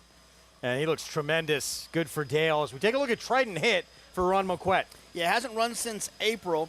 I'd like to see a little bit more early speed from that inside post position. Here's an 11-time winner of this 8-year-old Synthesis. Yeah, and it seems like the David Jacobson barn is heated up. Here's Dale Romans' Floki's Flight. Yeah, it's got some back numbers that are absolutely right if they can find those numbers. 8-5 favorite Arad Ortiz Jr. on I Got No Money. If you got no money, you get $785 in the pick 5 to the 4. Squire Creek, well done, 7-2. Speedster here with Tyler Gaffleone. Yeah, wire to wire on a sloppy racetrack last time. Hadn't won prior to that since April of last year. Nelson Avenue just off the claim, has Dylan Davis aboard. Yeah, taking a little money here. Does have a couple races to go to. 3 for 11 lifetime. Didinger for Butch Reed. Always Pay attention to his horses in New York. Yeah, his last couple of starts have been pretty good from a figure standpoint. See if he can kind of put it all together. Yeah, Milton the Monster for Michelle Nevin, a 6-time winner. I think this is the sneaky horse. Horse got off to a bad start last time. Was actually 6-1 into the 4. And, you know, if you look back, this horse has been in some good barns on Altris, George Weaver, Tommy Morley, and now in the Michelle Nevin barn. I think the 8's got a good look in here. Here's the 4, 9-5. I got no money. Came back off a long time away, over a year. That was a big effort. JK just missed. Yeah, ran huge last time and wasn't in for the tag. Was a waiver claim last time. Comes right back in at the same price, the 50,000. I think this horse is going to be tough in here, especially the way the Mike Maker barn, the Flying Piece stable, and Irad Ortiz are all going. I mean, this was a 4 abreast duel, and he was in between horses and having to run hard every step of the way. For a horse that hadn't run in such a long time, that extended layoff, that was nothing short of impressive the way he ran. And that kind of performance will definitely put him in the winner's circle today. You know, but my approach on this race is that there's going to be fireworks up front, and it's a perfect opportunity that's going to benefit the closers. I'm trying to find the best closer. I had pick number 2, Synthesis, as my top pick. However, from my vantage point, it seemed like he was getting hot and sweaty. I hope Maggie can tell us more. And the next closer that I liked was the number 8, Milton the Monster. I think he's going to be sitting in a perfect position to capitalize from a pace duel. 3 minutes away from this 5th. Meanwhile, Squire Creek, we know his game, Paulie. Yeah, listen, when you claim from the front. Yeah, when you claim from the Brad Cox barn, you got to be sure, right? I mean, a lot of people don't really like to dip in. Now, after the claim, the horse ran in a really tough race, then put in the 50 non-3 here at Saratoga. What I mean, 50,000 non-winners or 3 races lifetime, and he got the job done. He's a $525,000 purchase, so obviously they had lofty expectations for him. He was in some stakes races when he was younger. Is he a bet here? I don't know. Let's get back to Maggie for more on Synthesis. Well, Rajiv, Synthesis is always like that. In fact, I would be concerned if he wasn't washed out. But you can't deny the fact that his form's gone a little bit south after holding it at a high level for such a long time. Not always winning, but at least showing up in some tough spots. So we'll see what we get from him, but that washiness is definitely not out of character. Moving on to the outside with another horse I'm very familiar with in Milton the Monster. The problem with Milton the Monster today is that the track is not wet enough.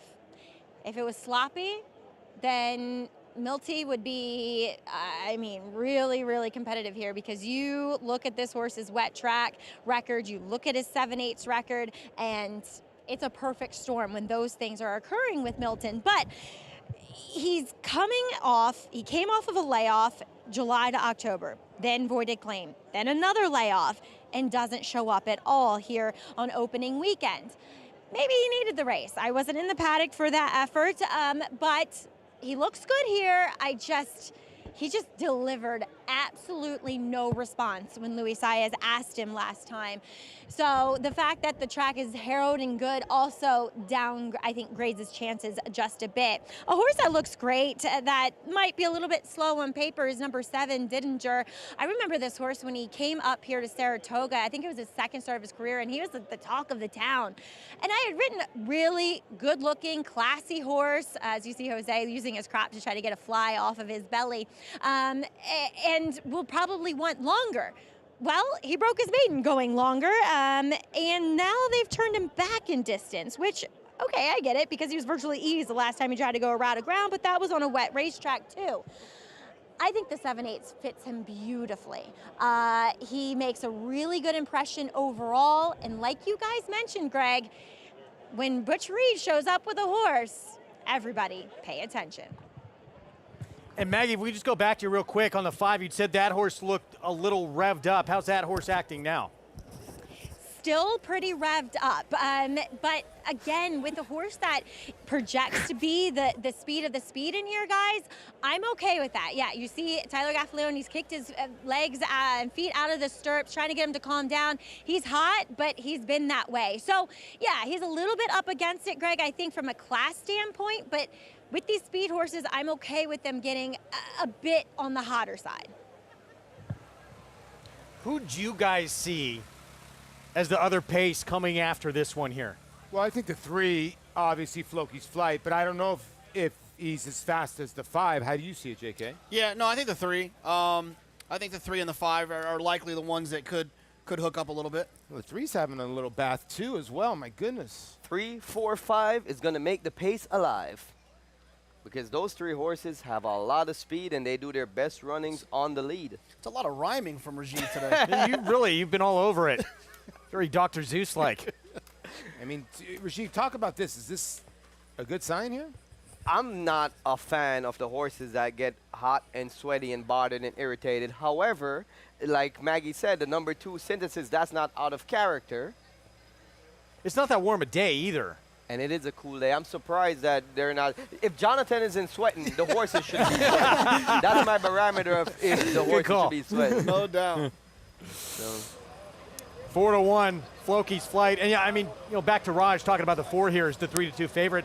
I mean, this horse has set off some very fast, early, hot paces. So we'll see how forward Arad chooses to put this horse. He can run from off the pace. The issue is he's drawn between the 2 pace setters. So what does that look like? Being shuffled back behind pace setters? I mean, that could be a way to go, but I don't know if that's ideal as well. 7 does have some speed too. I wonder where Didinger sits in this hole. I know he's a kind of a long shot, but he's got a little quick early. Let's go to Frank Miramonte, the 5th from Saratoga. Milton the Monster going in.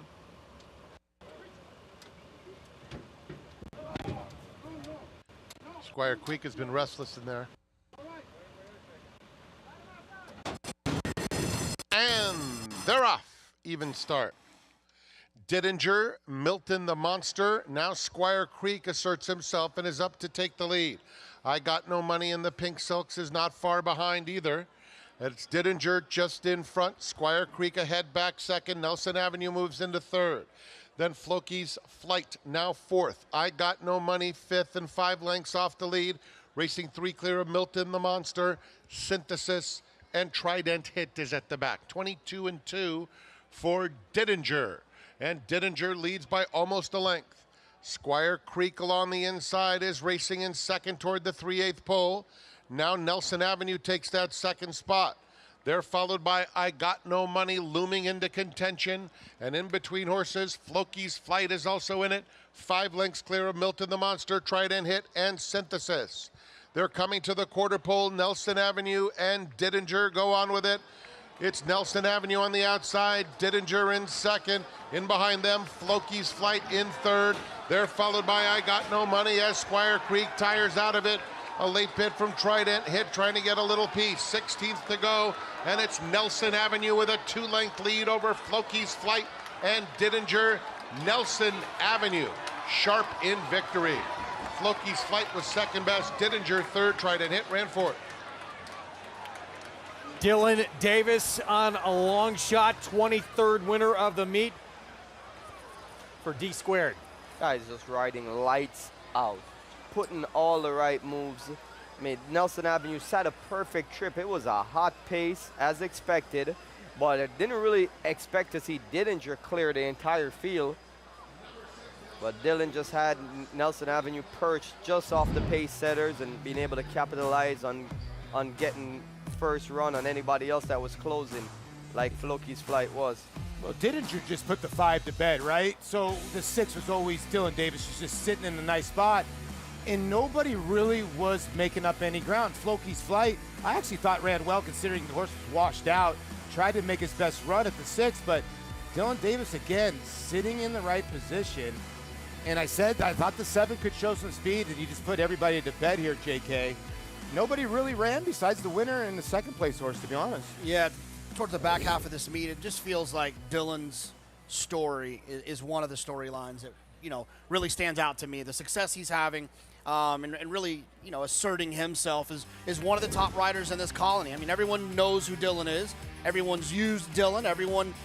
No one's had a problem with Dylan. But the success he's having, I feel like it could propel him to the next level. This seems like he's really taken the jump. Well, we're getting to the point now where Mig talks about this a lot, how consistent he's gotten.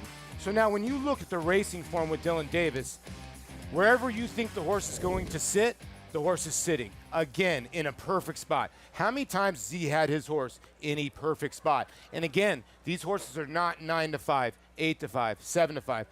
They're 17 to 1, whatever. Another long shot here at 8 to 1 that got bet down and got some money. And I expect to see a tweet on X popping up pretty soon from Dave Portnoy that says Dylan Davis again on a long shot. 6-3, 7-1, 8 to 1. Nelson Avenue, the very start of this meet. He had a 2-win day on opening day, Dylan, including 44 to 1 shot in the Schuylerville and the Queens MG. He has kept that focus and kept putting, as you said, all his horses in perfect position throughout. It's been one of the great stories. It really has, on both surfaces, too. So Nelson Avenue with that win. That's it for the four of us. Lafitte and the next crew will take over from here with the Bolton Landing still to come on our Sunday coverage here from Saratoga. Stay tuned.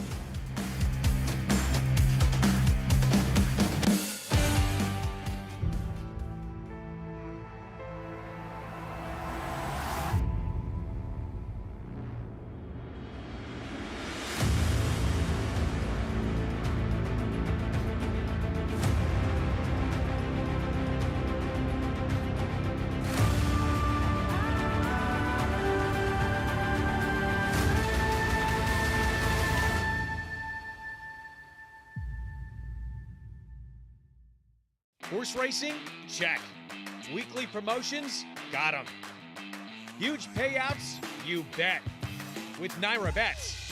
Download the app today and bet on any track, anywhere, anytime with live HD horse races, betting tips and tutorials, expert picks, and more. You bet with Naira Bets. Join now for a new member bonus at NairaBets.com. And clear off at the Naira Bets Haskell. In the Belmont Stakes at Saratoga. Dornock setting up moderate pace, 3/4 of a length ahead. And as the field turns for home, Mind Frame on the outside. It's coming after Dornock. They're at it again. The two Belmont first and second place finishers. Will be Dornock to win the Belmont Stakes. Dornock wins the Haskell.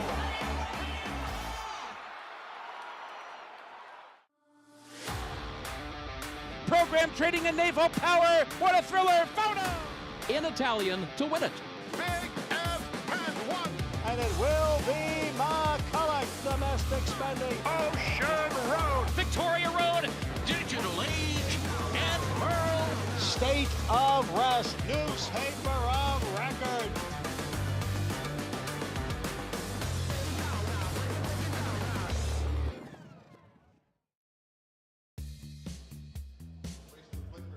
Welcome back to the program at Saratoga Live here on Fox Sports, as we just saw a bit of a upset. In fact, 19-20 on number 6 in here, Nelson Avenue, first off the claim for Wayne Potts. And guess who was on Nelson Avenue's back?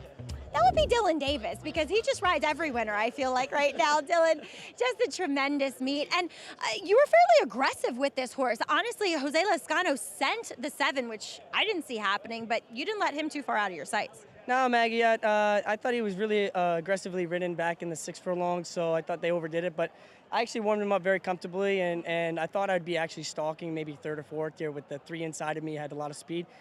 Broke very sharply, just kept him happy. See that Lascano really wanted to get aggressive and get that early spot there, and allowed him to do that without really hindering my horse, and was able to switch to the outside. And after that, it was game over at the half-mile pole. I really had a lot of horse, and he ran really nice to the wire. Dylan, you have a lot of fans up here, and some actually pretty well-known fans as well, as we've seen a lot of Jay Portnoy and Barstool Sports giving you a lot of encouragement. I mean, what's that feel like? You're really coming into your own. No, it's incredible. I love the support from all my fans, and Dave, we're working on a new deal starting next year, so I'm very happy that I'm able to work with him, and you know, everything's going up in the right direction, so I'm really happy with that. And I love the support of the fans and everyone cheering my name, so I just got to keep doing my part on the track and keep it going. Are we staying in New York? Are you a New York year-round rider? Are we going to see you at Aqueduct? Why am I even mentioning Aqueduct here at Saratoga? But, you know, like, I'm always thinking about the future, Dill. No, yeah, I love New York, so I'm staying for the winter time. Yeah. You are a hometown hero, especially here at this spot. Dylan, keep up the great work. Thanks, Maggie. It should have been a hunch bet here with Dylan Davis on Nelson Avenue. Is that street right here in Saratoga, as he's greeting some fans here in the winner's circle.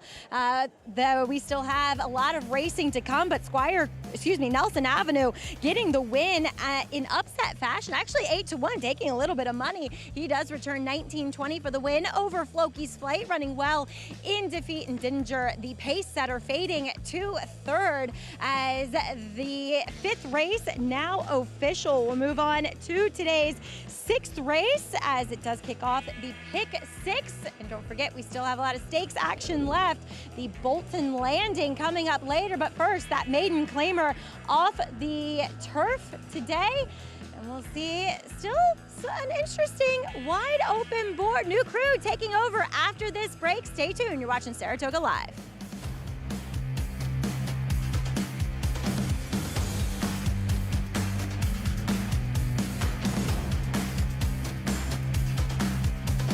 Deep in the heart of horse country, from these Kentucky hills has sprung a legacy rivaled by few. From the all-time greats of yesterday to the breed-shaping bloodlines of today, our roots hold strong with the promise of tomorrow. For over a century, our passion has guided us to where we stand and everything we stand for. Claiborne Farm, the tradition continues. Grayson Jockey Club Research Foundation was formed in 1940 with a simple goal: to raise funds for research to enhance the health and soundness of horses. Since then, we've provided millions of dollars to hundreds of projects at universities around the world, leading to major advances in welfare. Our process of selecting and producing peer-reviewed research has become the trusted industry standard. And with your help, we'll be here for many years to come, supporting the health and wellness of all horses.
Saratoga.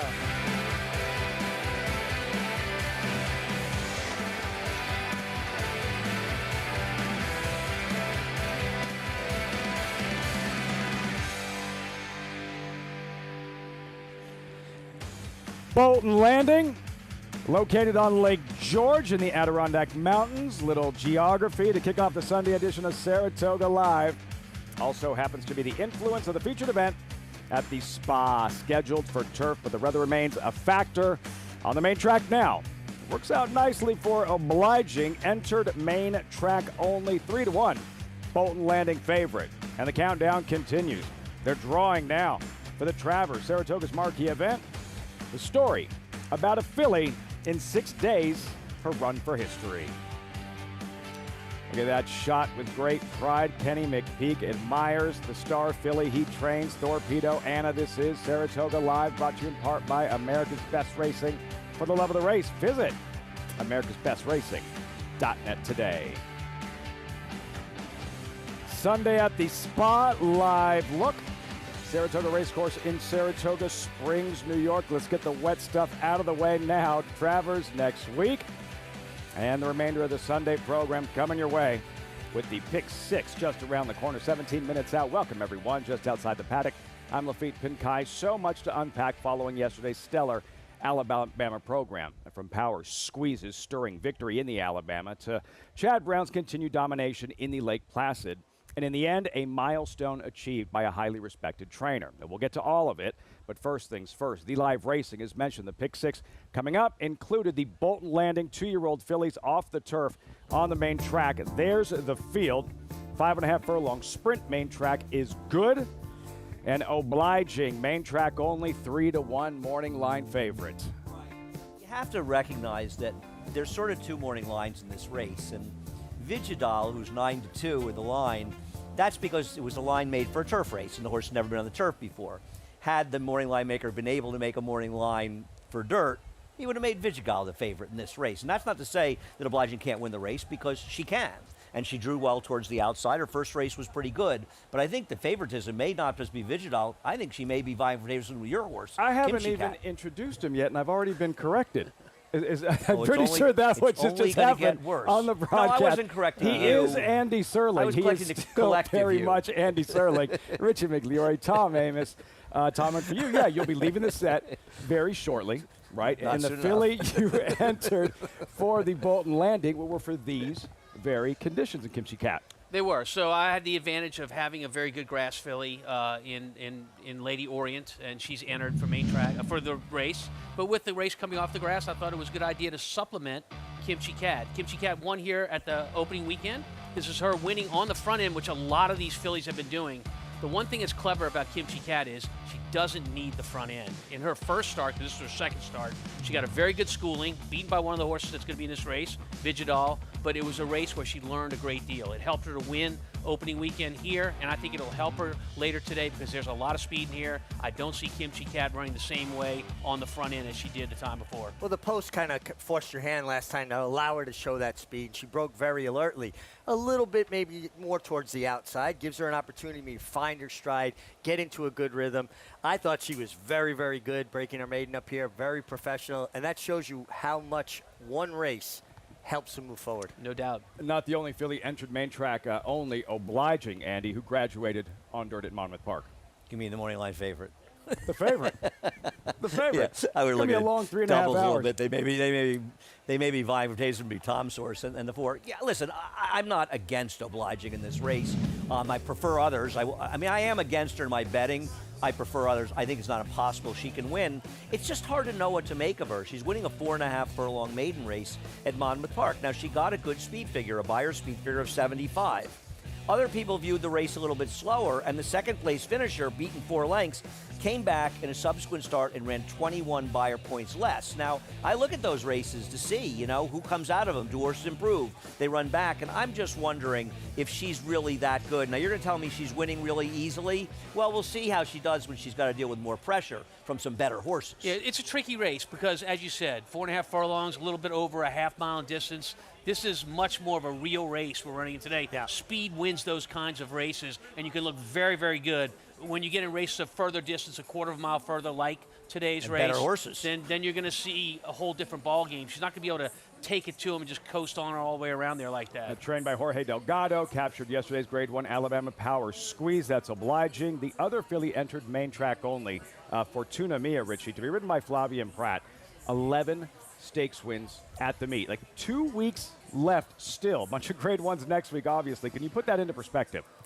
I mean, he's just making all the right moves in the higher profile races. Today, coming up the rail with a horse with an extension blinker on the outside, that's kind of counterintuitive. Those horses usually rally to the outside, but he took advantage of opening to the inside.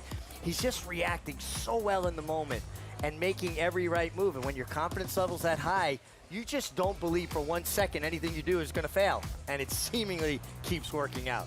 I'm hoping it works out here. I like that horse.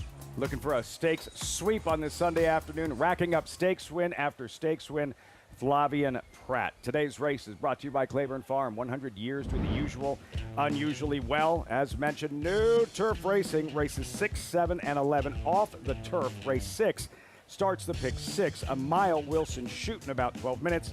Race 7, aforementioned Bolton Landing, main track is good.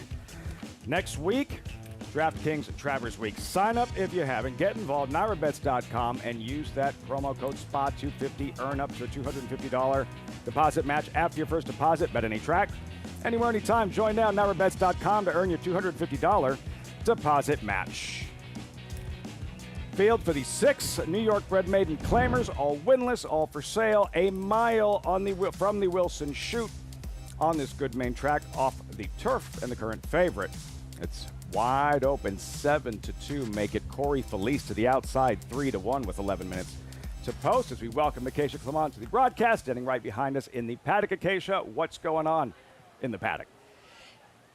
Oh, you have some horses that are going to be trying the dirt for the first time or the first time in a while, Lafitte, and then you have a horse that was intended for the main track, and that is that lone main track only runner in Corey Felice, who was purchased at the Fasig-Tipton digital sale in July for $50,000. So new owners, new trainer for this start here in Saratoga. This filly by Run Happy, who comes off of a couple of sprint races at Ellis and at Kentucky, ran well when forward 2 starts back. That last time out just kind of leapt up at the break. She really didn't lunge forward at the start. She leapt straight up in the air and was very far back early on. I think she runs better when she's able to be forward, and they're going to stretch her out to the mile in here today. I know that in the past she hasn't run well going longer, but I can certainly see it. She looks like a horse that wants every bit of the mile, and she is a big solid filly as well by Run Happy. And as far as pedigree goes for distance, she is actually half to Grade 1 place Catalytic, who was just second in the Grade 1 Florida Derby as a 3-year-old here. So there's also a little bit of value there. You can understand with the purchase of a filly like this. She still has all her conditions and a New York bred. So I think a good spot for her. She's forward. She's marching around the paddock. I don't have any problems with her. Think that she fits perfectly here. Now, a couple in the body of the race. We'll start off with the 4 Hayes Bay. They tried to get this filly onto the turf last time out, and on the bottom side there is more pedigree to suggest that turf will be good for her. The dam's only win was on the grass. Siblings kind of handled both surfaces, but she does look more like a turf horse. She's a little bit more angular in her hind end, in the way that she's built and the way that she's put together, leading you to believe that turf may really be what she wants in the future as, whoo, the number 7, Lil, how you doing? Throwing some bucks heading out on the walking ring here. But back to the 4 Hayes Bay. I do think that she was really with the track last time as well. Tyler Gaffleone did a great job getting her to the inside, and that's where she closed late to finish that distant 3rd. Now the number 10, Lose Redemption, gets blinkers on, short cup cheater blinkers for the first time here, as she's one that throughout her career has often been very sharp in the preliminaries. While she's forward, she mentally has improved a lot. I know her first 2 races were off the turf and run on the main track, and she didn't run particularly well that day, but they were also sprinting, and they were early on in her career where, again, I just think mentally she's developed so much. She also wants more ground. She's a big leggy filly. So getting to go the mile here on the main track, I'm okay with it. I still prefer her on the grass, but maybe she's just a little bit of a better horse overall now, Lafitte. See how she performs on the main track. Lose Redemption at 7-2. Riders up, post parade. When we come back, this pick 6 plus countdown continues 6 days, and then it's showtime. Torpedo Anna this morning. Earlier today around race 2, schooling in the paddock. Is she ready for the boys? Are the boys ready for her? What will she do in Saratoga's signature race, the DraftKings Travers, on Saturday?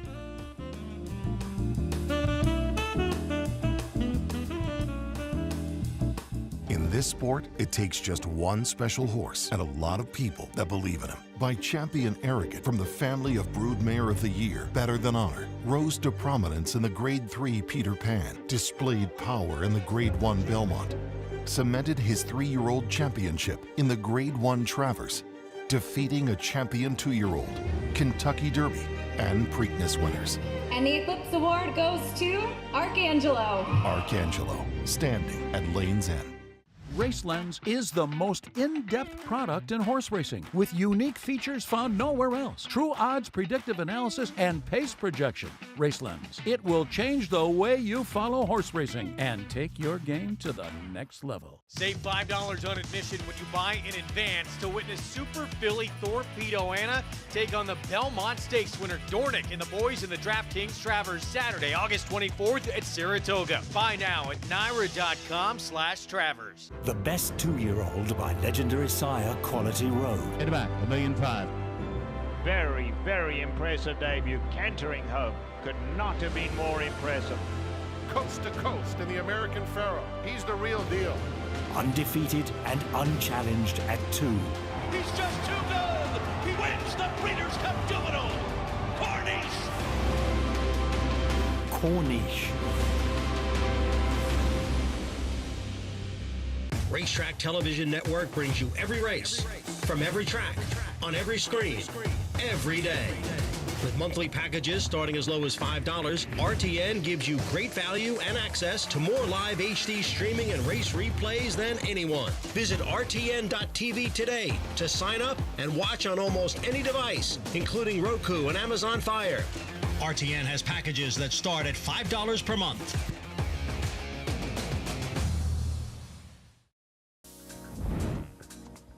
You're watching Saratoga Live, just like it says on the roof, brought to you in part by Naira Bets. Bet any track, anywhere, anytime. Visit NairaBets.com or download the Naira Bets app to get started. Post parade, pick 6 coming up. Race 6, New York Breds. There's Savannah Dancer, currently 18-1. Yeah, she's a little tough to make going to the dirt or one dirt race. She did no running. Hayes Bay, second appearance in an off-the-turf event. Yeah, third in a very spread-out field last time. Got a dangerous trainer, knows how to win, Mike Maker. Number 7, Lil, how you doing? 3 turf sprints. She routes on dirt today. Well, a total guess what she'll do on the dirt, but not my cup of tea. Big price if you like her. Our friend with the jackhammer's back. Number 8, Spirit of Esther. Class drop, Arad Ortiz takes over. Yeah, those best races for her were on grass. No grass today, dirt. Lose Redemption. Yeah, we'll see how she handles the dirt. That's the question going in. Her third appearance in an off-the-turf race. Her dirt races are actually better than they appear on paper. I think she's a tricky horse with blinkers on. I think she's a player in here. Lucky and Gorgeous, plenty of main track experience. Probably more a dirt horse than a turf horse. She's, though, had her chance against some pretty soft fields, but obviously not impossible in this spot. Watch Over Me, Katie Davis at 5-1. I think Go is written all over this horse. They're going from the gate, blinkers on, and they have pretty good tactical speed at sprints. Pedal to the metal, 13, 14, 15 out, 16 in. Corey Felice, main track only at 5-2, the favorite. This horse was purchased $50,000 at auction and drops him for 40. Drops him for 40 here, but probably the right spot. I picked this horse, but you look at the PPs, and it's a little hard to be overly confident because she seems to not show up more often than she does. $40,000 maiden claimers, graduation day for one of these New York bred maidens. Pick 6. Good crowd on hand. And Corey Felice, there she is. This was 2 starts back early June at Churchill Downs, and eventually we'll show you that start. Andy, she did show good speed, and she fought and just came up a neck short on that afternoon in a solid main track effort. Yeah, now she lost to a 4-5 shot in that race, and when you see a horse lose to a 4-5 shot, it's sort of at near 15-1. You think, well, they outran their odds. Now, it was not exactly the best 4-5 shot. And the horse who finished third in there, well, she came back and ran a buyer figure of almost 9 points exactly lower. So you wonder how good that race was. My problem in this race is There's so many horses I just don't trust, and I know what Tom's saying with the 10, and you're not wrong about Lulu's Redemption, obviously. She could run in here. Anyone could win. I wonder a little bit. She didn't even get it on the right surface. I think the 12 Watch Over Me is going to wire the field, or Corey Felice is going to win, in my opinion. That's Corey Felice on the outside right there. It looks like she actually might even get her head in front at one point. But for Corey Felice, she's chasing, as Andy said, a heavy favorite to her inside. They're well clear of the third place horse. It was a good race. Also, the fact of the matter is this is the first time Corey Felice is running against New York breds. This is all against open company. Now she comes to New York. She gets a reined-off New York bred Maiden claimer, and she gets an outside post. I think there's just a lot to like. I like the 12 myself. I think that she's going to appreciate the mile, and she was battling in between horses last time in not the most comfortable position in the fast pace. Santagata went on to win. That was on her outside, but Corey Felice is getting big class relief in my estimation. You almost feel when the Connections and Norm Cassie bought this horse at the auction, they said, we're going to go to Saratoga and enter main track only in some of those New York bred maiden turf races that get rained off fairly often. Honestly, I know it sounds funny, but I'm serious. I imagine that was one of their thoughts, and here they are. Price continues to plummet now, 9-5. Corey Felice, Acacia, circling back to Watch Over Me, and she figures to make her presence felt right from the start.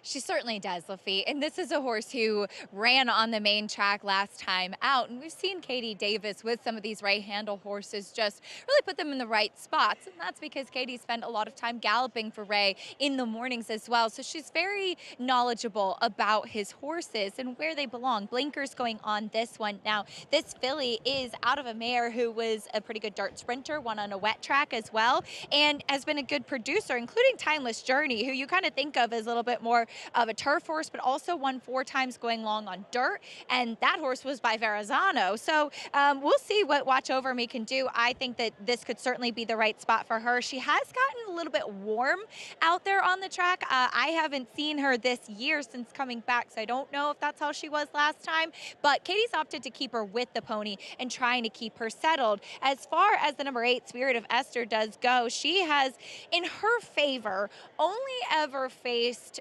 Maiden Special Weight Company on the main track. Her lone maiden claiming try was on the turf, in which she did run well, finishing second that day. And the other starts on the main track have been against much tougher company, and she's been much bigger prices that day. One thing I will say about her is that she has developed as a horse too. She's gotten much stronger overall. She's also calmed down mentally. You see that cotton in her ears. It used to be that she would have to have a pony in the paddock with her, that she was very bad towards the gate, and we'll watch her as they get closer to the gate, but she has settled a lot. She put on the tack by herself, no problems, doing everything right so far. So I do appreciate that about her.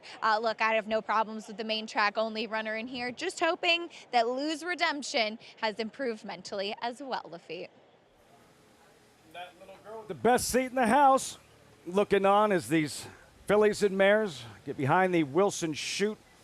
Pick 6, race 6, Tom. You're going with Lose Redemption and Joel Rosario. What's the key to success for her to graduate today? Well, look, when these fields shrink down because they're off the grass and they go to this 1-mile chute in the dirt, so often, if you can take the race over down the backside with, even half the race still to run, it ends up being in your favor. A lot of these horses have trouble chasing down a speed horse on the front end. We just see it over and over again. Lose Redemption is going to be close. I'm not saying she'll be on the lead necessarily. I think Watch Over Me, the 12, is the speed of the race. Yeah. But I think you need to be close in these kinds of races. 3 years of the Wilson Chute. Is there enough data? Is there a profile of a type of horse stylistically that you look for in these types of races? I don't have a big opinion on it. I mean, I'd maybe look others for it. do. I don't see it. But I do want to be forward, especially in maiden claiming races. I think horses get easily discouraged by kickback at a lower level. I want to be forward in dirt races because forward horses dominate dirt races, as Tom Amos knows as well as anybody. Well, that was the case with Bellamy Road. See that, Andy? 16. I can't see the 16. You've got Bellamy Road in the conversation. Can't see the 16 go without home now. Going to Bellamy Road. Frank Mirmati with the call. Time for the pick 6 from Saratoga. They're in the gate.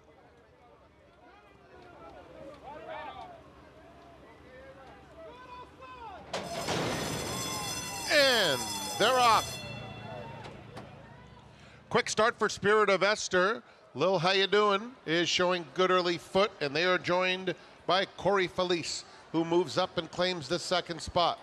In behind them, Lose Redemption. Watch Over Me is in 5th. Lose Redemption, a little bit eager. Another 2 lengths back to Hayes Bay down at the rails, some 9 lengths off the pacemakers. Then Savannah Dancer and Lucky and Gorgeous trails through a quarter that went in 24 1/5 seconds. It's Spirit of Esther, prompted by Corey Felice, who's just 3/4 back in 2nd. Another 2 back to Lil How You Doing in 3rd. They're followed by Watch Over Me. Lose Redemption in the Black Silks is 3 deep, just 3 off the lead though as they take much closer order into the far turn. Hayes Bay drops out of it. Savannah Dancer is on the inside, and Lucky and Gorgeous is starting to move into contention. Around the far turn, 48-3 for the half mile. Spirit of Esther and Corey Felice have been going at it most of the way. A length back to Lose Redemption in 3rd. They're followed by Watch Over Me in 4th. And on the outside, Lucky and Gorgeous there at the top of the stretch. Spirit of Esther along the rail. Lose Redemption revs up 3 wide. Corey Felice is under pressure in between them as they come toward the 16th pole. Spirit of Esther, gritty. Lose Redemption. And on the inside of her still is Corey Felice. It's getting close at the wire. Driving finish. Spirit of Esther trying to get there. Spirit of Esther held on by half a head. Lose Redemption just missed. Corey Felice was in between them. Lucky and Gorgeous finished 4th. Bang, bang finish. Spirit of Esther, Arad Ortiz inside. Lose Redemption. Joel Rosario outside. Wow. That was the last stride that the 8 Spirit Esther was going to have the lead, because after the wire, the 10 Lose Redemption went by this horse, and then it was going to be over. Wow. That was a tough beat for the 10 Lose Redemption, but a nice job again by Irad Ortiz being aggressive with Spirit of Esther. She had enough speed to be close in sprints early in her career. Didn't necessarily object to be the speed, but when Katie Davis didn't get the 12 out of the gate well, Irad found himself in the lead, and Santana chasing with Corey Felice, who had every chance to win, just wasn't good enough. Spirit Esther's probably more of a turf horse, but she was good enough in the dirt today. 8, 10, 16, and 11. Another look deep stretch, Richie. Spirit of Esther digs. Lose Redemption. A lot went wrong for her in the race. Comes up just shy. Yeah, I mean, this is a desperately tight finish. It looks like the 10 Lose Redemption, is trying to lug in just a touch. But the race was won by the 8 horse down the backstretch, Spirit of Esther. When she got into such a good rhythm, comfortable, her head in the right position, Irad with his hands down, as compared to the 10 Lose Redemption fighting with the rider. Yeah. You're better off allowing a horse to go a little bit faster and use themselves a bit more efficiently than trying to slow them down to save energy when you're using up that energy fighting with them. And all the credit goes to the winner, Spirit of Esther, but to elaborate more on your point, what he ends up doing costs him to be very wide throughout the turn. He covers a lot more ground than everyone else in the race. Talking about the 10 horse, Lose Redemption, it doesn't work out well. No. You see also Spirit of Esther, head down, neck down, reaching. Lose Redemption in the stretch. She has her head way up in the air. Like, you don't want that in a photo that close. It doesn't help. No, but one more stride, and Lose Redemption does get it. I mean, just that last bob and just missed. But really, to me, the key was down the backstretch. If you look at how comfortable or uncomfortable one horse was compared to the other, that was the difference. Exciting finish. Spirit of Esther, Arad Ortiz, 2 wins on the afternoon, 8, 10, 16, 11. Over to Fox Sports 1 for the remainder of our coverage. Late pick 5. Coming up, Bolton Landing. Exciting 6th race. Spirit of Esther by a nose. See you over at Fox Sports 1 as Saratoga Live continues.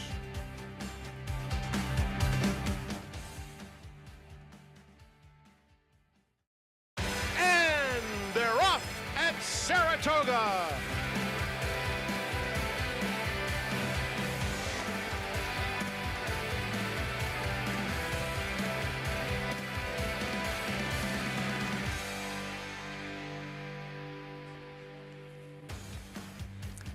Bolton Landing, located on Lake George in the Adirondack Mountains. Some geography to kick off the program this afternoon. Also happens to be the influence of the featured event at the spa.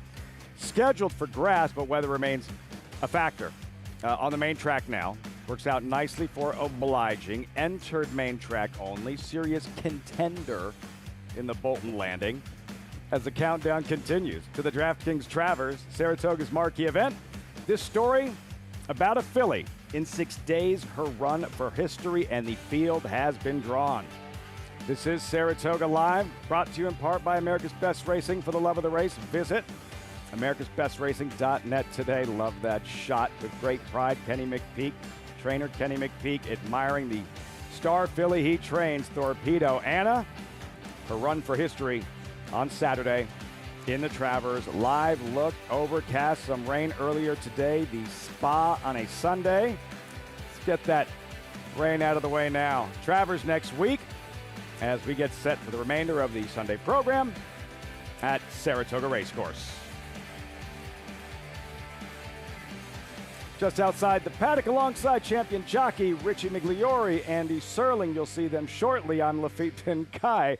We have lots to recap following yesterday's terrific Alabama program. You had that stirring stretch drive in the Alabama. We'll revisit with Power Squeeze. You had Chad Brown's continued domination of the Lake Placid, a milestone reached by a highly respected trainer. All that's coming your way, along with the live racing with the late pick 5 just around the corner, 27 minutes out until the Sunday co-feature. That aforementioned Bolton Landing on the main track now. 2-year-old fillies, 5.5 furlong dash.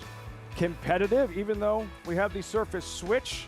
Obliging, the shortest price you see right there on the graphic at 3-1.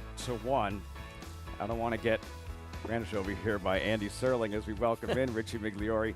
Andy Serling, so often is the case, Andy, that we have these stakes races, maybe that weather is an impact, that camera's going the wrong way, and you lose 3/4 of the field, right? Not the case. Not the case. This is still a very good Bolton Landing. I would argue it's competitive, not more competitive on the dirt in this case, not just because we had 3 main track onlys in this race to run, and horses that were entered to only run if the race came off the turf, but you also have the 4 Vigidal, who is going to be the favorite, and the morning line maker would have made her the favorite, but he had to make her the odds she would be on the turf, and that's why. So it's one of those conundrums for a morning line maker, but we're looking at Obliging, who got the job done in her debut at Mompton at 4.5 furlongs. They decided to ship all the way to Canada to try synthetics for whatever reason, and I'm guessing because the workout, as a 2-year-old, was on a synthetic track. Probably thought the horse handled that synthetic, take a shot up in Woodbine. Well, it didn't work. So the question is, did she not handle the synthetic, or is she not really as good as the 75 buyer suggestion here? I have a feeling it's somewhere in the middle, Richie, here, which makes her at best a contender. I agree with that assessment. It's also hard to ascertain how much quality is in those 4.5 furlong races. Now, she did get a fast buyer figure, and the comment in the racing form is a bit misleading. It says pulled away in hand. There are times when a horse wins in hand that I think they have something left. I think this filly was all in. She ran as hard and as fast as she possibly could. If you look at her demeanor, ears pinned, reaching for the wire, and Paco Lopez, who rode her that day, is a rider that's able to get a lot of run out of horses with very little urging. They just seem to run up underneath him. Kimchi Cat, go ahead. No, I was going to say, whatever, go ahead. Sorry, I have nothing valid to say. Fix the camera. Cat, as long as the camera's in place.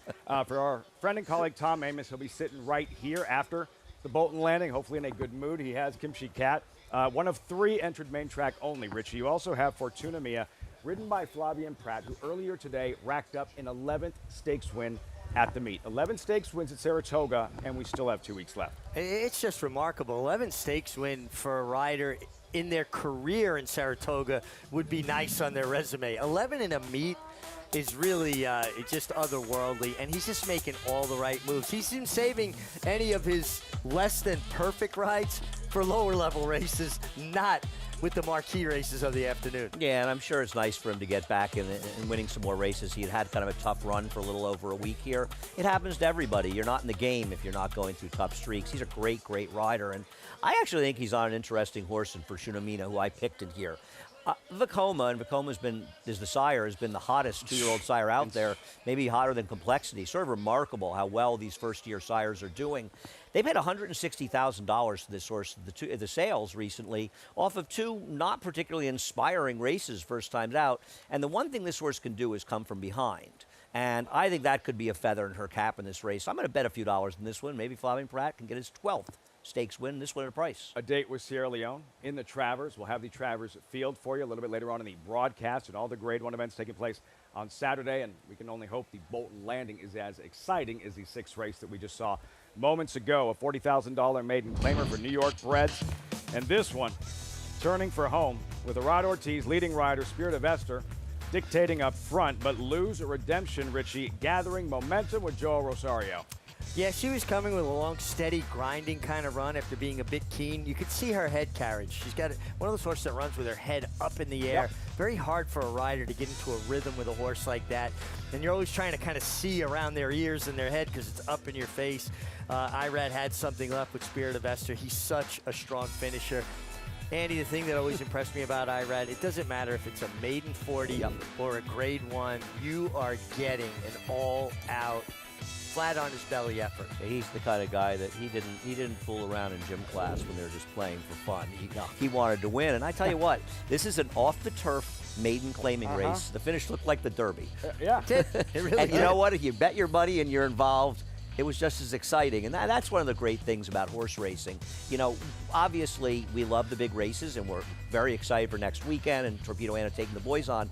But any horse race on any day, anywhere, can be incredibly exciting. And that was a perfect example of it. Thrilling finish. And Spirit of Esther, 1360.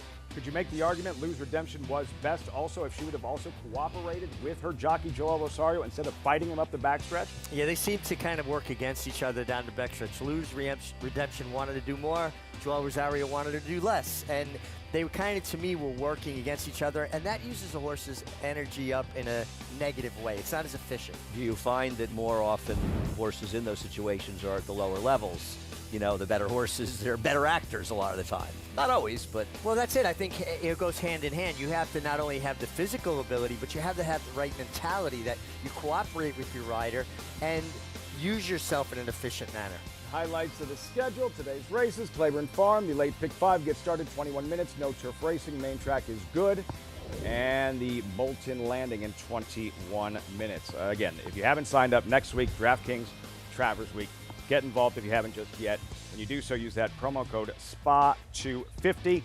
Earn up to a $250 deposit match after your first deposit. Bet any track, anywhere, anytime. Join now, NowRBets.com to earn your $250 deposit match. Just getting started on Saratoga Live on Fox Sports 1. When we return, yesterday's Alabama, speaking of thrilling finishes, power squeeze. She's just a fighter, and now a Grade 1 winner, denying the favorite. Candied in yesterday's Grade 1, Alabama, a fourth for Javier Castellano.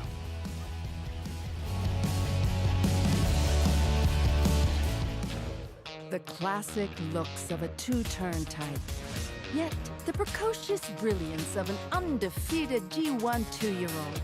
Maxfield, a breathtaking run at the top of the stretch. Maxfield. He took it to the max in his chosen field. Now you need a mini Maxfield in your chosen field. His first yearlings are selling now. Maxfield. Classic looks and precocious brilliance. Darley.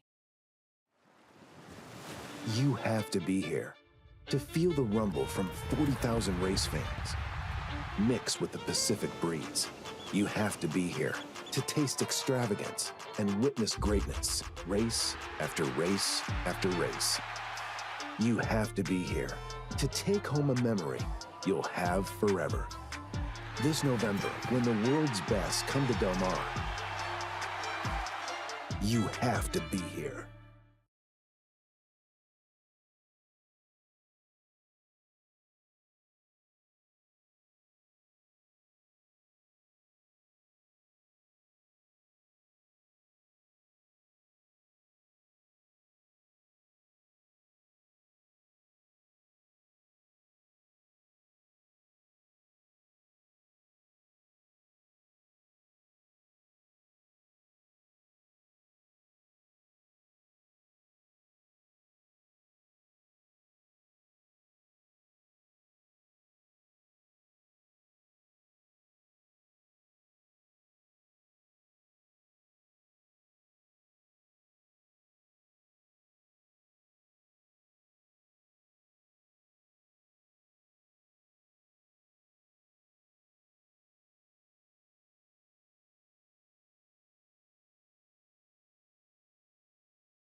You're watching Saratoga Live on Fox Sports 1.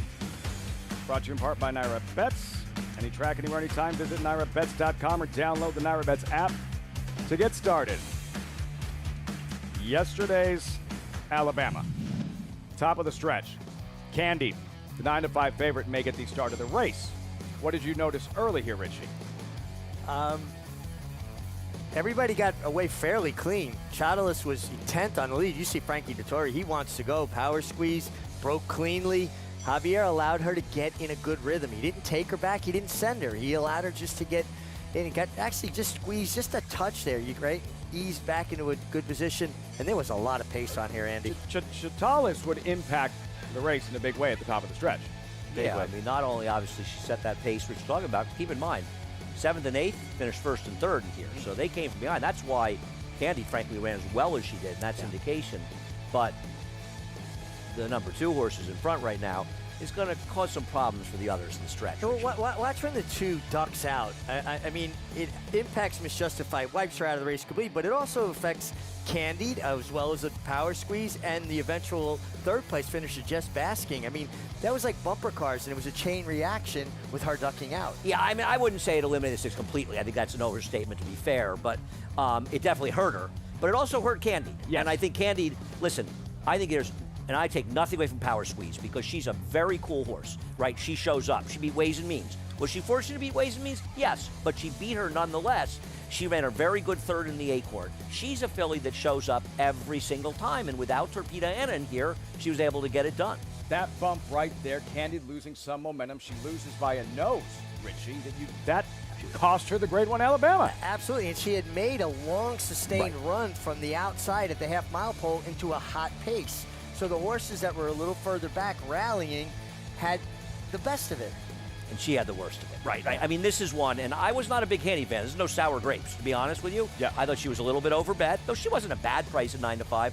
But she made the first move, she made the widest move, and she got bumped. She got interfered with in the stretch, absolutely. And she lost to a zop to a very good horse who had things a little bit more her own way. And she fights. This filly fights. The Delaware Oaks, she fought. Alabama, she fought. And for star jockey Javier Castellano, Richie, a 4th Alabama to go with his, oh, by the way, 7 victories in the Travers. And all of those races are at 10 furlongs, 1.25 mile distance. I think Javier has such a great knack at getting horses into a good rhythm that gets them to stay the distance. I don't think that happens by accident. I think he really understands how to get horses to get the ground. Alabama winning colors. Congrats to Bill and Paula Cosgrove of the Leah Stables. Alabama winning owners. We'll get to the Travers field in just a moment.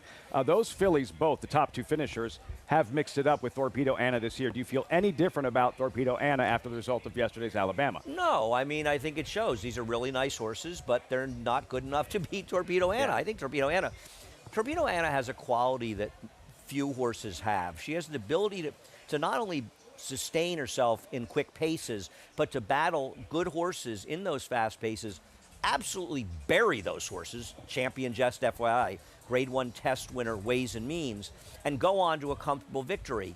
This is a talent that most horses just don't have, even the very best horses. And she's really good. The thing is, she's never had to battle towards the front end the likes of Fierceness, Dornick, put them away, and then hold off closers like Sierra Leone. So this Travers is going to be a whole new dimension for her. Am I sure she can't do it? No, I'm not sure she can't do it. She's good, but this is a lot tougher in the Travers. The test of her career. DraftKings Travers, we have the field, and Torpedo Anna has drawn the rail. 3-1, Coast second choice with Fierceness, the champ drawn towards the outside. Dornick, Belmont winner, Haskell winner, 5-2, morning line favorite. Torpedo Anna, Richie, what do you make of the inside post for Brian Hernandez? Well, up until her last start in the Coach Cup American Oaks, she usually breaks very, very sharply. She kind of acted badly right before the start last time. I'm sure Kenny McPeak has been schooling her at the gate, trying to get her calm. That can't happen. That she cannot afford to give away that kind of ground against these colts and get back up into position. Well, she gets left. She has zero chance to beat these horses. But let's talk about the horses in the race. Maybe we put the field slate up again. best draw for fierceness. Yes. Mike Rapoli and Todd Bletcher have to be hugging each other in glee because drawing outside Dornick.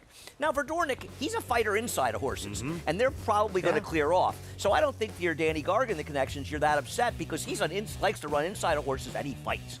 So they're outside. Now, Unmatched Wisdom and Batten Down, both those horses have enough speed. Can Torpedo Anna outrun them from the inside of them? I don't think it's that big a concern, the other two horses, because she'll probably be happy to let them outrun her a little bit. She doesn't want to get in a ding-dong battle with them for 10 furlongs. But are those other two horses potential problems for her getting her good position? I don't have the answer. But the one draw, it's not a bad draw, but it kind of makes it a little bit tougher for her from a tactical standpoint because she has to play other people's game. We can agree Fierceness won the draw. 100%. Yeah. He is absolutely the winner of the draw. We can't wait for this one. The Travers coming up on Saturday. You can watch it on Fox. 3.5 hours, 5 Grade 1 events, $1.25 million. DraftKings Travers. Coverage begins at 3 Eastern. Saratoga's marquee event, the Midsummer Derby. So much history, so much tradition. The chase for this 3-year-old championship and the story of the filly taking on the boys, trying to become the first filly to win the Travers since 1915, 6 days and counting. Wow. All right, so you have the field for the Travers. Start your handicapping. And the Bolton Landing. Hope you already started. It's soon. I think a lot of people have, but thanks. Acacia, we'll get your Travers thoughts in a moment, but first, what are you seeing from the 2-year-olds behind us gearing up for this Bolton Landing? Yes, hopefully you did watch some replays so far, but hopefully can add a little bit more insight in here. And I thought in the paddock, I'd talk about 3 new faces to the NYRA circuit, starting off with the number 10, Fortuna Mia, who will make her first start for Linda Rice after being purchased at the Horses of Racing Age sale for $160,000. And Vekoma has been on fire as a starter thus far. And this is definitely one of the biggest Vekomas I have seen. A lot of them are a little bit more shorter coupled, very kind of early sprint looking types, but there's some size to this filly. She comes in here having worn blinkers in her last couple of starts, and watching her in her last race in particular, she looked like she was getting out a little bit in the running of that race, particularly in the stretch in which she never switched to her outside lead, kind of lugging in on that left lead late. Not a ton of equipment as far as a horse might have for drifting, but a pretty significant blinker cup that she's wearing here. Did wear a shadow roll previously, and she does not have that on, but I like what I see from her. She's sharp, physically mature for sure, and does look like more distance the better, so we'll see what she does as she comes and turns back a little bit out of a 6 furlong try. The number 11, Obliging, yes, she worked 10 flat at the OBS March 2-year-old sale, which is quite a quick work, but what I didn't like about that workout is that she was very high-headed throughout, which is often a negative for people buying at a 2-year-old sale. But watching her 2 races so far, she hasn't really done that in the afternoons, and now that she's had some training under her belt, so I certainly appreciate that too. She is out of a mare who is the sister to Practical Joke as well, so a lovely pedigree for this Munnings filly, and she as well, very physically mature, very broad, very well built, especially behind. I really like what I see from her. Maybe she didn't love the synthetic last time out. I know that she worked well over it, but like I said, I think the time is better than that workout actually appeared. The number 5, Me Governor, tried the turf last time out in the Colleen at Monmouth, and I love the progeny of the Factor sprinting on the grass, but she did win on the dirt 2 starts back, where she went right to the lead and was able to hold on late, and I thought show a little bit of tenacity there. She does have a little bit of a turf hoof. I can understand why they're maybe we're inclined to stay on the grass, and she's gotten pretty sharp going out, but I don't mind her going back to the main track in here today. And did have a sibling that was precocious and winning on a wet track as well. She should be quick early, and she's acting like she's going to be quick again, Lafitte. Great stuff, Acacia. You see Me Governor bouncing. Louis Saez at 8-1. The favorite 5-2 here. In Kimchi Cat for trainer Tom Amos, entered her main track only, like anything to get out of work, that guy. I know. Anything. Listen, I wish he'd enter a horse in every race in the whole card. I don't know. I'm kind of giddy up here without him around. Kimchi Cat. We'll see her in the post parade. This Bolton Landing on the main track, 5.5 furlong sprint. And we'll start with Icona Mama at 15-1. Junior Alvarado, green cap. There she is, a Pennsylvania bred, debut win on synthetic. And the dam really more of a turf horse, and she's sired by Bernstein, who's a good turf influence. So I imagine they really did not want to be on this surface, but they're taking a shot since they shipped. Vigidal, I forgot she was the post-time favorite in the Schuylerville. And was very good when she defeated Kimchi Cat when they both debuted at Churchill Downs. The Schuylerville got backed up as a quality race when the Queens MG came back to win the Adirondack. Quick filly meet Governor? Yeah, she's fast, but I don't think she's good enough as a dirt horse, but she could be part of the pace. Abiento, Dylan Davis, and the Tracy Farmer Black. Yeah, filly that's run twice on turf. Nice effort last time. Get Dylan Davis from Mark Cassie. Left her in, so you might think she'll handle the dirt. Serengeti Empress Colors, Kimchi Cat. Go get him, Tom. Tom confident she can rate. I always say I want to see him do it before I have confidence, but I think she's a big player. Fortuna Mia would be a 12th stakes win for Flavian Pratt. Yeah, but Andy made a good point, and this one is by Vacoma, that this one can maybe rally from just off the pace. Obliging. Overlay. Irad Ortiz looking for a third. Yeah, you got Irad Ortiz at a decent price, which I'm sure will interest some people. I think she's a big price because I think she should be a big price. I don't have any argument. I think the two horses to beat here are the 4 Vigidal over the 9 Kimchi Cat. I don't think it's even arguable. I think the 10 might be a little interesting as an alternative, but I'm not pretending that they're not the right two horses in here. Vigidal. Her debut, this was mid-June, Churchill Downs. Vigidal, who was flashing her speed. On that afternoon, Andy in a tough spot for Kimchi Cat for Tom Amos, who was just chasing. Tough spot to be in. And you know, she's going to end up stalking more here. But the thing about Kimchi Cat is breaking from the 2-post, Richie. I don't think the horse in the rail can show speed, but I imagine Me Governor could show some speed in this race. And you would think that Irad's going to look to be aggressive, and I even think Kimchi Cat has to at least go early enough, and I think the pace could be kind of honest, and she might be the inside of the speeds. Anybody who comes out of the gate in a 5.5 furlong 2-year-old race rating is a recipe for failure. Yeah. You have to come out running for the first 16th of a mile and then let it sort out. So who has the quickest first step? Who do you think is the quickest of the quick? Vigidal. Vigidal. I think it is. I was very disappointed in her Schuylerville, to be honest. Now, sometimes, and especially we see it with 2-year-old fillies, they run a big race first time out, and they come back in their second start, and they completely tank. The entire thing and we then had before the race, the unpredictability of 2-year-olds, light and experience. Now we have that maiden win. Vigidal, here she is, and beating Kimchi Cat, chasing. But that day, and I was surprised, this is the reason I was surprised she was favored. You remember all the hype on complexion. Yep. Like the next great thing, right? I figured she was going to be just hammered based on her pedigree, based on her brother, Jack Christopher. And this filly wound up favored. So somebody thinks she's that good. And they were wrong on that day, but doesn't mean they were wrong. You know, you Right. could draw up a long list of good 2-year-old fillies in their second start that ran. I'll give you one a bunch of years ago here. Horse named Separation of Powers. Yep. Broker made, I think, with a 90 buyer figure. Just crushed the field. She was an odds-on favorite in the spin away and ran just a very bluff third with a low figure. She came back and won the Grade 1 for Zet in her next start. She was a Grade 1 winner in the test as a 3-year-old.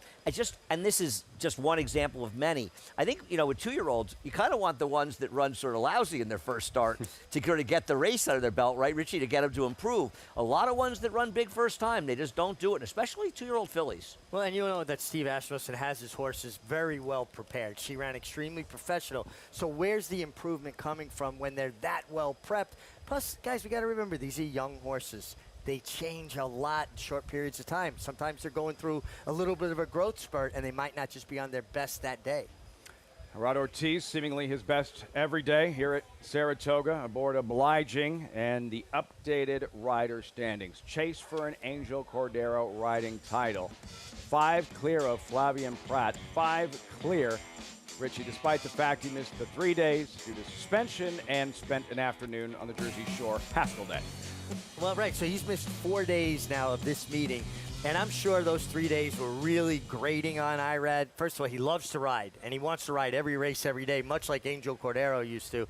But just nervous that these guys were going to close the gap and maybe even pass him during that period of time. The fact that they didn't really close as much ground as they potentially could have, and now he's back into the winning frame. Another nice ride. It kind of feels like you had your chance. Exactly. You had your chance. Yeah, and I do feel that way. And a 5-win lead, if you're IRAD, is not enough. It's a lot. Because, look at it this way. There's, after today, 11 days left. Let's say IRAD wins only one race a day. Doesn't seem likely. He usually wins more than one race a day. That's 11 wins. Flavian's got to win 16 to tie him and 17 to beat him. That's a big, big number. I mean, it's it's half of what he has now. It's a big number. And that's if he has one win a day. He probably has a couple 3-win days in there, and he's probably more likely to win 22 races in that period. Gaffleone with 30 as well, and one of the biggest stories this summer, Dylan Davis, as we check in with Acacia. And as far as Tyler's mount does go with Kimchi Cat, and I know we're all rooting for Tom Amos with a filly that was very impressive breaking her maiden last time out. I know that Tom said that she does not need the lead, but watching her warm up, Tyler has kept her moving throughout, went right away from the pony, and it wasn't an aggressive warm up. It's just that she has been moving constantly, but she has been ultra professional. I certainly cannot say anything about that. She has taken her races in stride. She's incredibly fit coming in here, and she will break towards the outside. So even if she is not going to be the one on the lead, she does need to be able to drop in and get some position. She certainly could be in a good spot coming in off of that big effort last time out. But the horse that she was second best to on debut was the 4 Vigidal, who was the favorite in the Schuylerville, as Lafitte mentioned. And Lafitte, I know you like this quote I always say, 2-year-olds, they're often like Christmas lights in the gate. One goes out, they all go out. When complexion started acting up, Vigidal really acted up in the gate as well. And I just think that that really rattled her because she also was really on her toes before that race, and she's been really sharp in here today too. I think there was a lot of buzz about her because she had won her first race so impressively, and I remember her vividly at the 2-year-old sales, this gray Vacoma filly that went 9-3, which is a blazing work for a furlong work at a 2-year-old sale, and she did not look like it took anything out of her. She did it so easily. So I wonder if that work was maybe a thought of, hey, if this race stays on, we'll see if she can handle the grass, but if it comes off, we know she can handle the dirt.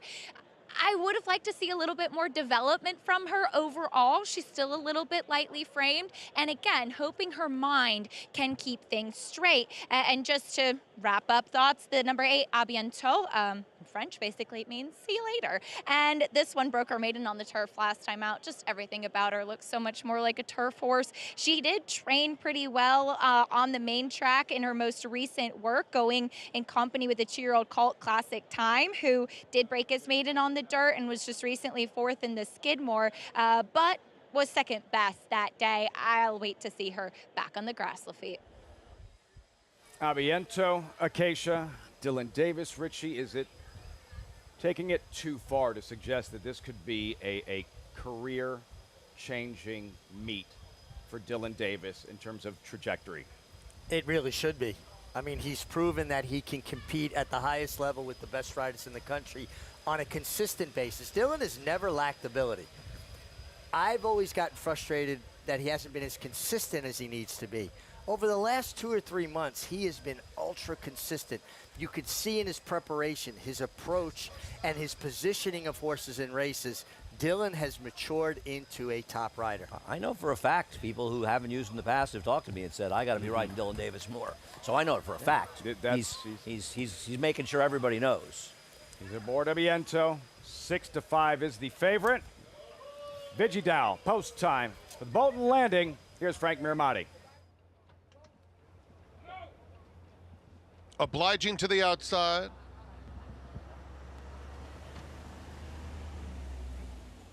They're in the gate.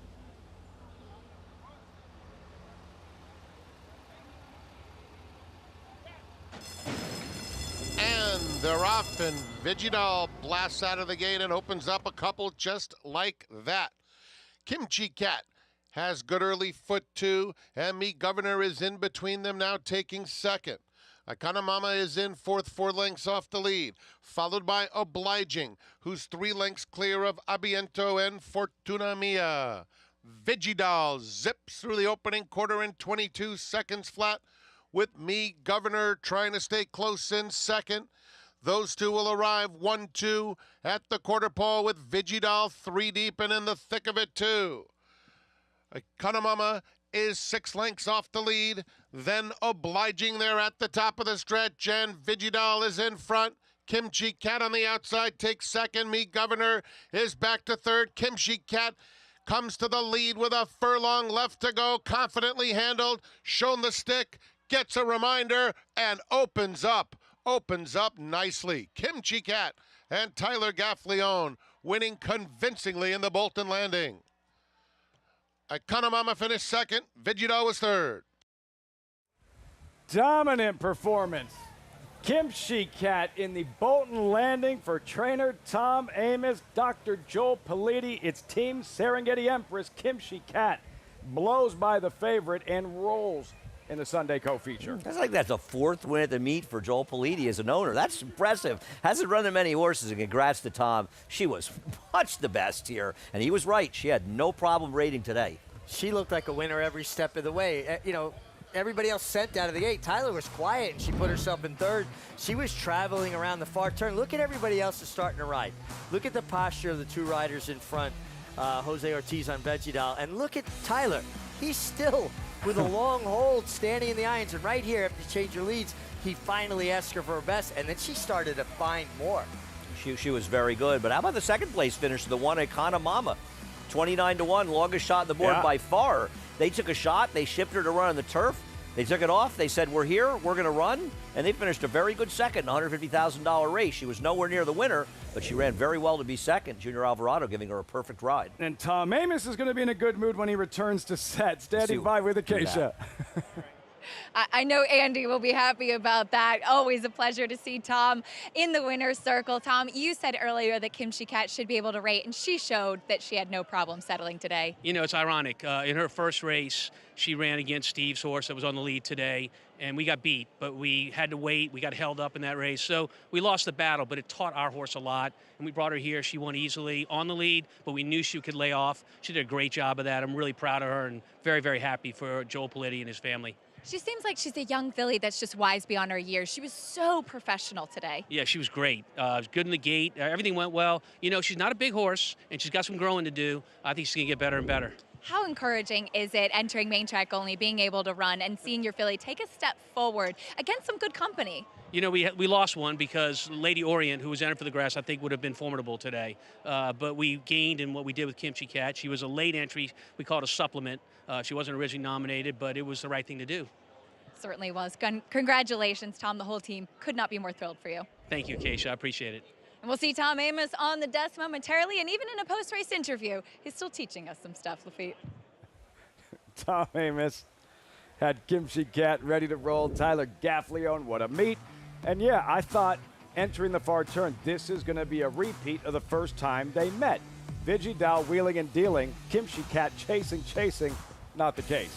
Watching the posture of the 2 riders, though, she was always going better of the 2, Kimchi Cat. She was cruising under Tyler Gaffleone, and he waited. I mean, he had so much confidence. He knew what he had up underneath him. It was a very impressive win by her. It's nice for Tom, and, you know, see how far she really wants to go. But she's clearly got some talent. It's a good effort. By daylight today, Kimchi Cat in the Bolton Landing. Much more from the spa. You're watching Saratoga Live on Fox Sports 1.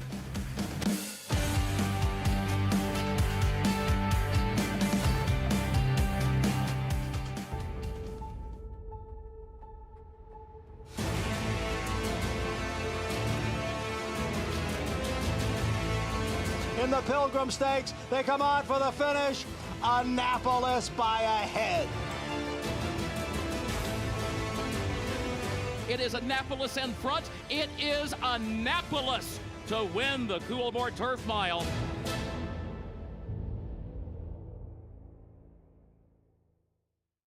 Horse racing? Check. Weekly promotions? Got 'em. Huge payouts? You bet. With Naira Bets. Download the app today and bet on any track, anywhere, anytime with live HD horse races, betting tips and tutorials, expert picks, and more.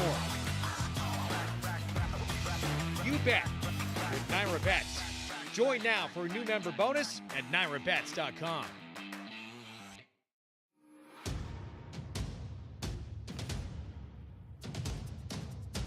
Drain the Clock will win and win by as much as he wants. He'll win by 6 in the end.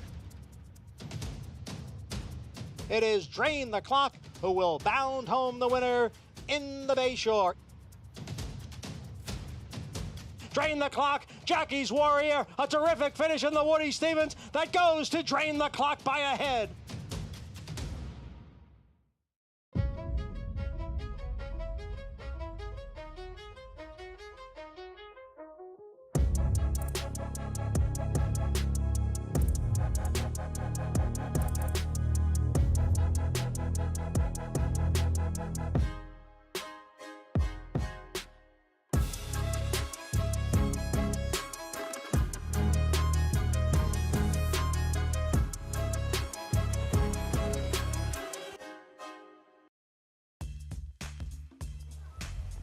Saratoga live on a Sunday. Welcome back. Live coverage on Fox Sports 1 brought to you by Hillendale out of Lapa. Bass Philly dominant. Kimchi Cat in the Bolton Landing. Winner's Circle lead-in brought to you by the Fasig-Tipton November sale, the world's premier breeding stock. Sell your star on November 4th after the Breeders' Cup. To occasion, the Winner's Circle. And happy to be joined by winning rider Tyler Gaffleone as Kimchi Cat gets the win. Tyler, you rode her last time when she broke her maiden wiring the field. This time, sitting a little bit just off of it. Can you talk a little bit about the development from last time to today? You know, all the credit goes to Tom and his team. They gave her a great education. In her first start, she was able to sit inside, track VG'd all that day, and she got a great education. Hager rode a great race on her, and she definitely improved in her second start. She broke very alertly that day, and she kind of took me around there. But today, a little different circumstances. There was a lot of speed in the race, so Tom said just kind of let her get under herself, and when you feel it's time to make the move, go ahead. And she responded so great, and Tom did a great job with her. You kept her moving, too, in the warm-up, and she just seemed to just be listening to every little cue from you. Has to be nice with a young filly that's so receptive like it seems like she is. Most definitely, and like you said, she's been like that from the first time I got on her. I worked her a couple of times before her first or second start, but she's always showed a lot of class, and she's put it all together today. Second win today for you, and of course we have Travers next week, a lot of big stakes coming up, and then, like you said, likely won't be here for closing week going to Kentucky, but as you kind of start to think about wrapping up your summer, can you reflect back on how it's been for you and maybe some goals you still have left? I can't really put it into words. You know, we've been so fortunate that we've been given some really incredible opportunities. I've had a lot of fun here, and I wish it didn't have to end, but it's time to get going. Make it more exciting for next year, right? Absolutely. Tyler Gaffleone racking up those wins, Lafitte. Second in the standings now. We're talking about Dylan Davis and his confidence. Beaming with confidence, Richie Tyler Gaffleone all summer. Oh, absolutely. Listen, he rides a terrific race, and being leading rider as many times as he has been in Kentucky, that makes you feel almost invincible. It shows you that you can win. He's won a Preakness on War of Will. He's won big races. He finally broke through in the Breeders' Cup. Young riders show up here for a first time, and there's a sort of I'm just happy to be here presence about them, right? That's with Tyler Gaffleone now, with Dylan Davis now. No, you get to say, no, I belong here now. Absolutely. They're immersed into the culture of that jockey's room. They've got a little swagger to their step, and any athlete needs a little swagger. And Tyler, I really want to know where he's going. We got 11 race days left here. I think we got 9 grade 1s coming up. Tyler, don't be such a hurry to go. I think that's some wins coming up. I think, you know, with Tyler emerged years ago. I mean, the truth is, when I was down in Florida, I think the winter of 2016, that's when Tyler started to make it clear to people he was a rider. Now, obviously, hooking up with Matt Musiker as his agent, and they've done an incredible job together, but it's always somewhat gradual. Nobody becomes an overnight success. But it wasn't just yesterday that Tyler became a huge force up here. He was winning races in bunches here for years. It's just this year he's having a tremendous meeting. But also, he missed a lot of days last year. He had a bad start. He could have had this meeting last year. He's doing it this year. Tyler Gaffleone, victory number 31 here at Saratoga as we get set for the 8th race here at the Spa, about 25 minutes out. Turning the page, a mile. Wilson Chute, New York breds, $30,000 maiden claimer. Wide open, burning beauty at 3-1. Much more on this 8th race. Plus, Alabama not the only graded stakes event for 3-year-old fillies yesterday. The Lake Placid and sheer domination by trainer Chad Brown, and what a finish. She feels pretty grayish, slugging it out to the wire, and another stakes win at Saratoga for Flavia Pratt.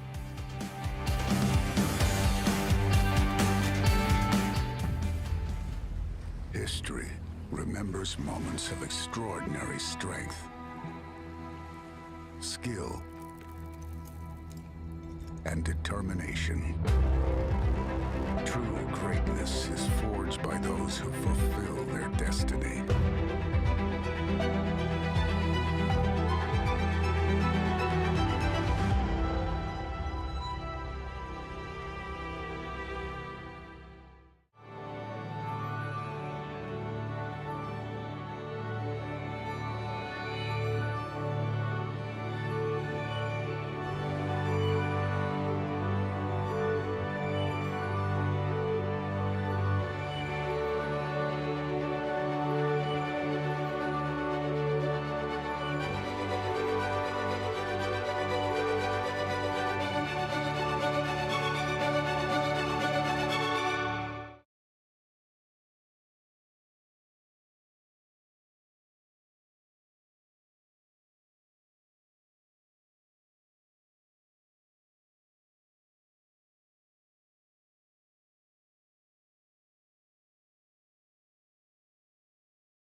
Live look, Saratoga Race Course. Saratoga Live on Fox Sports 1, now joined on the set by a Bolton Landing winning trainer, Tom Amos. Tom, congratulations. Thank you, that was Lafitte. awesome to watch. Oh, it was a lot of fun. You know how those go. We've all been there. A lot of fun. Take us, as soon as you saw Kimchi Cat just really turn it on, right, and put her competition away, can you describe that moment, that adrenaline, those emotions, what's going through your mind?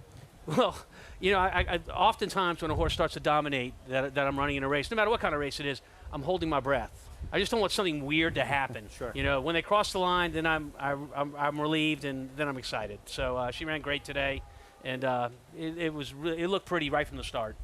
She looked like a winner every step of the way, though. I mean, you had to feel really good. The position of Tyler's hands, she was cruising while everybody else was kind of nudging. You're looking at it right here. So look at Tyler's hands. They're very still. He has not asked yet. Look at everybody inside of him. They're pushing on their horses. Tyler still. Now he asked for the decision from Kimchi Cat, and she is running. That filly to her inside beat her in her first start.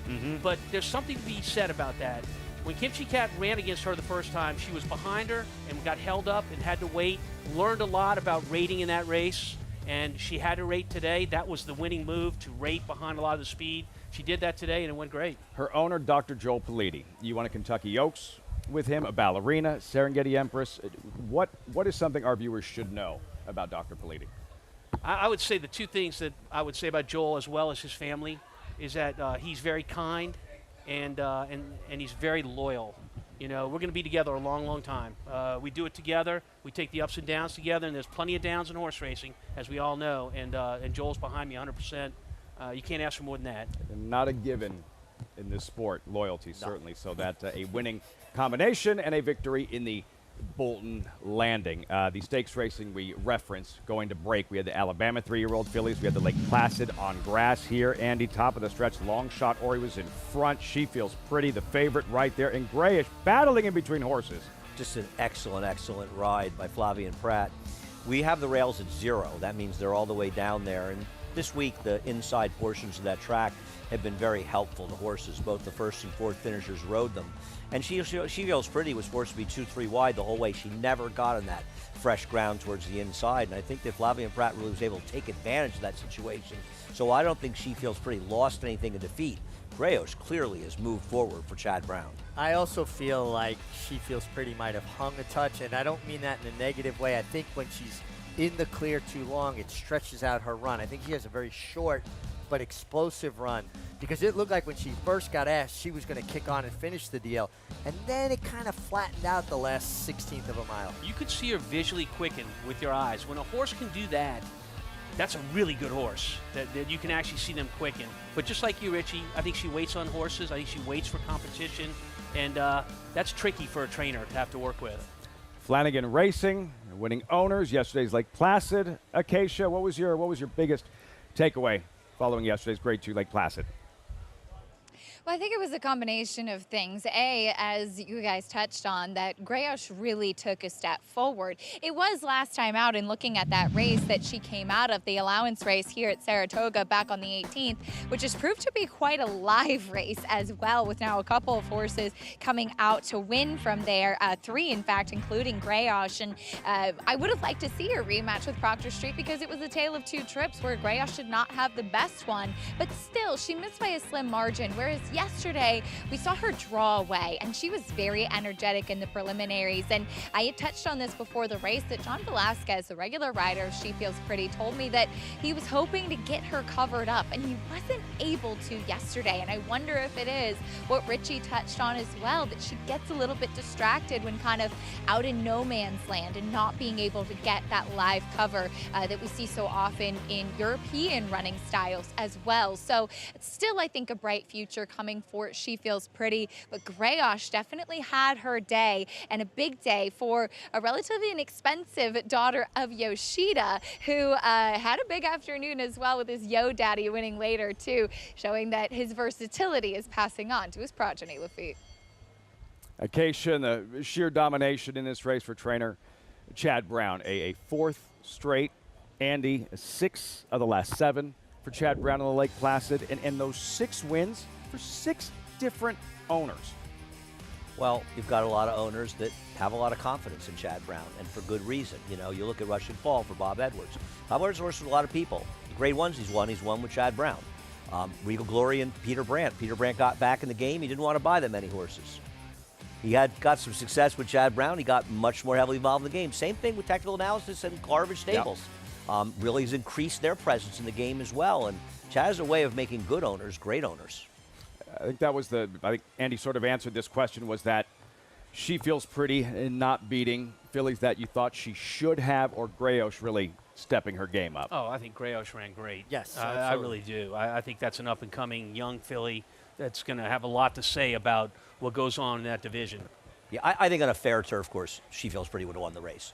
I'm not sure. Diana Pricing also ran very well, and she was affected by it as well. I look at the last race of She Feels Pretty, and obviously she's your horse. It's incredibly disappointing. She's very talented. You feel like I could have won all these races, and is a world where she could have won them. But if you take a step back and she's not your horse, or you look at the bigger picture, I don't think she's lost anything in defeat. I think she's going to head towards the Queen Elizabeth, the Grade 1 at Keeneland, as maybe the favorite, depending on what Euros could show up for that race. But pointing out that She Feels Pretty might have hung a bit, and I feel she did, is to take nothing away from Grayish, who I do think took a step forward and ran a tremendous race and showed a lot of courage coming through between horses, and got a tremendous ride from Flavien Prat. Maybe they'll meet again in the QE2 at Keeneland in October. Top class 3-year-old turf fillies. The 3-year-olds on dirt take center stage next Saturday. The Fighter, Dornick, Belmont winner, Haskell winner, co-owned by a World Series champ, Jason Worth, next week. Hopes to celebrate a Travers win at Saratoga.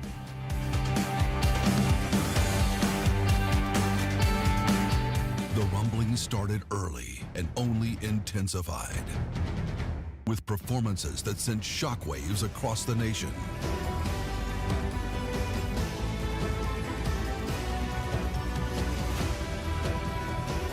At the center of it all, Epicenter is at the top of the 3-year-old class in the Run Happy Travers. Epicenter, 3-year-old champion by Not This Time. Coolmore America, home of champions.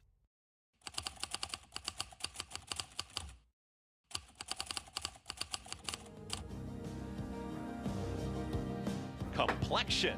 Phoebe in Wonderland. Galibrand asserts herself. Poppy Flowers putting in a late burst here. Poppy Flower with the momentum.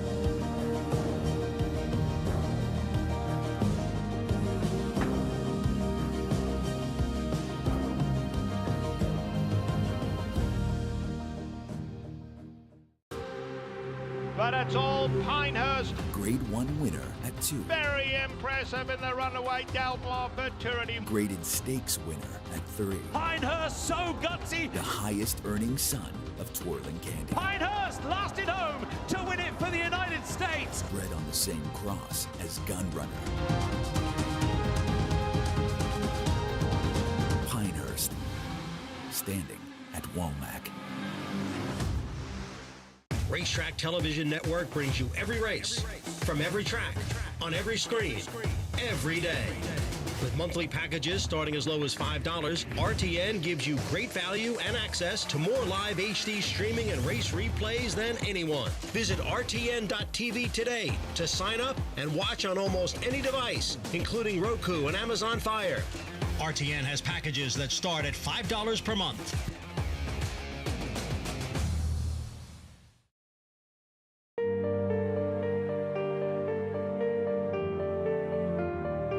Initially known as the Kenilworth Cup, the Man of War Cup is a solid gold trophy awarded to the winner of the Travers Stakes, or Midsummer Derby. Commissioned by Abe Orpin, co-owner and manager of Kenilworth Park in Windsor, Ontario, the trophy was created by Tiffany & Company in 1920 for the match race between Man of War and Triple Crown winner Sir Barton. Man of War won the contest by 7 lengths and drank from the cup in the winner's circle. In 1936, Samuel's wife Elizabeth donated the cup to Saratoga Racecourse. That same year, Granville became the first Travers winner to receive what is known now as the Man of War Cup. Each year, the original trophy is presented by a member of the Riddle family or the governor or lieutenant governor of New York to the winner of the track signature event. A smaller gold-plated replica of the Man of War Cup or Travers Trophy inscribed with the winner's name is prepared for the winning connections to commemorate one of the most prestigious victories in the sport. Jenna Antonucci knows all about the Man of War Cup, knows all about winning at Travers, the first female trainer to capture an American Classic in the Belmont Stakes. The scene a season ago, Richie and Arcangelo putting away the competition and Javier Castellano racking up a record 7th win in the Midsummer Derby. Yeah, Javier, he's won the most prestigious 3-year-old colt race in Saratoga of the summer 7 times, the most prestigious 3-year-old filly race, Alabama 4 times. Look at that reaction. That's what it's all about right there. And the fact that she had the strength of her convictions rewarded. She said, yes, I'm not going to run this horse between the Belmont and the Travers. I'm going to train it up to him. A lot of people probably wondered if that was the right move, myself included. She knew her horse, and she executed it perfectly. How hard is it to block out all that noise for a trainer, Tom? That's what I was going to say, Lafitte. There's a lot of pressure involved in that. You've got the media in your ear, the so-called experts, some of them that are questioning what you're doing. Why are you looking at Andy? And it's look, you feel it. You feel that pressure. Sure. And by the way, let's not let it be lost on us just how special a Triple Crown win by a woman is. That's awesome, and it's so overdue in our industry. There's so many prominent ladies that are involved in the horse racing industry, trainers as well as jockeys, everything. For her to pull that off, I just loved it. It was not that long ago where women were not allowed on the backstretch after nightfall. 1981, my brother took me to dinner, and he had to leave his wife at the front gate to drive me back to my room at Belmont Park because she was not allowed. Yes, because she was not allowed on the backstretch after dark. That's not just because you were there. That's Jockeys entering the paddock. Have you had a chance to see the Travers field yet? I haven't seen the field. Okay, yeah. So I'm curious to know what the filly drew. Where did the filly draw? You were busy winning stakes right races, in front of you, and Tom, she if drew you the were rail. looking Your at the first monitor. reaction, she's the co-second choice at 3-1 with Fierceness to the outside. Dornick, the favorite at 5-2. So Fierceness wins the draw for sure. That's exactly where he wants to be, on the outside. He wants to be in his own private Idaho, which he will be out the gate, and see what everybody's doing when he decides to move over, because there's other speed in there, obviously. I guess they don't think Sierra Leone drew great, but I don't think this idea that Sierra Leone needs to go around horses is really as valid as they make it out to be. So I like the draw for Sierra Leone. Torpedo Anna, that's a tough draw for her. While you were busy winning the Bolton Landing, that was the last thing said. Fierceness won the draw. The critics were talking about the race. $1.25 million on the So-called line. experts? So-called experts. Okay, I believe it's what Kenny McPhee called me. Can I read this Fox promo? I'm sorry. Thanks, man. Travers on Fox. 3.5 hours, 5 Grade 1 events, wall to wall. This is one of the greatest individual race cards anywhere in the world. I couldn't agree more. The Alan Jerkins has come up an incredible field, incredibly deep. Looking for something, the Forgo came up 8 deep. Looking for the fillies and mares and the ballerina as well. First lessons on Friday, but the Sword Dancer's the other Grade 1. It's a tremendous, tremendous card. I do have a question though with the Travers. It's run every year about 3 weeks before the end of summer. Can we eventually stop calling it the Midsummer Derby and call it the Late Summer Derby? I want to get there. Have you always been this way? Yeah. I don't guess anybody knows what just happened to John do there. Takamis, our cameraman, just chimed in. He's known me longer than, well, Miggs known me a long time. Tyler Gaffleon just won the Bolton Landing for you, Tom, and the success you two have had together. Just how that relationship clicks between a rider and a trainer. Well, it's pretty easy. I asked him to ride about 30 horses, and his agent, Matt Musiker, agrees to about 5 of them, and they tend to do well. So it makes it look really, really good, our relationship. And what he's done this meet, Richie, winning at the highest level, Tyler Gaffleon, graded stakes wins, a Grade 1 win of the Vanderbilt with Nakatomi, and last week, no, this was the Kelso, but he also knocked down that 4-star Dave. But not just the number of wins, but winning the right kinds of races. Winning the right kind of races, but consistently putting his horses in position to win every race, every day. And to me, that's the mark of a top rider, the consistency factor here. And listen, Tyler was bred to be a rider. His grandfather was a rider. His dad was a rider. And I'm so old, Tom, not only did I ride with his dad, I rode with his grandfather, wow. too. Really? Yes. Yeah. That caught me off guard as well. Davey, Florida product. Tyler Gaffleon. Carl Spackler in the 4-star Dave. And another win in a stakes race just moments ago in the Bolton Landing. Post parade for the 8th. 7-1 shot drawn inside. Albedo. Yeah, we'll see. Albedo's making just the second start off a little bit of a layoff and stretching out to a mile. Has to improve, but open field. That's not Albedo. Who is that? That was Neptune Beach. It just went through. A new the gelding? 2. Yep. Neptune Beach, then number 3 here in Waffler, 16 race maiden, back to the main track. Waffler does have dirt race, can win this, but he's also had a lot of chances. Senegal for Belmont. Travers winning trainer Jenna Antonucci. Yeah, lightly raced. She has some speed. Let's see if that one doesn't improve here. Slow down, Big Andy. Not even going to say it. Clearly not named for me. Switching to Domestino, first time in the dirt for Dominic. Did not run well for Bruce Levine the first 2 times on dirt. Burning Beauty, class drop, back to the main track. I can go for this horse. First time gelding. Tyler's on, dropping class, as you say, Lafitte. It's a competitive race. Tis the Prince, who's been very one-geared.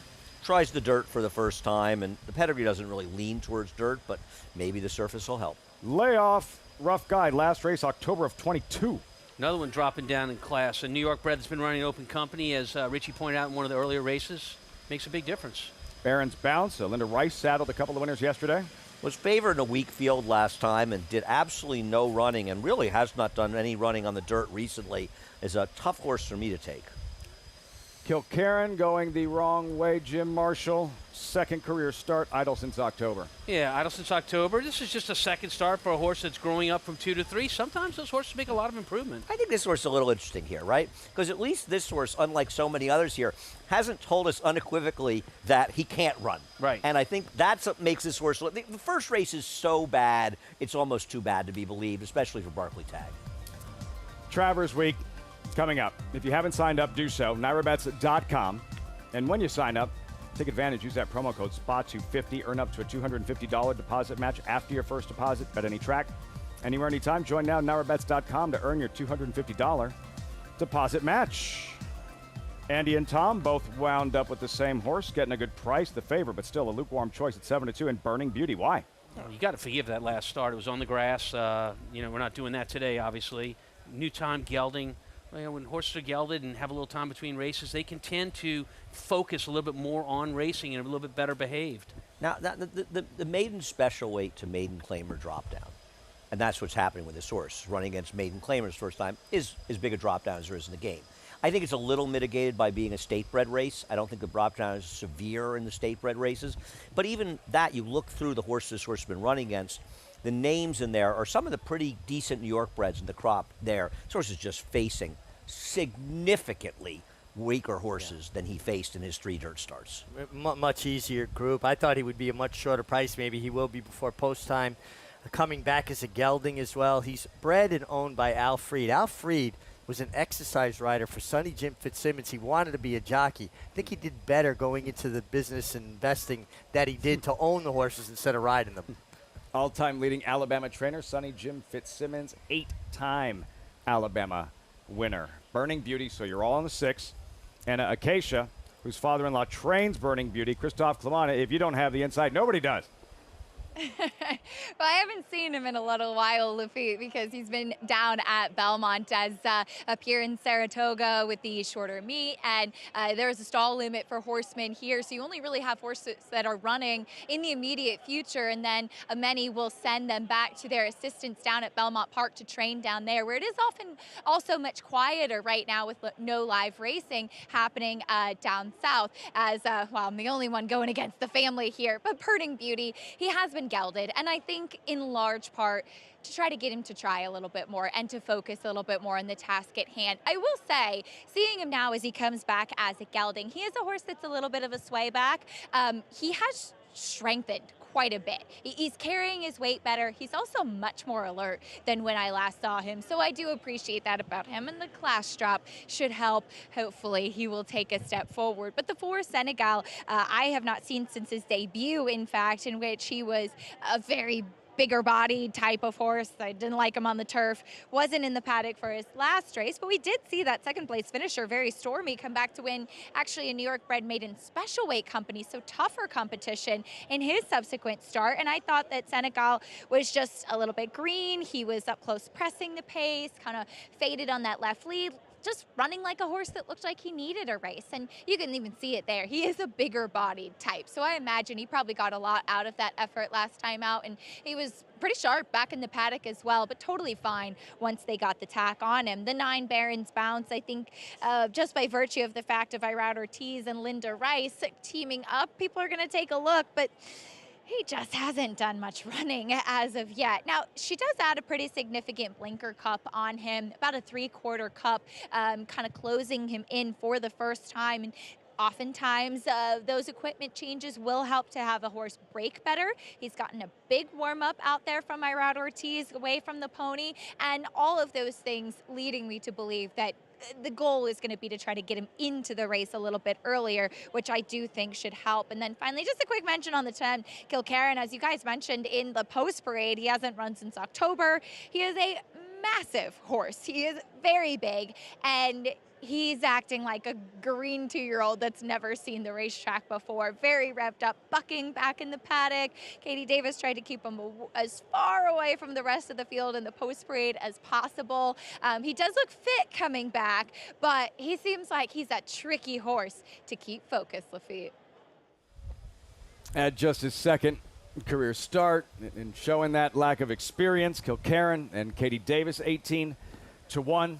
So Christophe Clement trains Burning Beauty. You're all on Burning Beauty. Acacia, the only one not going with Burning Beauty. That makes I don't me know nervous. How confident I'd feel moving forward. Well, I mean, I think Acacia's got the logical other horse, and it's the second choice, and I think she's right. I mean, Senegal feels like the speed in there. We saw the second place finisher in the race that Senegal is coming out of, Very Stormy, move up from a maiden $30,000 claiming race to win a maiden special weight this week.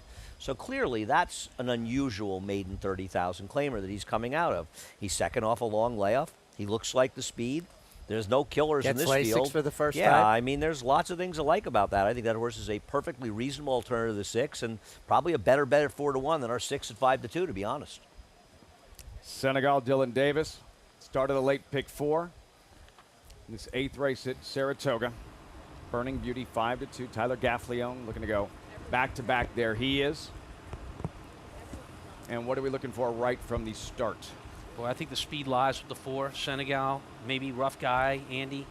I think those two. I think Tyler's got to get show the positioned, way. too, with the 6th, Burning Beauty. And I agree with you. The 4 is supposed to be in front with a clean Blake. But I agree. Any of the 6, 8, and 9 could be behind this horse. But if you're the 4, if you're Dylan on the 4, you're supposed to be going. Yeah, I totally think you agree. take no prisoners in this field. Post time. Belmont Stakes winning trainer. Travers winning trainer. Jenna Antonucci looking on. Senegal. She trains. Number 4 at 7-2 with Dylan Davis. Moving into line for the start of the late pick 4. Post time for the 8th. Live from Saratoga on Fox Sports 1. Here's Frank Miramati. Thanks, Lafitte. Here's Senegal going in. Slow down, Big Andy. Rough Guy.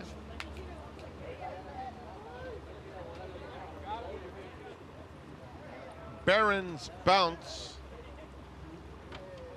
And the last one to load is Kilkerran. Going in.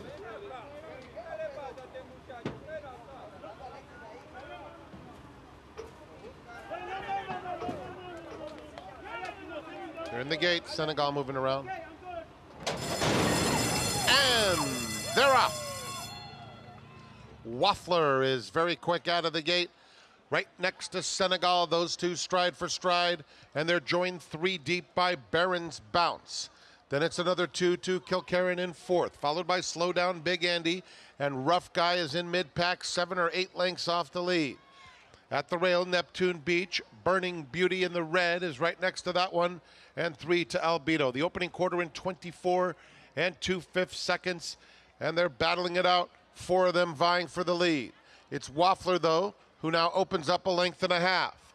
Barron's Bounce is in second. Kilkerran is widest of all. Senegal is the chestnut on the rail. 2 more lengths. Burning Beauty is making some headway. Right next to Slow Down Big Andy, that pair with 6 to make up past the half-mile pole. Rough Guy, followed by Neptune Beach. Neptune Beach just went by Rough Guy and Albedo. 47 and 4 for Waffler. It's Waffler 3/4 of a length. Pressed by Barron's Bounce coming to the quarter pole. These two are on even terms, and Barron's Bounce is now up to take the lead. It's now 4 back to Kilkerran. At the rail comes Senegal.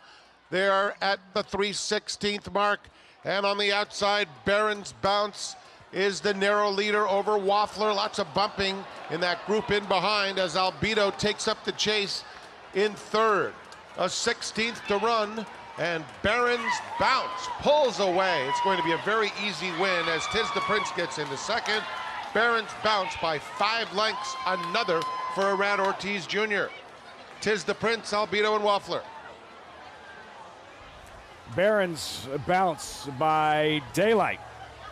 In the 8th here at Saratoga to kick off the late pick 4, Arad Ortiz, another win on the afternoon.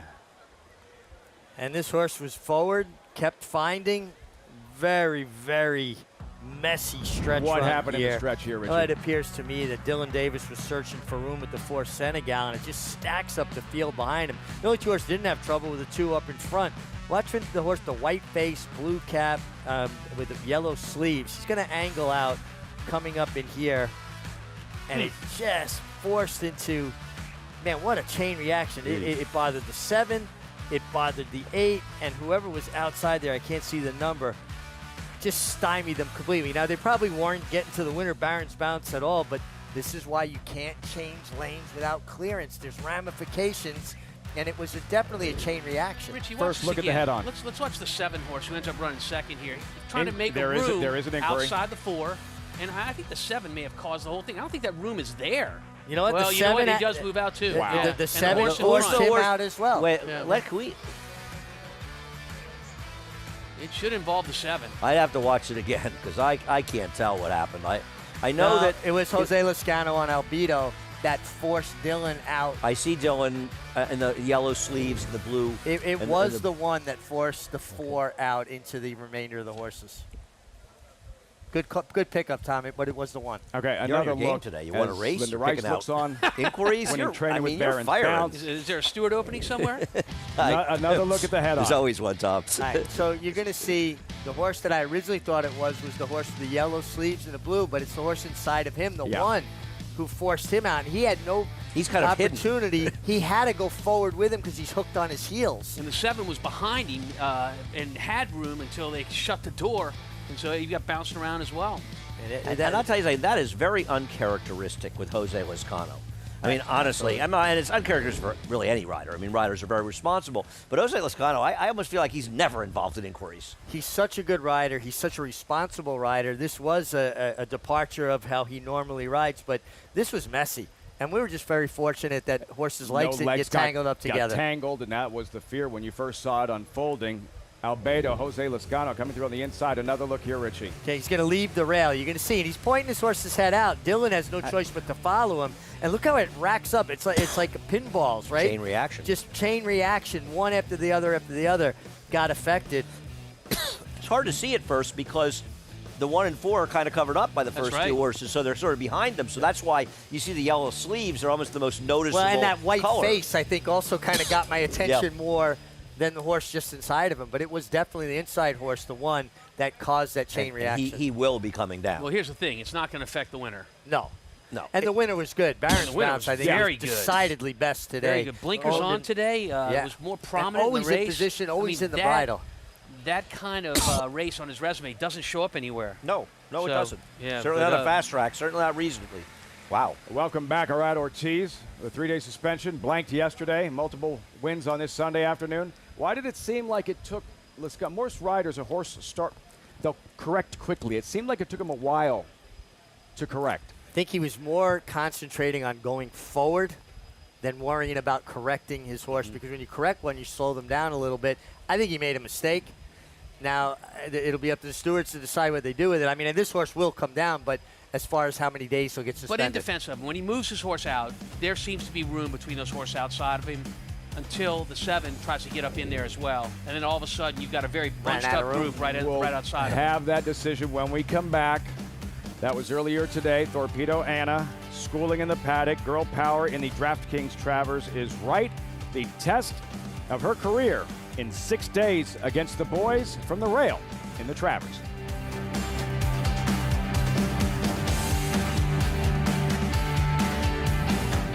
Curlin's Grade 1 son, Solomini, New York's leading sire of 2-year-olds in 2023 and sire of Grade 2 winner Winstock. Winstock's just the leader from Stronghold and Coach Prime and Winstock. New York Stakes winner My Shady Lady. My Shady Lady gets the victory. 2024 Stakes winners Solo Shot. Solo Shot and also Geopolitics in a tight photo. And Doc Sullivan. Doc Sullivan dominates the Mike Lee. Solomini, standing at McMahon of Saratoga Thoroughbreds. There's a big, bold, beautiful world waiting to be explored by you and your friends, of course. But not just any friends, the best of friends. The kind of friends who let you do you. Because in this world, it's positive vibes only. And when you get in the zone here, you stay a while. These aren't just good times, they're the best of times. And your time is now. So come explore. Resorts World.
Welcome back, Saratoga Live.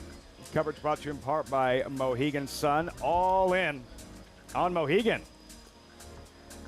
4 stunned individuals on set here as the announcement, what was just announced, no change involving the incident in deep stretch of this 8th race at Saratoga. Reaction, gentlemen.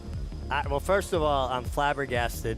Now, I am assuming they're saying that it didn't cost anybody a placing. How you could make that judgment call with the way these horses were completely knocked sideways and we're in the midst of mild rallies, to me, it's incredible that there wasn't a change here.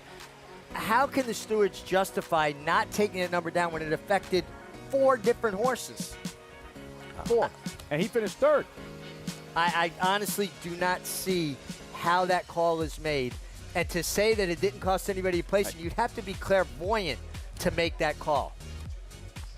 I am Switzerland in this decision. Well, Tom Amos doesn't want to get disqualified. So Tom's not knocking any stewards here, okay? I'm with Richie, and you know, I'll say one thing. Stewards are going to make decisions that Richie will agree with it, and I'll disagree with it. Okay, we've had plenty of arguments about takedowns. That horse could have come down. I'm like Richie. I'm flabbergasted it didn't come down. I'm watching it, and I'm thinking, I don't know how a horse doesn't come down in that situation. I agree with everything Richie said. It did not affect me in any way, shape, or form. No. Watching it as an objective observer and somebody who is watched races my entire life, rode 30,000 of them, I cannot understand that call at all. And it also seemed like the tone they set at the beginning of the meet was we're not going to have this nonsense. Now what message does it send? Oh, I guess anything goes again. Well, I mean, to be fair, and I don't think you're saying this, I don't think Jose Lezcano wanted anything like that to happen. Of course he didn't want it to happen, but I think, it happened. But you're dealing with, we talked about this, lower level horses. They're not going to react as well as other horses, right? I mean, Tom, you can talk about that. And this horse just, Jose sort of came out, and the horse just kept drifting, but he's the one who initiated him coming out, isn't he? Well, I mean, look, there were some things that happened when he did come out, right? It wasn't all that tight between the outside horses, but there was a horse, the 7, that was trying to make a move in between horses at the time he did it. All of a sudden, everything tightened up, and there was a chain reaction to the whole thing. But it's hard to look at that and not think that the foul was not committed somewhere down the stretch of that race. Well, we do a stewards recap, and I'm curious to know what the thinking was in the booth. Maybe there is a thought process that we're not understanding, because I don't know how you watch it and you don't think that horse should come back. No, and listen, I'm a Jose Lezcano fan. I think he's a tremendous rider. I think he made a mistake.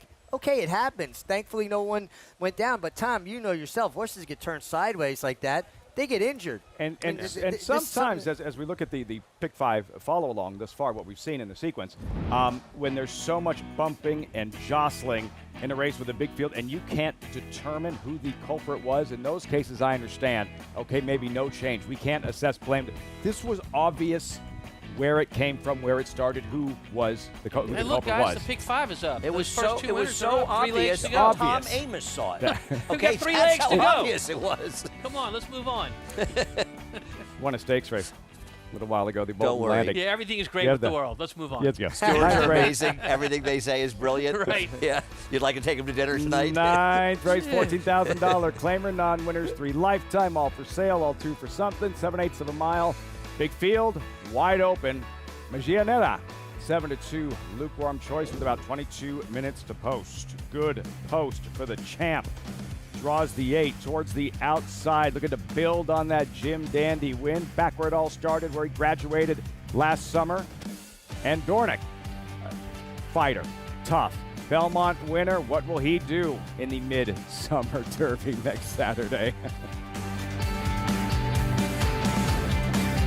Connect, a Grade 1 winning millionaire, making his mark as a sire with Rattle and Roll, a Grade 1 winning 2-year-old, and multiple graded stakes winner. Graded stakes winning 2-year-olds, Hidden Connection, and Whitwater's Rand. Graded stakes winning 3-year-old, Implicated. Connect, a proven sire in the making. Standing at Lane's End Farm. Horse racing? Check. Weekly promotions? Got 'em. Huge payouts? you bet. With Naira Bets. Download the app today and bet on any track, anywhere, anytime with live HD horse races, betting tips and tutorials, expert picks, and more. You bet with Naira Bets. Join now for a new member bonus at NairaBets.com. He always showed up. From June at 2 and through 2 championship seasons, week after week after week of consecutive works. That's toughness. He always showed off. You know all about those 4 G1s. Here's his maiden on the Derby undercard. That's brilliance. Now his yearlings are at the sales. That's opportunity. Essential quality. Showtime. Who's in for Mohegan? Obviously everyone. We're off to the races, and it's you for the win. A moment of calm before the dark and stormy. High score, one more, dance floor. Who needs skill when you have style? And feeling like it's the best time ever? Smile. Abs, craps, and nightcaps? Yes. Then it's down for the thread count to start it all again tomorrow. This is how it feels when you're all in for Mohegan. Mohegan Sun. And next week, it's going to be awesome. Travers week. That statue, what colors will we see on Sunday following the Travers? Arcangelo a season ago. This year's edition, the field drawn earlier today, 8 deep, mile and a quarter, $1.25 million with serious championship implications. Dornick comes in hot. 2 straight Grade 1 victories, 5-2 morning line favorite. 3-1 Torpedo Anna, 3-1 Fierceness Co. second choice. And Torpedo Anna taking on the boys because essentially, Tom, she has run out of competition among her own gender at the highest level. Her most recent, this route in the CCA Oaks. I think that's well put, Lafitte. She has run out of competition against the girls. She's so dominant. This is after not breaking well, regaining her position, and just taking on a group and making them look like they're not anywhere near her class, because they're not. And that goes back to the Kentucky Oaks, the Fantasy at Arkansas, and this race as well. She is not only a quality filly, she's a quality filly that has a real chance against the boys next week. I agree. She's a special talent. She does things so easily. This is her working. Now, she's working at 59-4. You watch this. If you didn't have a clock on her, you think she's just in a high gallop.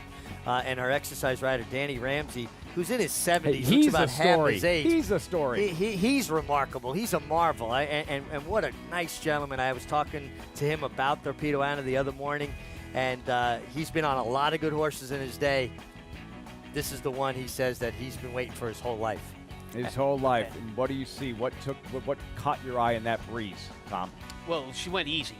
You know, there are times where you can see a horse moving and know that there's a lot more left. You saw it there. He's high in the saddle.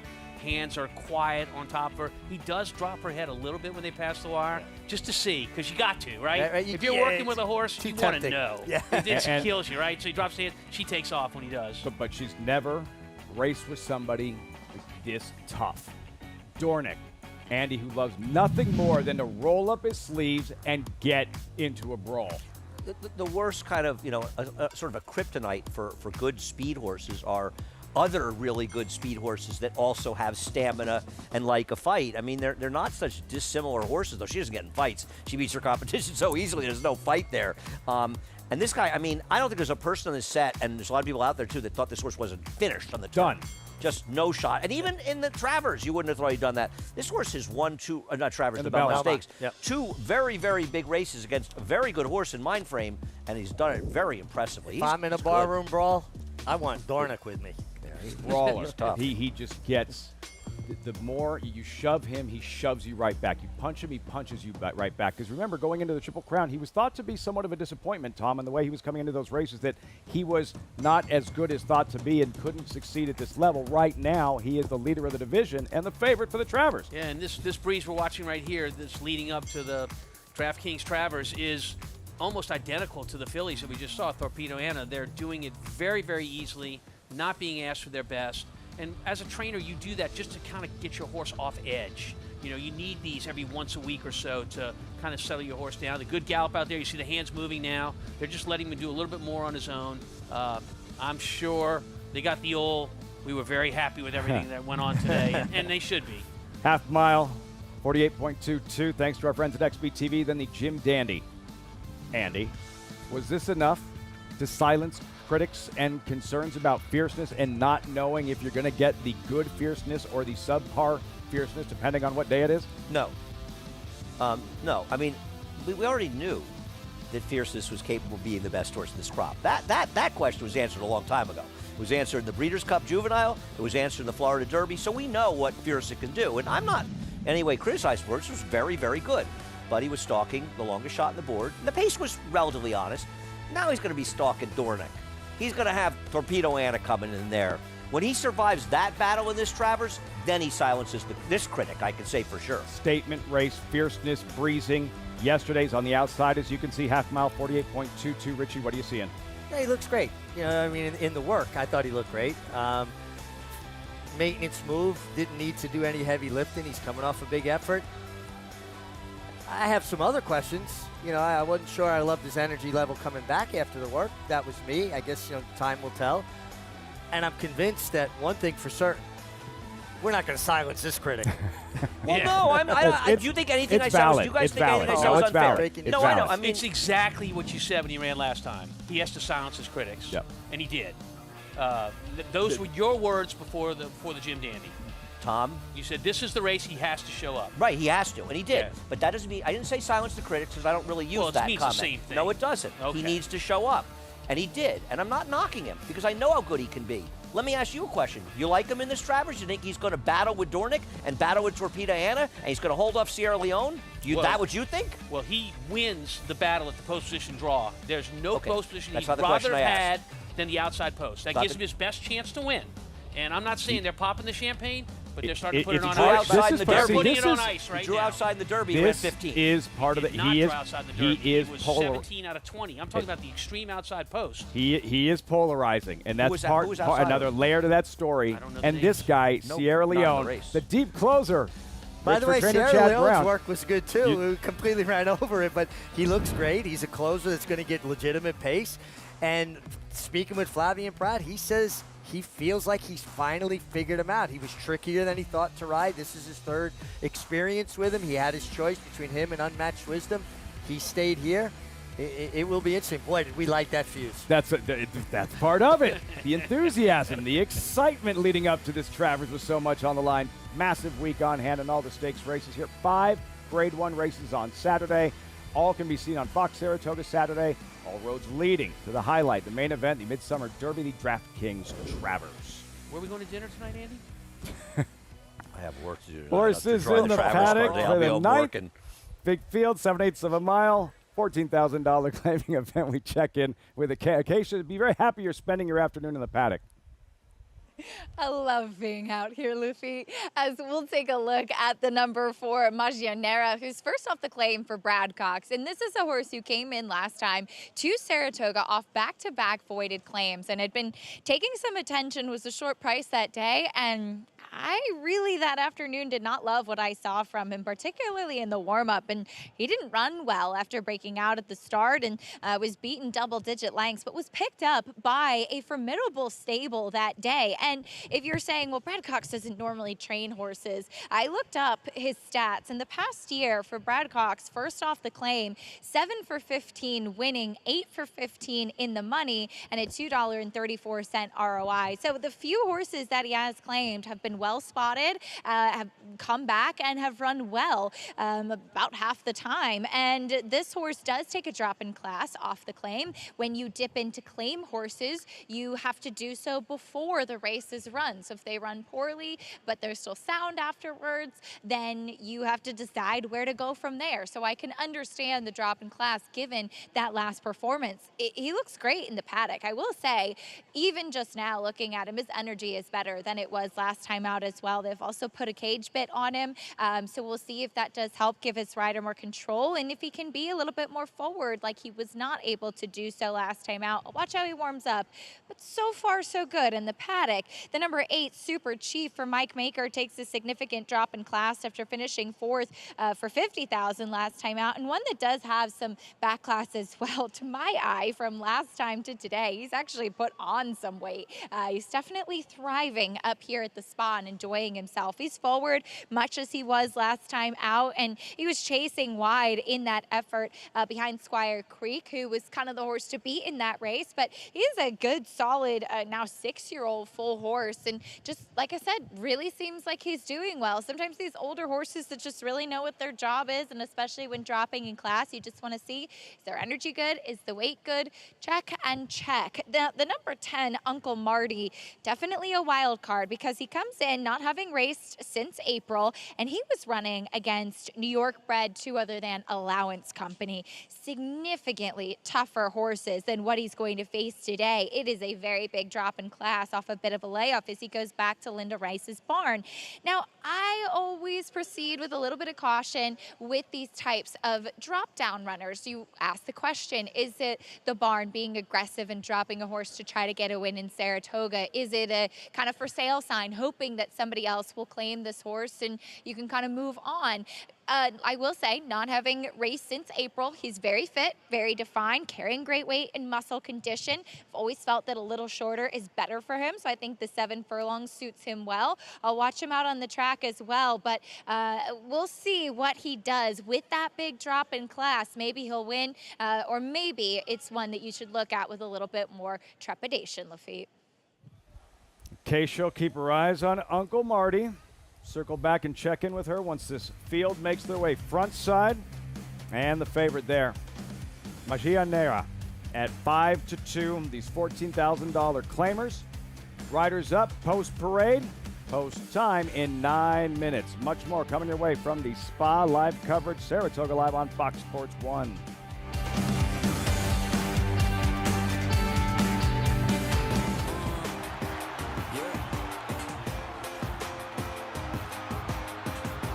$1 million did I hear? $1 million. $1 million on a pay for your mama. $1,400,000 on a pie. $1,500,000 and $1,600,000. $150,000. $1,550,000 and a half.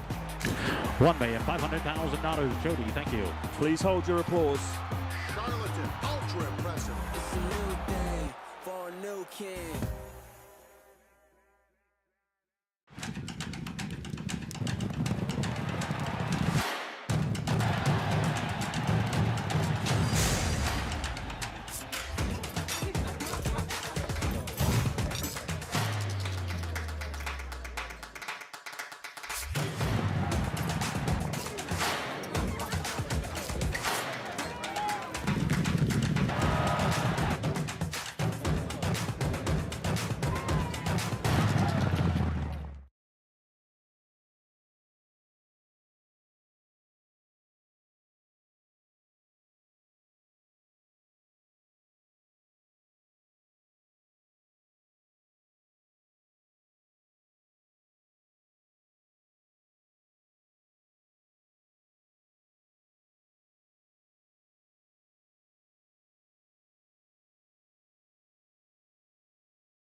Our audience misses the best stuff when we're in commercial.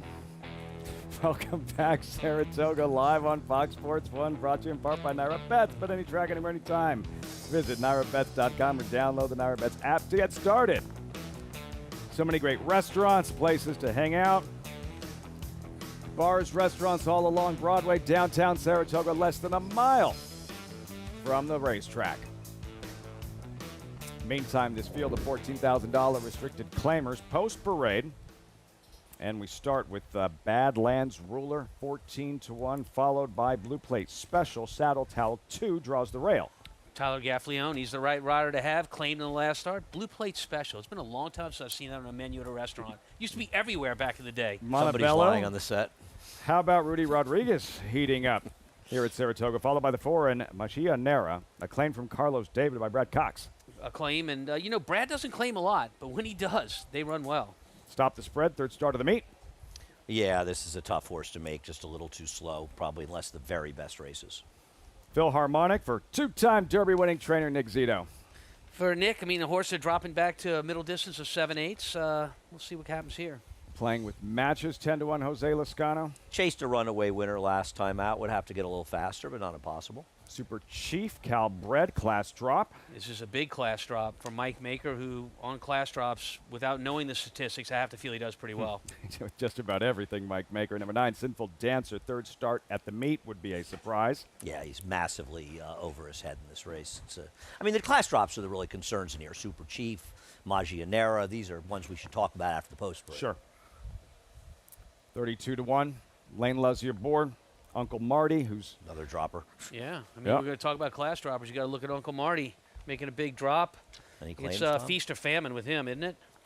Linda Rice looking for back-to-back wins in South Street. Claim from David Jacobson by Oscar Barrera. I have some smart friends that like this horse, South Street. I don't like him at all. Thank you, John. We'll break from Yaddo. There's a player in this spot, in my opinion. He's a 12-hole. He's going to get some value there at 12-1. I think he's up there with one of the contenders. I bet him. I like him in this race. Well, I thought that. Not anymore. Well, you look at him in 2 back. He ran very well chasing the pace in there. And then last time, he chased just a wild pace where the horse who was second was setting it. And I thought he, kind of took the starch out of him. I think he's a player. It's a very, very tough race. And the thing is, you've got all these drop downs, and you want to try to beat one drop down. You say, I don't trust Uncle Marty. Right. I don't trust Super Chief. I don't trust Magianera, and there's reasons not to trust any one of them. The problem is one of them probably shows up, right? So it's the mindset of the trainer, right? So with these horses that are making a drop down is because the trainer feels that, these horses aren't as good as they could be and, wants to move them on because a number of these drop downs, there are going to be a number of horses claimed out of this race. And the drop downs almost assuredly going to get claimed. And when you're handicapping, you have to read that trainer. Who does it and who does it with good intent of trying to win at a lower level because the purse is good. The one you fall on is Mike Maker. He does not, I don't think, have great numbers. I don't have him in front of me on 50% or higher drop downs with the returns. Linda Rice has some pretty good numbers with that. As for the man on the mic, Frank Mirmati, second full summer here at Saratoga. I know what he's doing. He colors in between races. He has a big color book collection. Yep, it's good too. He stays within the lines and very meticulous. His system in preparation. If anybody watching has ever tried to call a race, like mute the television. Many may have the television muted now, but mute the TV during the race. Try and call a race. You'll see how incredibly difficult it is. What a skill it is for a track announcer. It's tougher than listening to what you're saying with the sound muted. It's incredible. It really is a great skill set. It's a bucket list thing of mine. I really want to do it. You've been talking about this for about a month. Yeah, it's something I would really like to give a try, not as a career, just as an experience. But I have so much respect for all the great race callers over the years. I grew up listening to Dave Johnson quite a bit. Down the stretch they come, and it always got my blood up, if you will. So they've got to tell the story, right, when they're calling the race. Not only where the horses are positioned, but how fast the race is going, who looks like they have horse, who doesn't. When you can just listen to a race call without seeing it, you can visualize, those are good race callers. Frank Mirmati is at the top. Something I never want to do, Frank. Actually. Right at the top here at Saratoga, the voice of Saratoga for a second consecutive summer. Next Saturday, he'll call his second Travers. We check in with Acacia. Well, I've had to tap in as a fill-in race caller once when Maggie Wolfendale and I were on set and we had to tag team race calls a couple of races early at fairgrounds. Not an easy job, and especially as Frank often says, with some of the trees here and trying to get a clear vantage point. So much respect for Frank and all the race callers and all that they do. As we'll take a look at the 2 Blue Plate Special, who's first off the claim for Joe Sharp. And I think it's interesting looking at this horse because Andy Serling and I, Andy, you and I have discussed this several times. So sometimes you look and see a lower profile trainer such as claiming off of Randy Prasad and you think, well, immediately they're going to move forward. Not necessarily. And this horse is pretty cool on the board right now. I will say he's one that always carries good weight, even with his previous connections. He looks great out there on the track. He sometimes doesn't warm up the smoothest tape, maybe takes a little bit of time to get going. He looked fine to my eye out there on the track, and we'll see if he can take a step forward. He has a little bit of back class, but he needs to be able to find that, and he is one that does come from very far off of it and hasn't been good, especially lately, getting out of the gate. And talking about warm-ups, the 10 Uncle Marty I touched on back in the paddock. I would watch him and see how he was moving out on the track. He did perk up. He warmed up nicely out there on the track.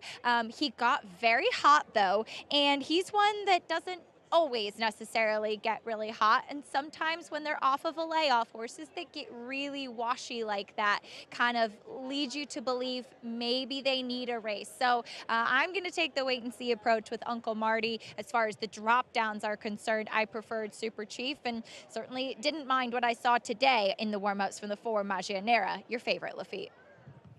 Linda Rice looking to go back-to-back. Barron's Bounce in race 8 with Rod Ortiz. Now with Jose Ortiz in race number 9. And Richie, you're going with the aforementioned Magianera. Yeah, Magianera is the favorite, but outstanding appearance. I mean, just a head and shoulders above anybody else from an appearance standpoint, and he makes sense on paper, and that's what you try to match up. And frankly, his name means black magic, and maybe I need a little black magic to pick a winner. I want to sort of take the opposing view on that.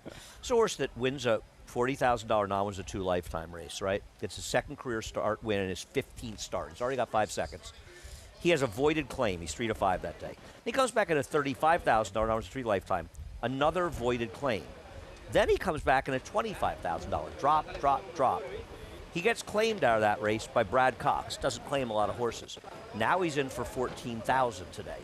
I think there's a lot of negatives for horses 2-1 who can absolutely win. And All even fair with points. those negatives, he's got 2 wins in 5 seconds. He's not a winning type even. And I'm just that's why I'm against it. Very quickly, when you see voided claims and a horse gets claimed to someone else, you always look at the work pattern. Brad has worked this horse 3 times since the claim. He's very comfortable with this horse. He's very comfortable, hoping he gets claimed and wins. Frank Mirmati with the load-in call. Post time for the 9th of 11 on this Sunday from Saratoga on Fox Sports 1. Last one in. Thank you, John. They're in the gate.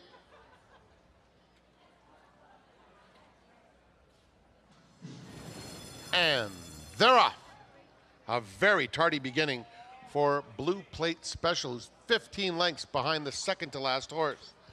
Thank You, John is going out for the early lead, playing with matches, comes away in second, and they're joined by Sinful Dancer moving up, and in between those two, Stop the Spread is very eager and has to tap on the brakes. Just in behind them comes Super Chief with Montebello 6 lengths off the lead. It's another length back to Magianera, who is 5 lengths clear of Badlands Ruler. The opening quarter went in 23 seconds flat. Philharmonic is just outside of that rival. It's another length and a half to South Street in a strung out field, who's 5 clear of Uncle Marty, and Blue Plate Special is well behind. They're coming to the quarter pole, and it's Thank You, John on the inside of Sinful Dancer. They are joined by Super Chief, looming large in the green silks on the outside, third. That group is followed by Stop the Spread at the top of the stretch. Thank You, John, trying to dig in. Tackled now by Super Chief, and Magianera is starting to storm home as the new leader is Super Chief. Super Chief, 3-length lead with a 16th to go. Magianera's coming fast. It's going to get close. Super Chief, Magianera, here it is. Super Chief held on. Maginera just missed, and Montebello came from far back to be third. Thank you, John was fourth. Driving finish and Super Chief just able to hold off the late charging favorite Maginera in the ninth at Saratoga. Yes, Super Chief was very resolute. Took the lead, turning for home, made that kind of nice, easy outside run with Ramon Vasquez, who has quietly put together a decent meeting here, coming here for the first time, and he held off Maginera, who looked like he was kind of content to run up alongside of him, right? Yeah, Maginera doesn't want to win. I mean, it's obvious. He had every right to win this race. He was so wide around the turn and wide coming home. I mean, nothing wrong with being wide in the straightaway, but he was wide around the turn. I thought he finished up pretty strong. Interesting, these two guys, Mike Maker, who wins the race, and Brad Cox, who runs second, they made their living with claiming horses before they got really good and started getting the good horses. And the pace really just completely fell apart. My 12, actually, a nice ride by Louis Rivera, trying to bottom the field out, just not good enough, and the pace finally took a toll on him, but there's bumping. I think it's possible the aide came out and made contact with the runner-up, I always say Maginera. I go with whatever Acacia. Okay. She pronounces. Maginera. Maginera. Okay. But watch right here. Watch the little change in stride. Yeah, right there. that's fair. I mean, we need to see a head-on to really see what it was. Good indication. You know, when there was that DQ in the last turf race, there was a last race DQ in a turf race, and you could see the same thing. First look at the head-on.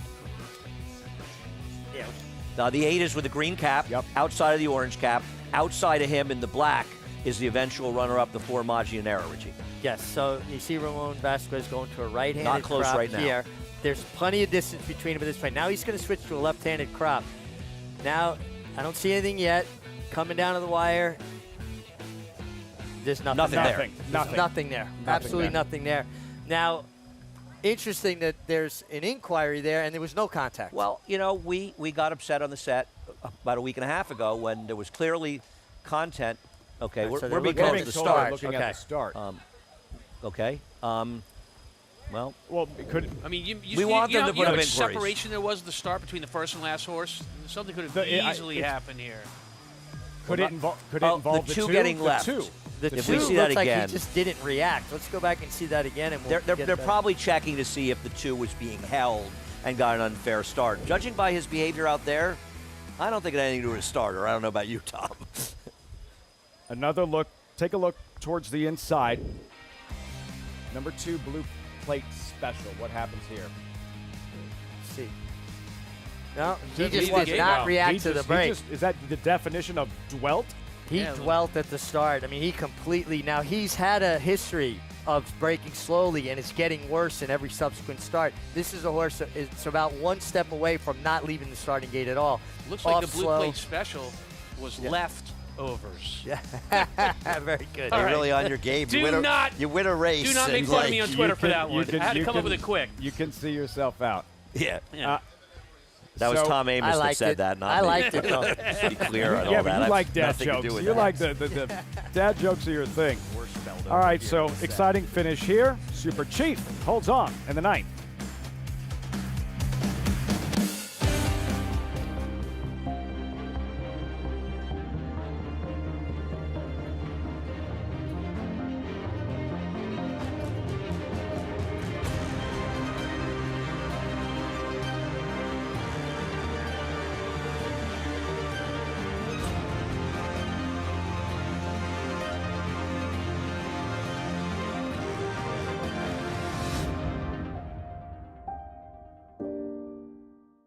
Horse racing? Check. Weekly promotions? Got them. Huge payouts? You bet. With Naira Bets. Download the app today and bet on any track, anywhere, anytime with live HD horse races, betting tips and tutorials, expert picks, and more. You bet with Naira Bets. Join now for a new member bonus at nairabets.com. The sun shines bright on Caraconte. His first crops of racing age are showing brilliance on the racetrack with a high percentage of stakes winners. His versatility is evidenced by winners on all surfaces across the globe. Spandarella could not have been more impressive. The sun shines bright on this value sire. Fair down 25, fair down 25, fair down. Thank you. Right here, 525,000. Caraconte, standing at Gainesway. Program trading in naval power. What a thriller. Photo. In Italian to win it. And it will be McCulloch. Domestic spending. Ocean Road. Victoria Road. Digital Age. And Pearl. State of Rest. Newspaper of record.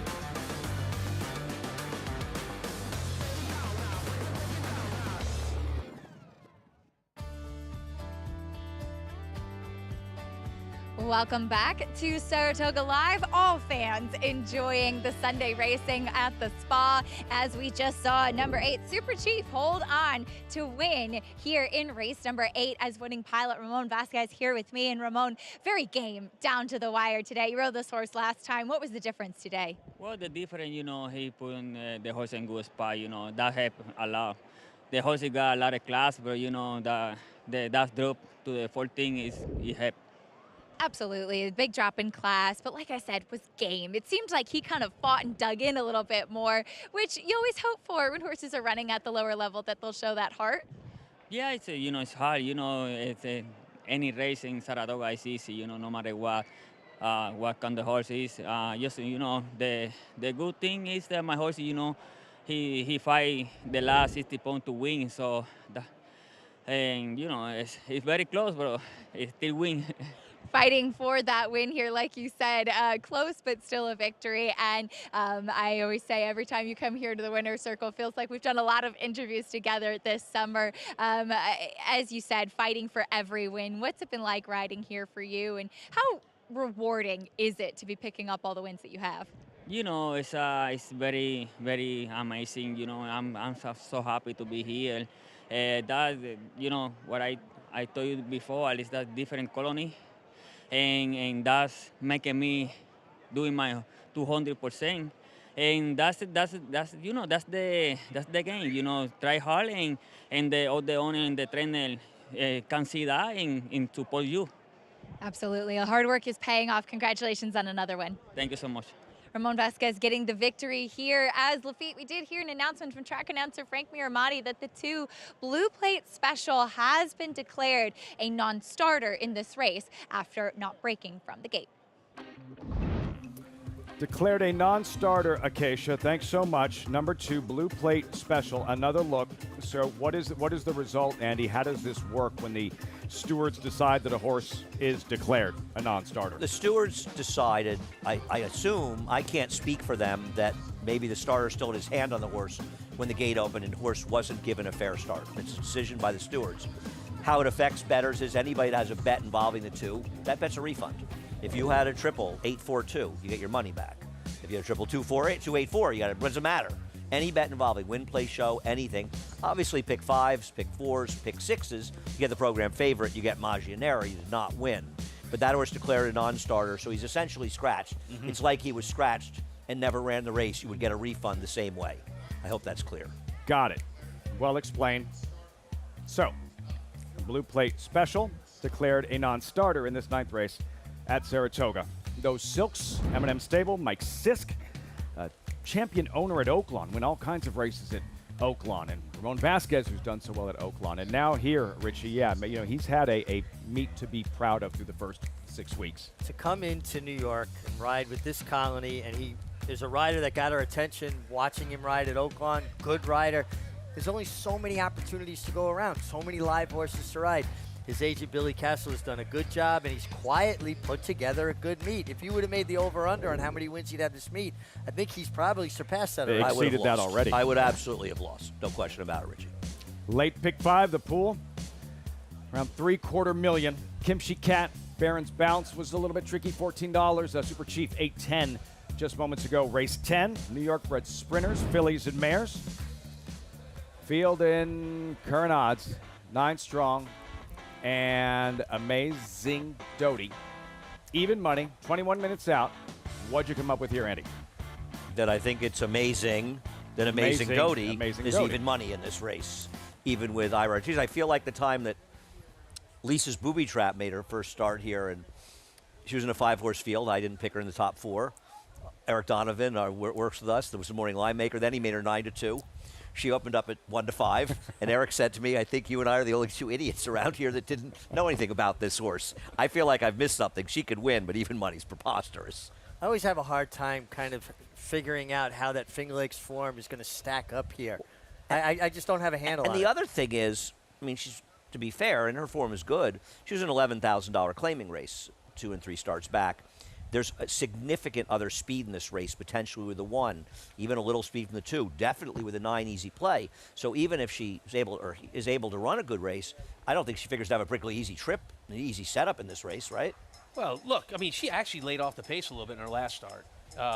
There was a pace setter in there. She laid to the outside, so she can finish up. She won her last 3 in a row. 8 of 20 lifetime. Come on, man. You got to give this girl some credit. So you're going to bet her at even money? I didn't say that. Don't put words in my mouth. You always say that. That's your Rod job Ortiz, to put him in mind, right? Always over bet, but he's in one of those grooves. 3 wins thus far. Ortiz seeking a 4th in the upcoming 10th of 11 on the Sunday at Saratoga, plus the weekend stakes recap. And the Alabama, the highlight of week 6, the stakes races and everything you may have missed. A recap of the stakes races from this Alabama week at Saratoga. A reputation of excellence isn't built overnight. Day by day, year by year, decade after decade. For over 100 years, Claiborne's commitment to quality has led to unrivaled success. 10 Kentucky Derby winners, 6 Triple Crown winners, 17 Horses of the Year, 23 Hall of Famers, and over 300 champions. Building on the past, building for the future. Claiborne Farm. The tradition continues. Good afternoon, ladies and gentlemen. On behalf of the management and staff of Keeneland, I would like to welcome you to the September yearling sale. Good to have you back with us. It is the marketplace. It's electric. Quality in quantity. Some of the absolute best horses. These are the horses we're going to be cheering on in the next 4 or 5 years to come. It's Shareholder to win the Norfolk. Dornick win the Belmont Stakes at Saratoga. Randomized in a dramatic photo finish in the Ogden fifth.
A big move from Jimmy P. Jimmy P sprinting away from pick a number.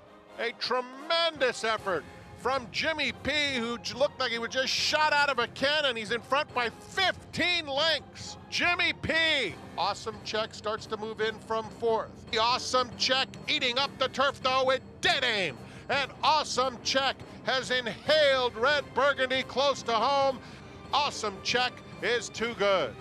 And in between them, here's Courtly Banker joining the party through the opening stages, now taking second. The field turns for home. Courtly Banker on the outside of Fidelite Coyote. Courtly Banker, Fidelite Coyote. Courtly Banker.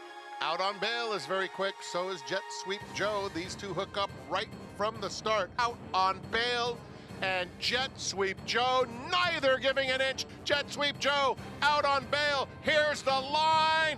Out on bail. Majestic Return has her head just in front, but she's joined immediately by Tricky Temper. Tricky Temper is let loose, though, and will come right after Lilu. Tricky Temper and Flavian Pratt by 3. Flavian Pratt has a good hold of Grayosh in third.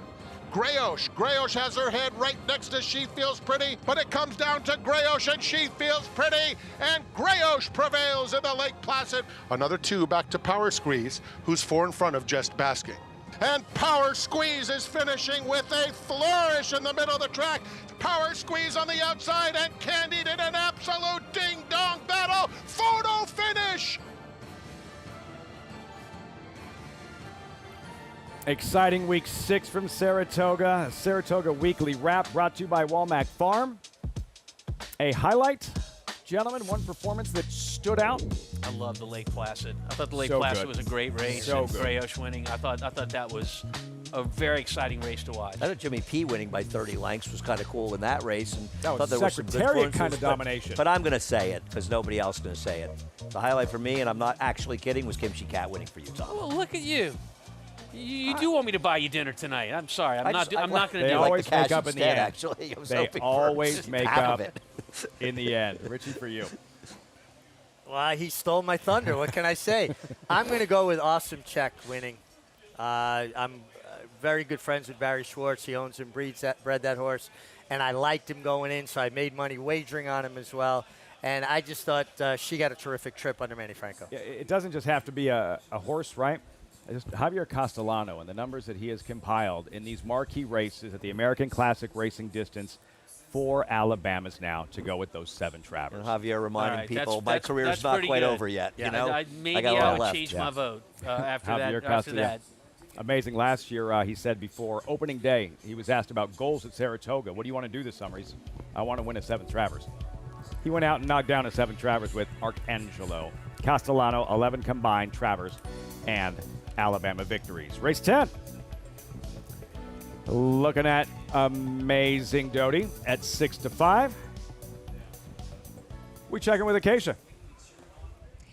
And we'll start there with Amazing Doty coming in from Finger Lakes. And one thing I will say is that, yes, sometimes it is difficult to discern how that Finger Lakes form will stack up against horses coming here on the NYRA circuit. But for the trainer, I think is something that makes a big difference for this mare, for Chris Engelhart, a guy that has run plenty of horses here on the NYRA circuit and certainly understands where horses fit and where they need to be spotted. So I do respect that. Now, there was a question of the class for sure, given what she was facing 2 and 3 back, but she absolutely eviscerated those fields and dueling on the front end for a bit last time and then pulling away, and she's just been a win machine as of late. So I have a lot of respect for this mare no matter what. And she's pretty warm here in the paddock. Obviously my first time laying eyes on her, but she does come in off a steady series of gate drills, and we know that she is quick coming out of the gate, and she looks fast. She's round, she's compact, she's stout, she's incredibly powerful looking. So I think it'll be fun to see how she does stack up against these. She's very intriguing just from a purely physical perspective. She does match up with her competition. Now the number 2 and Fuega, we'll stick with the Engelhart family, going to Jeremiah's charge next, goes back to the dirt, which I think is her preferred surface. That's what she has run better on. She ran well, finishing second 2 starts back and off of a big layoff as well. I remember when she came into the paddock as a 2-year-old, winning first time out, and she was just fired up. Now, she is a horse that mentally has settled quite a bit. She's so much calmer now in the paddock. My big concern with her is now third off the layoff. I just wish that she'd put on a little bit more weight and muscle mass. She's a little bit more of a lighter frame type. Sometimes nervous fillies in particular are not overly good doers, but again, she's just so much more relaxed. She's not a nervous filly like she once was. So I do wish that she was just carrying a bit more weight and conditioning. The number 4, Better Humor Me, is second off the layoff for Charlie Baker, who I know has had a tough meet, but has had some horses run well. And I think that this one is well spotted. Now, second off the bench, she definitely looks like she's strengthened up second off the layoff, especially in her hind end, which I appreciate. She's not the biggest filly overall, and she is one that has some tactical speed, which I do think should be to her benefit. She can kind of go wherever Kendrick Carmouche puts her, Lafitte. Better Humor Me at 5-1. Acacia, thanks so much. Riders up in a moment. We have enough room on the screen. Yeah, we're good. Week 7 stakes schedule, wall to wall. And on Saturday, each of those Grade 1 events live on Fox, all leading up to the DraftKings Travers Grade 1 personal incident on Friday, named after one of the most celebrated mares in the history of the sport, specifically in New York. Personal incident, 13 for 13. Just 5 deep. But the class, idiomatic, randomized. Tom, we get to see this one more time, and we pray it's as good as it was most recent in the Ogden 5th. Oh, yeah. I mean, I've run against a number of these horses with Hoosier Philly, and I don't mind saying at a mile and eighth, I don't want to see him again. So I think a lot of people feel that way, so that's why the field is so small. And we're watching something that was really fun. Yeah, randomized draws outside post-5 in this race coming up, so outside of Idiomatic. Now, she's faster than Idiomatic. It'll be interesting to see what happens. And I think it's reasonable to ask, is Idiomatic as good this year as she was last year? I think it's a good question, and I think I know the answer. I'm not seeing it. Are you seeing it? No, and I'm not saying, she's gotten a lot worse, but even the last race in the Molly Pitcher down at Monmouth, right? You thought she was beat, right? Not taking no respect. Listen, the winner, the horse who was second, had beaten Randomized. Randomized obviously did the race ruffian, running fast, but it just seems like she had a comfortable lead in there. She's supposed to beat those horses. She's still very, very good, and she may win this race, but she doesn't have that. It just feels like maybe just lost a little bit of a step. I agree with that. Randomized loves Saratoga, your Alabama winner last year, and she'll fight you for it. She's a handier sort, right? And when she beat Randomized in the Breeders' Cup, don't forget, Randomized was inside of her. So she got to be outside of her, right, the whole way. Significant. And Randomized gave her all she could handle going there. And one thing about Idiomatic, and I'm not knocking her, she was terrific, but she was able to control race after race after race. Now she's got a horse with similar running style, is actually a little faster than her. So it puts her in a very different situation. And if memory serves, she controlled last time and almost got beat. Yeah, I agree. Personal incident on Friday, the eve of the Travers. We'll have it for you right here on Saratoga Live, post-parade, race 10, 8 minutes out, and Fuega and Manny Franco. I love that name. I can't not enjoy that. Manny Franco here, and definitely a player in this spot. Bill Parcells owned Mel's baby sister. She's going to have to run better than she's run before to beat this field. Better Humor Me does have that tactical speed. Tactical speed. Coming off a layoff, has used blinkers in the last 2 starts. It's made a difference. Jackson Avenue, a second in her last pair. She, too, comes from Finger Lakes in the air, but she doesn't have the resume of the horse outside of her. Amazing Doty. Sharp mare has rattled off 3 straight, 7-5. She likes to do it out of the gate. She's got speed. Toscanova Beauty, 9-1. And who's run well? It's at Saratoga in her most recent at a price. Yeah, I mean, her form is okay coming in here. She's not impossible and get some pace. Followed by Foxy Cara, 1 for 20 lifetime. Yeah, 1 for 20 lifetime and a lot of thirds, 10 actually, half her starts. She's an equine chandelier, Tom. Yeah, she hangs are you with the telling best me she hangs? Oof. Easy play. Ramon Vasquez looking to go back-to-back. I mean, she's not impossible, and she draws outside of the speeds here. I don't love her chances, but she's an awfully big price at 11-1. I guess, what you think in this race is, and this is true of all races, when there's a heavy favorite, what do you think of the favorite? Now, I picked the favorite second. I'm not wildly against her, but I'm against her at 7-5. And so I think in that case, she's making value on other horses. With this performance, her most recent at Finger Lakes, this effort, a 3rd consecutive victory, be good enough to handle the competition she'll face today? I don't know. That's a great question, Lafitte. It certainly is good enough to give her a good chance to beat them, but not for my money at 7-5, maybe 5-2 or 3-1. That's just how I feel. She's a major contender in here, but this is a tougher spot. I think Fuega is a great bet at anywhere near her current 9-2. And you touched on this earlier, Richie, how hard it can be to evaluate how the Finger Lakes form is going to transfer here at Saratoga. Yeah, I mean, I've seen horses with really good resumes at Finger Lakes come in here and just tank, and then I've seen horses come here and do great. I just really genuinely do not have a handle on the ones that are going to excel in Saratoga. Now, I will say Chris Englehart, a tremendous horseman, has been winning races in bunches for years, hasn't won yet at this meet, but he keeps a string at Finger Lakes and a string here, and this is a horse for his wife. So for him to ship this horse here leads me to believe that he has a lot of confidence in her. We've seen at least one Finger Lakes horse win here. We saw another one take a brutal nose beat in a race a little bit earlier in the meet. So we haven't seen him come. And for people who have long memories or an old like me in the MIG, I don't think Tom Durkin called this race, but I could be wrong. The 1981 Whitney was won by Theo Rito, who broke the gate early. I see what you did there. Beat horses like Winter's Tale. Leslie Hewlett coming in from Finger Lakes to ride him. And the year before that, Lafitte, I went up to Finger Lakes. I was supposed to ride my first race up there. And the starter told my boss that if that kid ever makes a rider, I'll be president of the United States. He let the horse run, didn't let me ride. I was heartbroken. That was Bill Clinton, I think, right? We've reached the story time with Uncle Richie portion of the broadcast. I mean, that can mean only one thing. We have been on the air way too long. 7 o'clock, gentlemen. 7 o'clock. There's Enfuega. Be here before you know it. Her last start on dirt. Two-back Andy at Aqueduct, flashing her speed. Here she is, but eventually she'll be collared late. And she lost to a horse, though, in Maggie's Palace, who surprised them, the field. But she came back with a decent second in her next start behind Sterling Silver, who's an open stakes, grade stakes horse. So I think that race became more legit with that. And I guess the question with her, and this is always the question, can she rate? Because her win came on the front end. In this race, she was on the front end. Can she sit behind horses? Because she ain't wiring this field. No, she's not riding this field. She was engaged early, right? In this race, she didn't get away from the group, so to speak. She fought hard to the wire after she put that horse away. I just think she had a poor setup that day. She was coming off an 8-month layoff. Then they tried the turf. Obviously, an experiment that didn't work. And now she's back doing what she wants to do. I think she'll come down from this 4-1. I didn't look at the multi-race bets. I think she's supposed to be sort of the co-favorite here, honestly. Richie, the meet for Maya Englehart. A couple of stakes wins, including Mo Plex in the Sanford. Looking for another win with Enfuega with about 4 minutes to post. Warm-up continues. We check in with Acacia.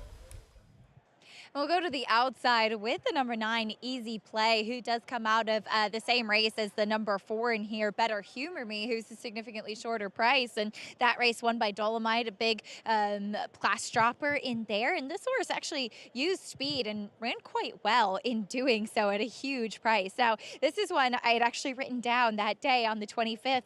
Lovely warm-up, though was very tricky to get the tack on, as she often can be. Once again, warmed up beautifully out on the track. She's not 30-1, but she's still 9-1. I know she's not a winning type, but I do think that she fits in with this competition in here. And just talked to Ramon Vasquez and heard about how well he's riding here throughout the meet, and he puts horses in the right spot. And this one, she warmed up with the pony, as she often does, but just moving really nicely out there. I think that she's handled herself very well, too. She finished 3rd at Finger Lakes 2 starts back. Her last win came up at Finger Lakes as well, but we know that she fits in on the Naira circuit. Again, not a winning type, but I just continue last time and today to really like what I see from her, and hopefully think that she will once again outrun her odds, Lafitte.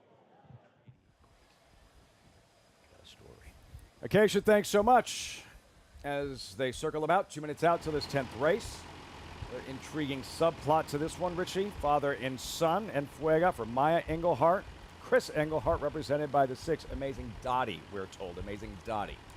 Yes, and Chris Englehart, like I said, been winning races forever. His son, Jeremiah, has, I think, the horse to beat. So son trying to upset the apple cart, beat his father with the favorite. And Chris will tell you, he taught Jeremiah everything Jeremiah knows, just not everything that he knows. The horse that we haven't talked about that's taking a lot of money here is the number 4, Better Humor Me. And listen, I think Charlie Baker's one of the better trainers in the circuit. But listen, and it should not be ignored. He's having a cold year. He's been in a bad run. And but I think this horse makes a lot of sense and does seem like a horse that's comfortable sitting behind horses. I think that's the key. Yeah. You've got to be comfortable rating in this race. I think the 2, 6, and 9 are speed types that want to engage early. I think it's going to be fast up front. I think you want to be a horse that can sit behind, rate, and try to finish up. Better Humor Me with that one start back from last year. You know, and the addition of blinkers in the last 2, which I think made this horse a better horse. 4-1. It's almost as if you feel like they're betting a little bit on this one, don't you? Yeah, I mean, there's logical things to like about this horse. I think a horse you're discounting as a speed factor. I don't think the 2 is fast enough to keep up with the horse you mentioned earlier, is the 1. Now, Moosley's speed has not been there the last couple of races, but this is a horse when on her game. She is fast, if not faster than anybody in here. Yeah. And Jose Gomez has got to be thinking, I got to get out of the gate quickly with her from the rail, but I'm not confident that she necessarily has the same punch she had going back 3 or more starts ago. We've been on the main track all afternoon, no turf racing today. Have you noticed any tendencies one way or the other, Andy? No, I think we've seen a very, very fair track. And you know, I'm glad you brought it up because it really started raining around 6 or so this morning. You could hear it. Unfortunately, it woke me up. And I think even Tom even got to the barn this morning. It was so difficult. And the track, you know, by the time we got here, after all that rain, the track was harrowed. It was listed as muddy, but it was harrowed. And it's gone to good. And also no bias at all, a very fair track. Horses are winning inside, horses are winning outside. Horse camped the rail from behind to win. Horses were rallying out. You know, it's a tough meet-up here for a lot of people. And for this track maintenance crew to get this track in this kind of shape under these circumstances is something that deserves a little bit of applause. No question. No question. I think this track is a lot faster than good, too. I really do. So, you know, if you're handicapping, I would not play this track or these horses as anything other than horses that go for a fast track. My opinion always is sealed racetracks are different than harrowed tracks. Yeah. A fast, good, and even a muddy but harrowed track, I don't worry about the moisture as much as I do with a sealed track. I don't know. Maybe you guys disagree. No, I think that's very fair. I think it's a fair point. We're all set. She's she bet the 1. She was telling you. She was the 1. She's just counting her winnings on Kimchi Cat. Filing in for the 10th of 11, Frank Miramati standing by with the call. Everybody agreeing late on this Sunday afternoon. Last one to load, Easy Play.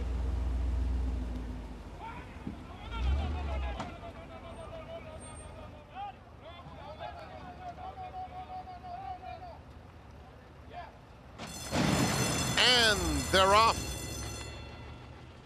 Very fast start for Better Humor Me.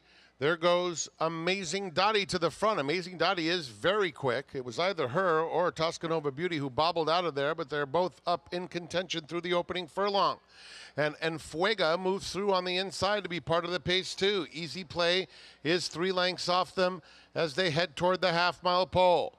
Then it's Mel's Baby Sister racing 2 lengths in front of Newsley. Foxy Cara toward the back of the field, and the trailer is Jackson Avenue. 22 and 3, they're battling it out on the front end. Toscanova Beauty, Amazing Dottie, stride for stride.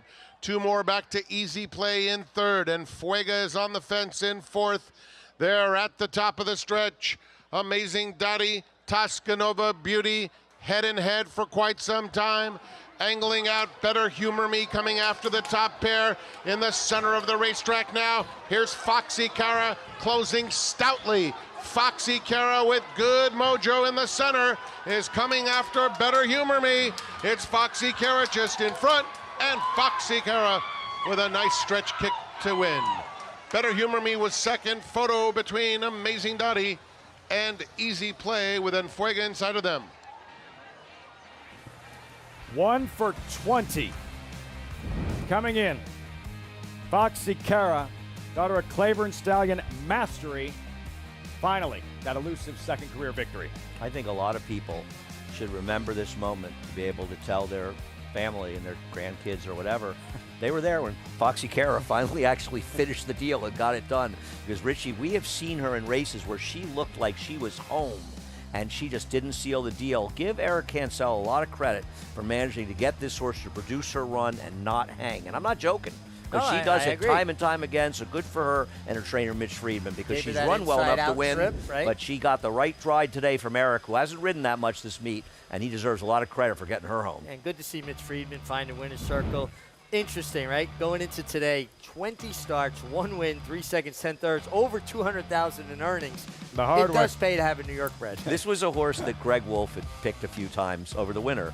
And we'd be on the show together, and we watch, and here she is. They're battling up front, and she's sneaking along the rail and getting ready to come out and make her run. And Greg goes, he's hitting like, I got it right. And I go, Greg, just watch. And she just failed to get it done. But today, What Eric was the made difference? that big. Why did she finish today? Well, she got a pace to run it, obviously. That's and the big point. That's the biggest factor. Yeah. But also, I think Eric just timed it right. He made that he didn't ease her into the race, right? He got the pace to run at, and he was able to make that big late run with her, so she got her momentum going.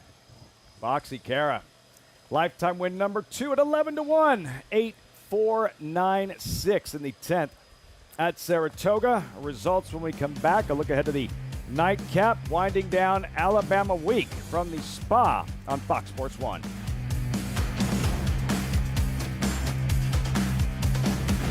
I have 52,000 starts in my life.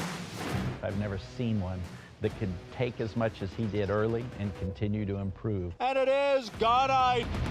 He's strong, he's attractive, And he's going to win the hopeful. he's extremely smooth and fluid. Gunite is a tough customer here as they come on for the finish. How sound he is, Gunite got the jump. consistent mentally, physically, He will defeat Elite Power in the forego. complete package. You have to be here to feel the rumble from 40,000 race fans.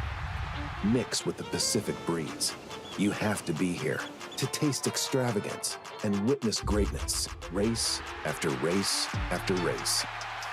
You have to be here to take home a memory you'll have forever. This November, when the world's best come to Del Mar, you have to be here. In this sport, it takes just one special horse and a lot of people that believe in him. By Champion Arrogant from the family of Broodmare of the Year, Better Than Honor, rose to prominence in the Grade 3 Peter Pan, displayed power in the Grade 1 Belmont, cemented his 3-year-old championship in the Grade 1 Travers, defeating a champion 2-year-old, Kentucky Derby, and Preakness winners. And the Eclipse Award goes to Arcangelo. Arcangelo, standing at Lane's End. The spirit of Bushido. Courage, respect, integrity and honor. With honesty and sincerity, we hone our spirit to a winning edge. The way of Bushido runs straight and true. The soul of racing.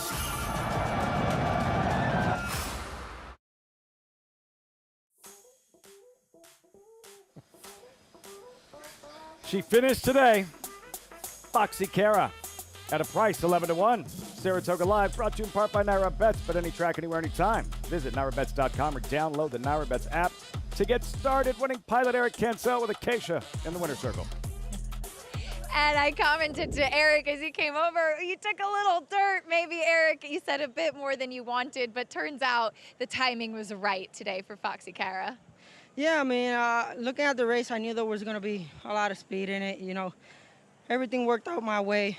I just broke, sat chilly on her, and just tried to time her right. Today was the day we got it done. How important is that timing? You've ridden her a lot with those 10 third-place finishes. So many times that she's close without being able to get the job done. What was the difference today? Look, to be honest, she's a pretty complicated filly to ride, you know, because you think you got more horse than what you really do, you know, and she just gets there and sometimes she doesn't want to go by. But today I just try to wait for this exact time, you know, to just go on with her. And it just worked out well. I mean, as soon as she started making the move, I was like, okay, I'm just going to go with you from now on. And I just tipped her out in the stretch, and when she saw daylight, she just was all out. And you did a great job with her. How rewarding is it for a rider to be able to kind of figure out a quirky filly and to time it right for them to be able to get the win? Look, it's good, you know, because sometimes, you know, we get a little bit frustrated because we're having good trips and we just not being able to get it done for whatever reason, you know. And when they win like this, you know, it just makes you happy, you know, not just for yourself, but for everybody that's involved, you know, trainers, owners, grooms, hot walkers, you know, they all put a little bit into it, you know, and it just fills our heart out, you know. I mean, it's just great. I'm happy for them, and I'm happy for myself. As you should be. Well done. Congratulations. Thank you, Keisha. Very well said by Eric Cancel for all the people that have put their hands on a horse to get them to the winner's circle of feet. Guy behind you, Acacia, with a hose, could have hosed him down. He earned that one, Eric Cancel. Richie, what's it like just taking that much kickback, that much dirt in your grill? I know I've swallowed probably a few pounds of that racetrack dirt over the years, and you saw him trying to get some of that dirt out of his mouth. And the biggest thing is handling your goggles. You know, you're in behind horses, you're trying to save ground, and your goggles get covered up, and you're reaching up, pulling goggles down, keeping control of your horse at the same time. This filly really earned it today, though, didn't she? I mean, she bore down and got it done. Yeah, and Eric saved ground. You know, watching that replay, Eric, you know, did a very good job of saving ground on the turn, and angling out in the stretch, and you're riding a closer. That's exactly what you have to do, right? There's nothing better than the old inside-out move. Not only that, I think she likes being out there by herself. I think it makes a difference. And it was cool to see her do that, pick 5 follow along, because we had diagnosed her as the type that when the real running starts, she doesn't give you any more. And today she did. Yeah, no, and you know, Eric's ridden her a lot, and he's probably been frustrated a number of times. I imagine that Eric has been on her a number of times where he said to himself around the turn, I got this one, you know? And time again, she doesn't produce, and she produced here today, and it's been a fun day. We're starting that pick 5 out. You did the old Kimchi Cat all, right, Tom? Oh, yeah, I'm all over this. Yeah. Uh-huh. Surprise, yeah. Uh-huh. All right, so what happens in the 11th? How about just a straight bet on Kimchi Well, I got Cat? a great bet in the last, by the way. This is sweet. We got some fireworks. There's a horse in this race that was claimed off of Tom Amos. I like this horse today. Me too. I do. I like Yono. That was a good trainer change. Claimed off Tom Amos. Positive angle. trainer That's change for the number 6, Yono. Runs back for the same thing, gets an off-the-turf field. I like Yono today. Me too. On the main track, mile and an eighth, $32,000 claimers for the 11th and final of this Alabama week. Okay, here we go. The most prestigious sprint for 3-year-olds in the country. The Allen Jerkins, 11 strong. Bookham Dano, number 8, the New Jersey-bred, top-ranked 3-year-old sprinter in the country. Javier Castellano will ride. He is cross-centered in another stakes race. This was the Woody Stevens Belmont Stakes Day. Bookham Dano here. Prince of Monaco chasing Bookham Dano, Andy. Terrific sophomore sprinter. We love this horse. The Jersey gelding. I mean, we love this guy. He's just went to Saudi, got a tough beat to Forever Young, who a lot of us feel was the best horse in the Kentucky Derby this year, able to hold off Prince of Monaco, who was coming off a long layoff, to be fair, but nonetheless, just a super effort by him. I understand why the connections are considering an easier spot for good money. He's a gelding. There's not the prestige. He's not going to have a stallion career. I got to tell you something. The term war sometimes is overused in racing. This is a war. This has got to be as competitive and strong a race as you will see anywhere in this country all year. World record drawing the 1 hole is very important. They changed the style of that horse last time. They sent right from the gate. We'll get to him in a moment. What about domestic product? We'll get to world record. The more pace, the better for this guy. And ran the Kentucky Derby and didn't have a good trip. Wasn't going to win anyway, but had a lousy trip that day. And he showed these one-turn races, Richie, are perfect for him and going to get some pace to run out. He's a big player. I've loved this horse since he broke his maiden at Aqueduct, albeit that day was a mile and an eighth, and I was so impressed with how he was still in the bridle, turning front for a 2-year-old to do that. I thought his future lay going long. It was going shorter. Here he is, world record, Tom. So we're out of order here. That's my fault. I thought world record would be the second horse we looked at. But you see him on the rail there, and he's going to get the 1 hole. This horse had intention out of the gate. They warmed him up heavy before this race. They sent him straight to the front. He is very, very fast early, and that 1 hole will be a benefit for him.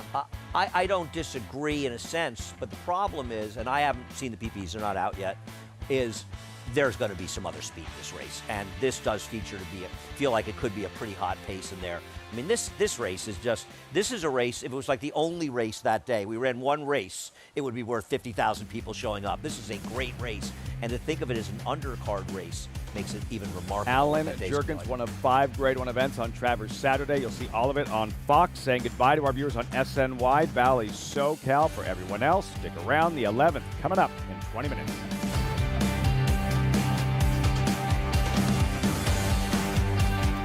Volatile in front as they pass the 16th pole.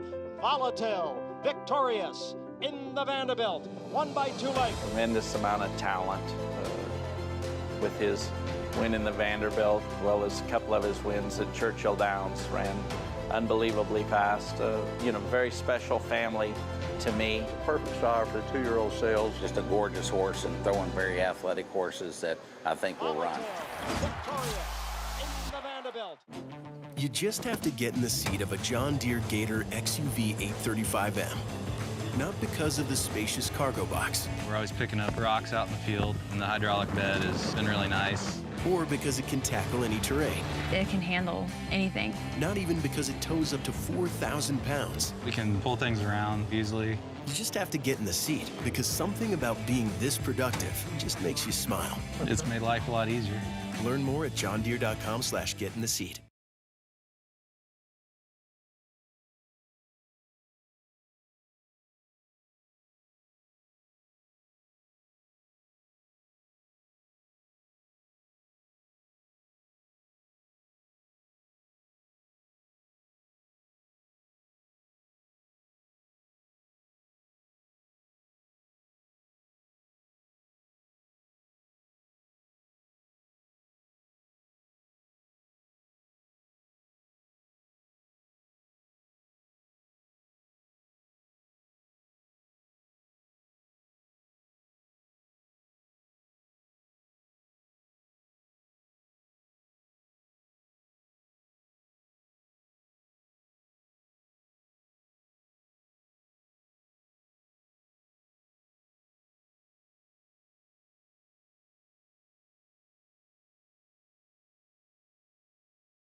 There's so much terrific feedback this summer from this brand new segment, focusing on the backstretch heroes, a well-deserved recognition for the backbone of the backstretch.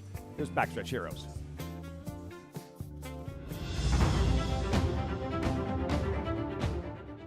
I'm here with Caroline Nally over at the George Weaver barn. And Caroline, you were telling me you're going through the process of learning, becoming an assistant. What's that like? I am, yes. It's very exciting. It really is. I've been with George for over 8 years, probably on and off with my children. And yeah, I'm here just learning the ins and outs of training racehorses. And Blair, the assistant here, is a huge help, and obviously George. And I did a lot with Cindy, and she taught me so much. Phenomenal woman. And you ride too. What have been some of the horses that have really left a mark on you? Well, there's one here currently that I just absolutely love, and I've been with him, I think, like 3 years now. Outlaw Kid. And there's a couple others here that I've, been with for a couple years, and they really, you make a connect. Once you make that bond and that connection, it's phenomenal. And so to get on their back is like therapy. It's just amazing. Were horses always a big love for you? They have been since I was a young age. My family's not into horses, so I think you're just kind of born with it.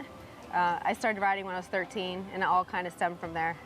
You said it's like therapy. Talk to me about that a little bit, because I totally agree. It is. It's just, it's a whole different vibe, a different sense. And once you're up on that horse's back and you're able to make that connection with, another creature, it's truly a therapeutic thing. And when I'm away from, I take winters off sometimes because I have 2 children. When I'm away from it, it's just, there's something missing.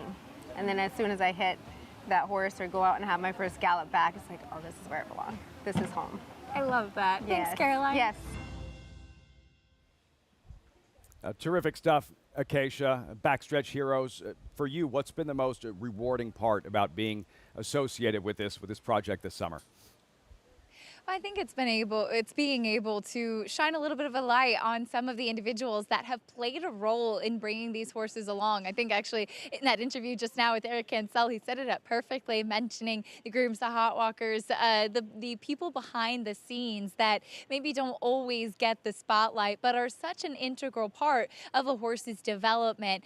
For Caroline, for instance, an individual who started out as an exercise rider, just somebody that enjoyed horses, and now going through the process of becoming an assistant trainer and a real asset to the barn. You see her out here all the time, schooling horses for George Weaver, helping bring horses over for the races as well. And it really is a team mentality in racing. We see the owner, we see the trainer, we see the jockey, but it's such a big team of individuals, even from a horse's birth, that bring them along and help them get to the racetrack and give us so much pleasure during their time on the track as well. And as we talk about that team, I know a big celebration this weekend for the Weaver team as George picked up his 1,000th career victory yesterday, Lafitte. There was just a sense of a very popular moment this was, and the appreciation for George Weaver, highly respected as a horseman, as an individual, everything he's been through over the last couple of years with his wife Cindy, his 1,000th win. What a moment for the team to celebrate, Tom. You won a stakes race today here at Saratoga, the Bolton Landing for the team. What's it going to be like when you show up at the barn in the morning? Well, I think they're going to imagine I'm going to have some breakfast for everybody, and good news, I will. But, we'll go get that during break time. But, we're a family, just like in the Weaver barn, you can tell. And speaking to that young lady, that they're a family. And Richie, you're around the barn area. You know how it works. Absolutely. You're a team, and you take the wins and the losses personally with your athletes. And so tomorrow will be a fun day. But more importantly, 1,000 wins. That is a big amount of wins. It's a lot of wins. Huge number, big milestone. Just getting back to what Tom said, you're in the trenches with these people every day, and the atmosphere, the mood in the barn when you have success like that, right, is elevated. And everybody pitching in and helping and pulling together to make the horses the best they can be. It is a family. At times a dysfunctional family, but it is a family. Especially when there's so much more losing in thoroughbred racing than winning. When you're losing 80% of the time, when you're losing 4 out of every 5, that's Hall of Fame material in thoroughbred racing. And on the backstretch, in your barn, you've got to be a good manager of that. Look at my barn, 95% of the time, I'm a benevolent dictator. The other 5%, get in the barn and go do a stall or something. Just get away from me. That's pretty much how everybody kind of describes you around here, around the TV side of things, that part of your career as well. I haven't said a word. Really? Very unusual thing. Imagine that. 11th race. I'm just thinking about what he said that made a big deal was he won 1,000 races. How many races have you won, Tom? I've won more than that, but 1,000 races is a big milestone. It is a big deal. I'm kidding. Congratulations to George Weaver and everyone at the Weaver stable. As we have one left here on this Sunday afternoon, 12 minutes out. The 11th rider's up on the post spread. You're looking at the favorite, currently 2-1.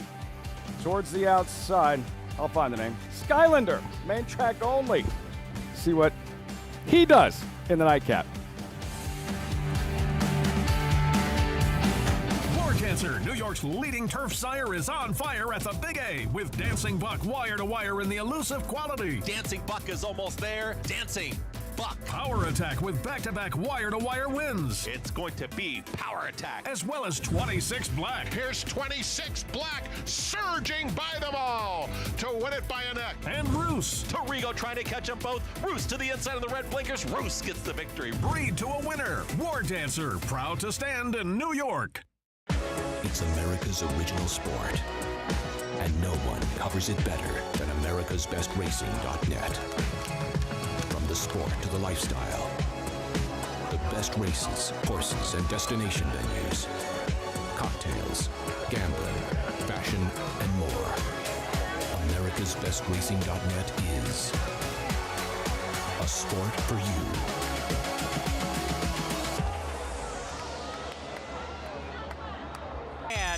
Clear off in the Naira Benz Haskell. In the Belmont Stakes at Saratoga. Dornock setting up moderate pace, 3/4 of a length ahead. Right as the field turns for home. Mind frame on the outside. It's coming after Dornock. They're at it again. The two Belmont first and second place finishers will be Dornock to win the Belmont Stakes. Dornock wins the Haskell. Racetrack Television Network brings you every race, from every track, on every screen, every day. With monthly packages starting as low as $5, RTN gives you great value and access to more live HD streaming and race replays than anyone. Visit RTN.tv today to sign up and watch on almost any device, including Roku and Amazon Fire. RTN has packages that start at $5 per month. If you're looking for winners, a program is an essential tool, but it can only tell you so much. When you're at the track, take full advantage of the paddock to try to find a horse who's ready to win. Here are 4 things to look for in the paddock. Number 1, watch the horse as it walks in.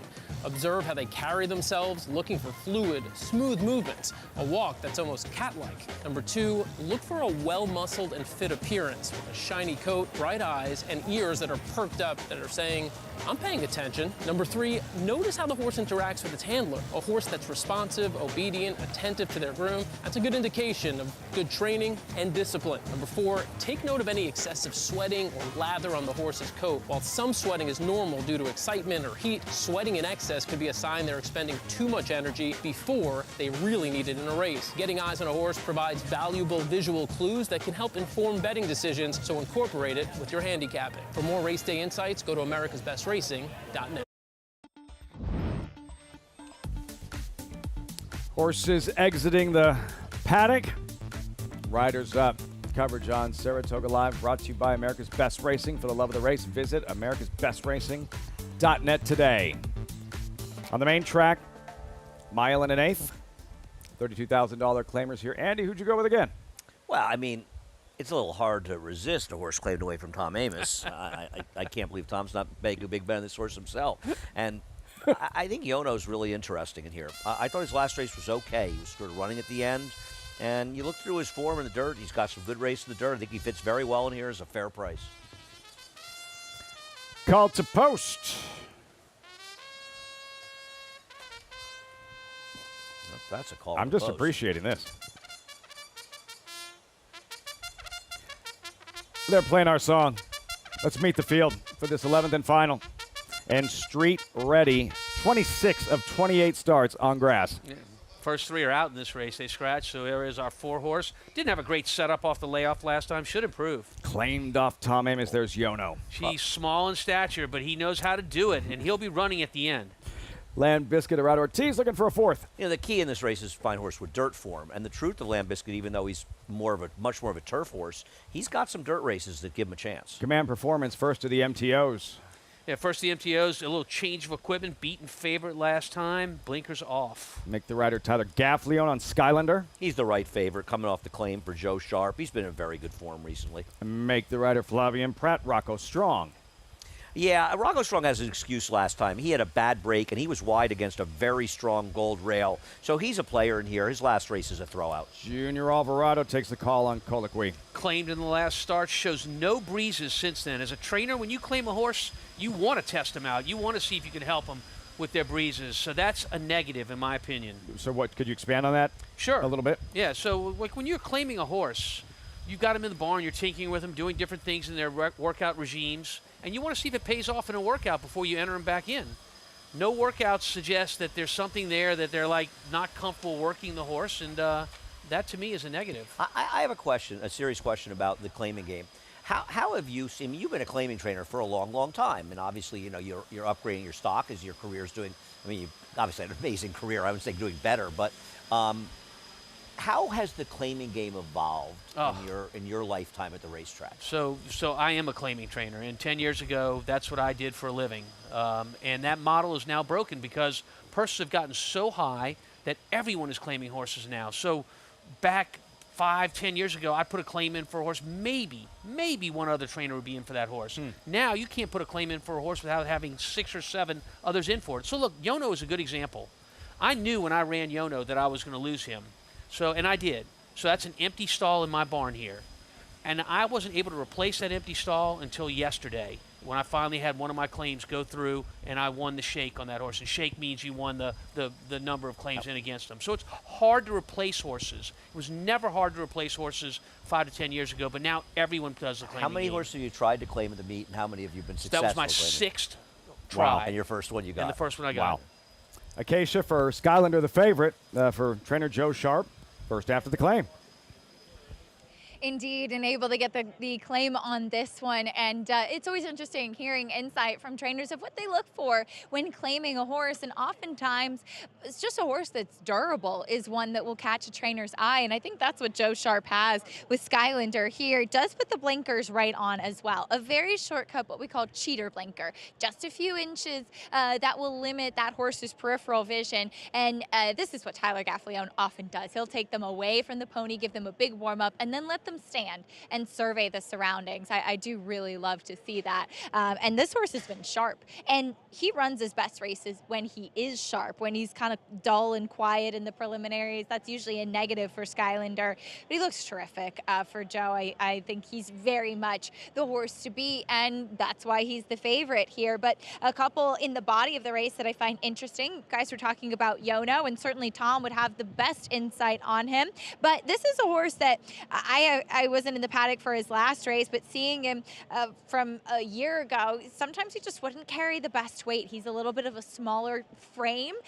He looks like he's carrying good weight for his standards coming in here, but he had a spirited warm-up out on the track under Javier Castellano. I was watching him warm up, but he was just kind of skipping over this track here. I know he was in the body of the race, but to my eye, he really doesn't look like a turf horse. He looks more like a dirt horse, and so he gets to run on what I think is his preferred surface, and showed last time that he could stay. He was just half a length behind your current favorite in Skylander. But the number 7, Land Biscuit, as Andy mentioned in the post parade, does have some good dirt races to go back on, and he just looked so good today that I couldn't pass him up. He's second off the claim for Mike Maker, a horse that has run well on both surfaces in the past, and recently has been running against better, though on the grass for the most part, and even in some of those off the turf races. Was claimed back last year for $32,000, so he's in for this level once again. It just kind of is a logical spot.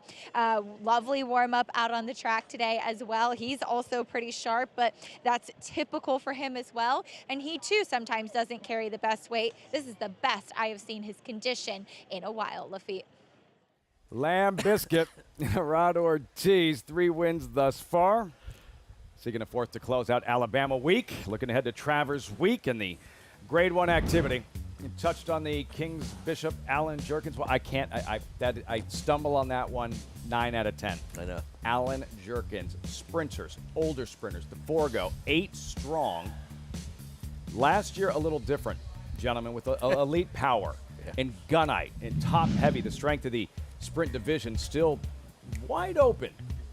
Andy. I think that's a great segue to this race. One of the things that I really genuinely like about this race is I don't have a lot of familiarity with the horses. By looking at the overnight, I know Milliken, but I don't know that much about a lot of these horses. And I like the idea of coming into a race like that and having a very open mind. I'm not already sold. I don't like this horse. I like that horse. He's good. He had a bad. I can sort of handicap it that way. And I think that's the way this sprint division is. We were talking off camera and saying that it feels like a very good year if they had a prop bet.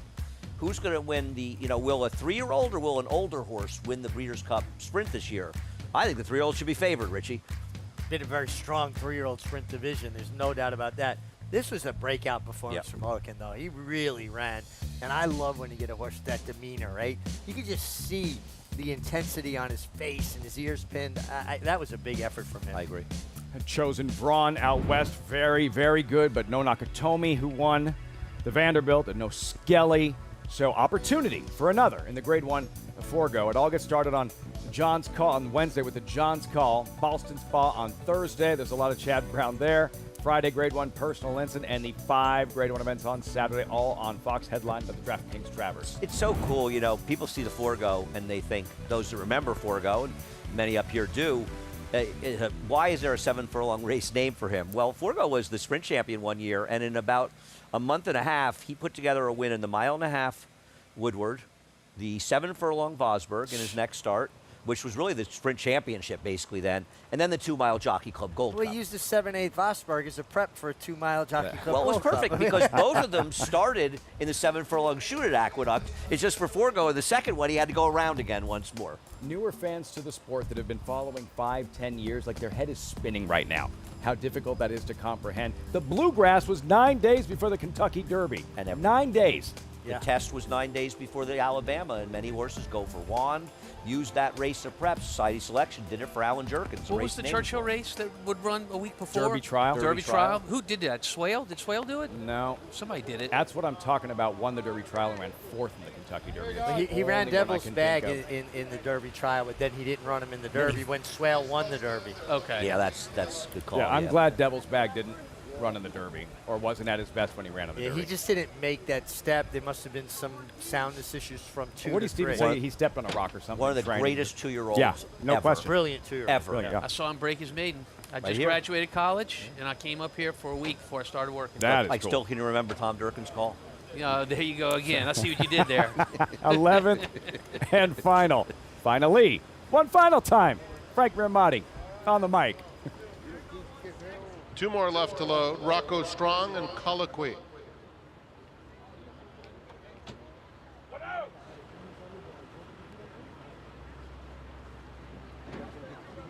They're in the gate. And they're off. Rocco Strong is going out for the early lead. Land Biscuit has speed and Command Performances in between them as they race into the first turn. And Land Biscuit is a narrow leader over Rocco Strong on the outside second. Just in behind them, Skylander secures a good tracking spot in third, a little bit eager under a tight hold at this stage. Then comes Command Performance, racing a joint fourth.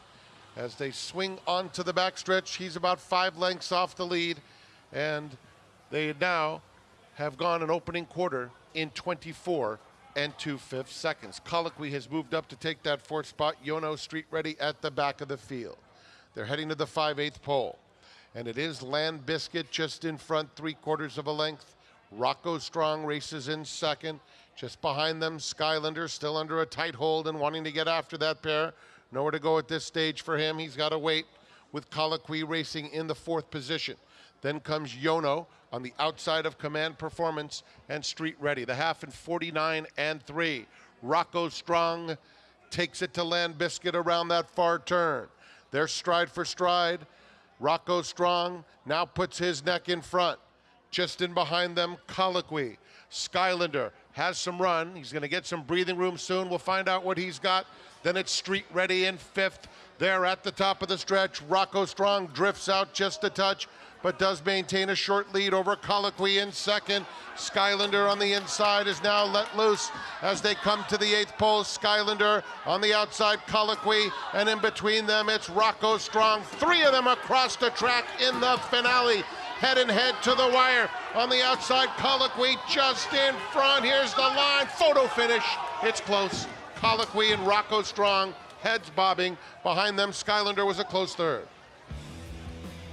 Driving finish in the 11th and final. Colloquy, Rocco Strong hitting the wire together. Looked like Colloquy holding on with Junior Alvarado. So much for no workout since the claim being a negative. This horse ran very, very well.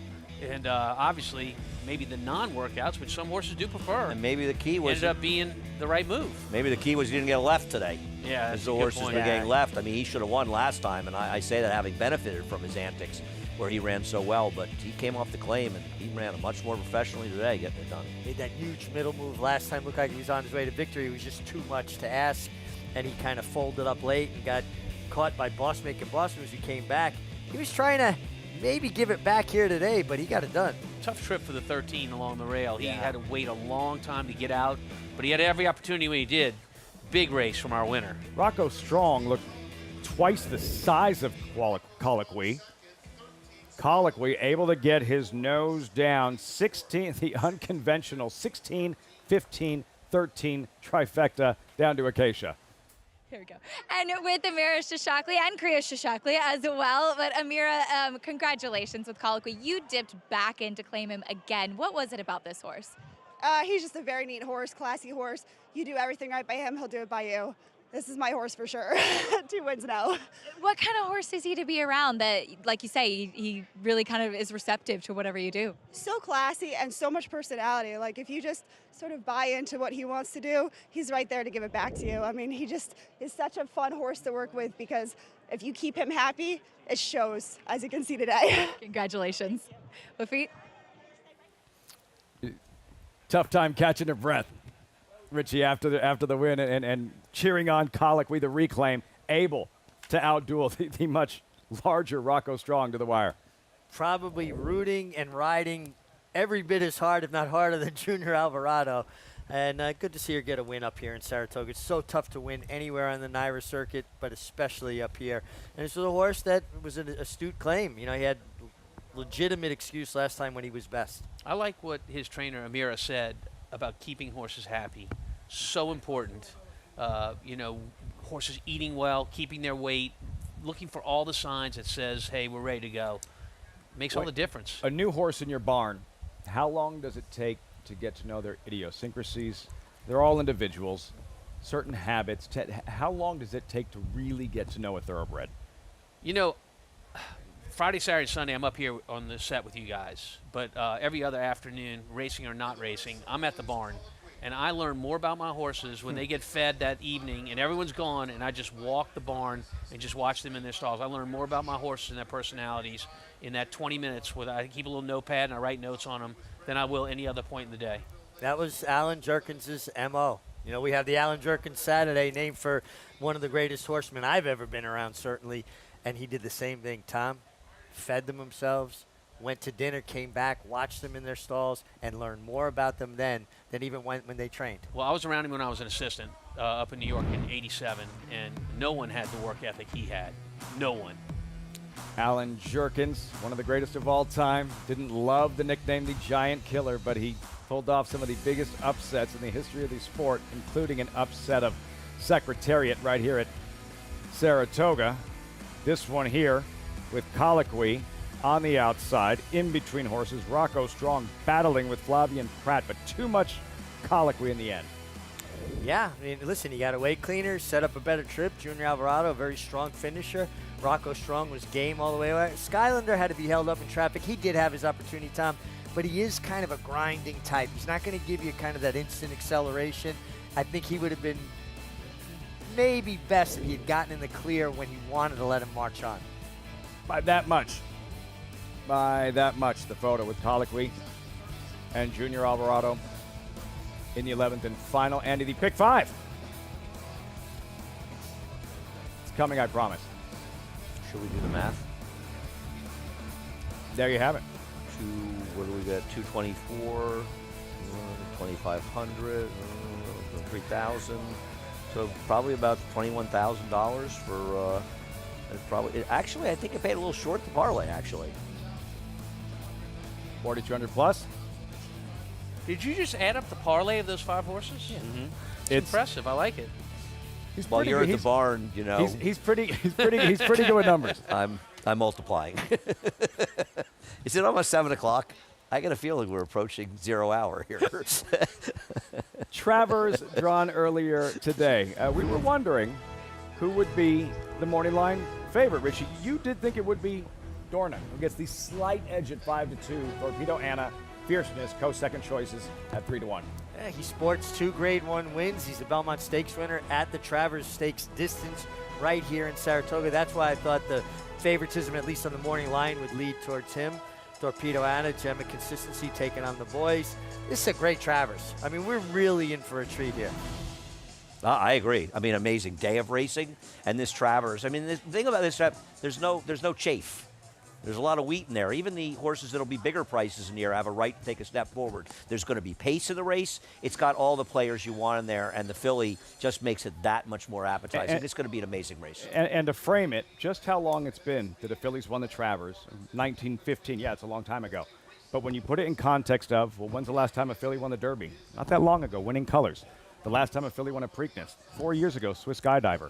The Belmont Rags to Riches, 2007, fairly recent. And Devona Dale tried it. 100 years. Yeah. Chris Everett tried it. They were good. Over 100 years. Can Torpedo Anna become the first since 1915? We'll find out next Saturday. Thanks so much for joining us on Fox Sports 1 from Saratoga and a sensational Alabama week. Congratulations, Tom. Big stakes win in the Bolton Landing. Fast, filly. Sensational effort. Look, I didn't get to ask you when we'd see her next, and now we don't have to do so because we're out of show. Have a great night, everyone. We'll see you next week. Travers Week from Saratoga.